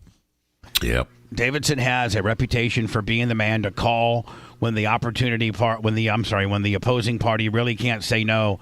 Most recently, he represented former Playboy model who allegedly impregnated during an extramarital affair. He also has, outed just certain men as being gay. This Keith Davidson dude, and then would bribe them. He blackmail also them. Blackmail them. He also was part of the Charlie Sheen shakedown. He was part of the tequila. What was that? Tequila. That. Paris Hilton. Paris Hilton tape. Wow. He did. He did all of those tapes, and the feds had him. Brian, you know the case inside and out. The feds had him dead to rights. All of them in Tampa. All of them. Spice Boy, Lloyd Burbidge, and Keith Davidson, dead to rights. Tasha, all of them. Arrested, Mirandized, and then dropped the case suddenly. Then went back when they couldn't get into Cohen's computer and told Davidson, remember that deal we cut in Tampa, that no file? We got 3 more years left on that bone, 3 more years of meat left on that bone. So if you don't give us all electronic correspondence between you and Michael Cohen cutting this deal, we're going to go ahead and bring that one back up in good years. What is that, Rep? 3 to 5 years? Brian? Yeah, statute on that stuff. Right. Well, here's the thing, too. If it's conspiracy, this would qualify for conspiracy. Conspiracy is more than one person. Then it's the date of the last act in furtherance of the conspiracy that the statute runs from. So they probably all the way up until the date when they raided them could get them for conspiracy. No, I think they had them clear till 2020, either 2020 or 2021. Yeah, it was probably 5 years. That's what I'm saying. Start the clock, the statute of limitations clock from the day they got raided. Right. So you're talking 5 years past that. So whatever the date of the raid was, add 5 years onto it. Tell me what day the Sand Pearl. I tell you what it was. December of 20. Brian, what do you think of 12, Michael Cohen's star witness status, with being though he's in prison for lying? Yeah, I mean, there's questions on that. You know, the issue, the way they overcome that is with documentation, right? So you know, you don't have to believe him and what he's saying because, even if you question it, you're totally in your right to question what he's saying. However, documents A, B, C, D, E, F, G all support what he's saying. So you don't have to. He just kind of paints the outline for you. We colored in the picture, and that's the way. If you're the prosecutor, you try and get around the fact that you have a liar and that you're presenting to the jury. December 2012. How do you think Trump will fare today, Supreme Court, on his immunity? I think he's going to lose that argument. It's just a bridge too far, and it is a bridge too far. That a president can pretty much do whatever he wants, whenever he wants, at any point in time is just not. Even running for office, in office, after office, it's just not. It is too much, and I think you would agree with that. That's too much. I think official acts as president should be protected. Anything that's not an official act as president, it deserves a very much heightened level of scrutiny, and the argument has to be ridiculously compelling that it's essentially a presidential act. What do you think about all these kids? I know that you've had kids who went to Vanderbilt on swimming scholarships, and you've had kids go to college, and if one of your daughters was out there, protesting and just a lot of them are just protesting to not even know what the hell they're protesting. Yeah, you're right. Would you not be up I'd there cut her off, yanking their ass out of school and saying, you know what, if you're going to be up here, you're going to be acting right and not doing this nonsense. And this is all from lack of parenting for kids to act I don't know, this way. Bob. There may be. You were talking about Columbia students. There may be some of those students in that camping out in the encampment there whose parents stand behind them 100% because they went to Columbia and they're hardcore progressive liberals and they hate Jews as well, so they might be rooting like Ilhan Omar's kid. She's incredibly proud that her kid got arrested protesting Jews. I just don't understand. I don't understand it. No, me neither. I don't understand. You know what? I look at it like this. It really is, if you think about it, everything ism, because these people, they believe that fat liberation is Palestinian liberation. They're upset about Roe v. Wade. They're upset about all of these things. They've wrapped it all into this one protest. And they believe that this represents everything that they have angst about in their lives. And I don't know that you could walk up to 5 of them and say, what truly are you protesting? Like what feelings do you have that makes you come out here and miss school and sleep in a tent for 5 days and be disruptive? Like, do you know anybody from Palestine? Do you know anybody that's part of Hamas? Not to mention, it literally right now in New York City, it looks like 1935 Germany right now, where it is openly okay to harass Jews, keep them from going into the campus, keep them from walking into buildings, surround them and yell at them and scream at them. I mean, that is 1934 Germany. Yeah, I mean, I just don't understand. Like, you wouldn't see. I think it has a lot to do with, one, maybe how they're raised, but two, then whoever's the. They all got trophies in school, and they've never been told no in their lives, and they've never had any accountability for anything ever. That's why they're out there. You're right. And then the presidents of each universities are a bunch of soft snowflaking bitches. I guarantee you, each one of these kids threw a cookie down on their father's car seat. Promise you that. And I'll guarantee you that none of these kids ever got their ass whipped. No. I promise you that. Oh, no. They got talked to death, and they were allowed to be. If Rhonda wanted to be a boy and she wanted to be Robbie, she could have been.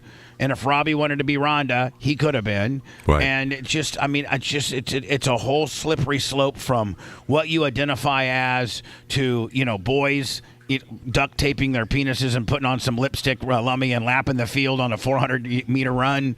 It's just where does it stop? Yeah, we've got a great opportunity now to show some of these students what accountability really is. And that's what it's going to take. It's going to take a couple of them spending a few nights behind bars to realize that maybe what they're doing is not right. Brian, does 1 or 4 pass on the Florida amendment. One being the abortion gimmick. No, I'm sorry. four is the abortion. 4 is the abortion. Is 1 the weed? One is you have to be a citizen to vote. Okay, I'm all for that. Yeah. But what's 2?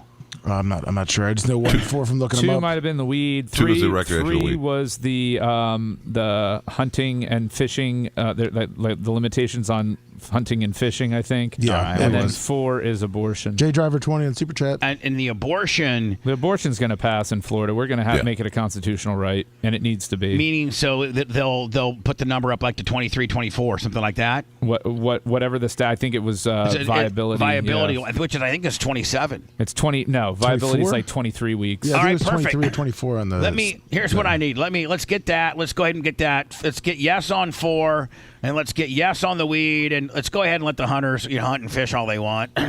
And yes on 1. And yes. Let's just go yes right across the board. 1 through 4, yes. DeSantis doesn't want the recreational weed to pass because he thinks that all of Florida will stink like weed. I've got news for him. I ride my motorcycle every day to work. I'm behind guys burning heaters the whole way. All I smell on the way to work. I think DeSantis kicked ass in his first term with keeping Florida open and things like that, but I think he's really kind of crapped the bed in his second term. He's kind of turned the corner on a couple things he's been passing lately. I don't know. I think I don't think he should specifically. I don't think he should have screwed. The protesters, like not giving breaks to people who work outside. I said the protester. No, I'm asking you. You just asked me why. I know. Wanting to make you illegal. What a dick. Wanting to make. Hey, name one. He's supposed to be MAGA now. Yeah. I canceled yours out with a bad one. We got yard dogs and hardworking men out here that deserve a break. There's nobody out there complaining that they couldn't get a break. That's the whole thing. No one's out there. Oh my God. Yeah, but why do my we need boss to won't pass let a me statute that says they don't have to have one? Because it's common sense that you have a break. Well, but common sense. Listen, man, common sense doesn't always prevail. We have laws for a reason. A lot of stuff's common sense. It's common sense you don't murder, but we have a law against it, right? Is there an amendment that an employer has to give a guy a certain amount of time off, like a break? There was, but they took that law away. They said that there is no requirement that people working outside should get breaks. Listen. And meanwhile, no one is working outside dying of heat stroke and thirst and dehydration. But it's a red herring. But why even have the bill then? Yeah, exactly. That's the question, Shan. Why have the bill? Bubba, you liked the protest one, and you also like the where they can come into your house and take it. That's also another one where the police can go in. Squatters. There's a squattering law. That's 2 right there, Brian. I want that too. Trump you. If you're a squatter, you should be able to go in there and just get your ass whipped. Yep. I mean, I think the landlord should be able to go in there and Billy jack your ass. To be honest, or at least hire someone who could do it for them. Right. Exactly. Yeah, I think Shannon should be able to pull up to his rental home on his big chopped out Harley with his looking like Patrick Swayze from Roadhouse. Pull up there with a giant piece of chain in my hand. Cock his shotgun with one hand, and roll in there with the squatters and say, "Listen, bitch, you got squatter removal service here." No, exactly. Why not? You want to get out of here? You want to get shot? There are people on TikTok right now that are posting lists of vacant houses so that people can have a nice target to go squat somewhere. I would do is I'd get an alligator and I'd put it in and I would doing something kind of in the backside that I got to say, whoever the mastermind is that managed to trick Lummy, good on you, man. Well, because That's hard they to created do. an account. That's really hard to do. Lummy, I'm not running high spots on Seth to get him freaked out at the expense of Tuttle. I didn't say that. I said him and Seth. I just asked him a question because then chat started going in on it, and then I got scared. Bye. We good? 844 Ask Gina. Family law, personal injury. 844 Ask Gina. Family law, personal injury. Woo! And then today on the podcast is is it you and Gary Cantrell? What is it? It's me and Tara, or it could be me and Gary Cantrell doing a wrestling show, which we're still thinking of a name. Either way, Babyface and I are going live on the Bubba Army Instagram for UFC break, baby. Right now. Babyface buffer.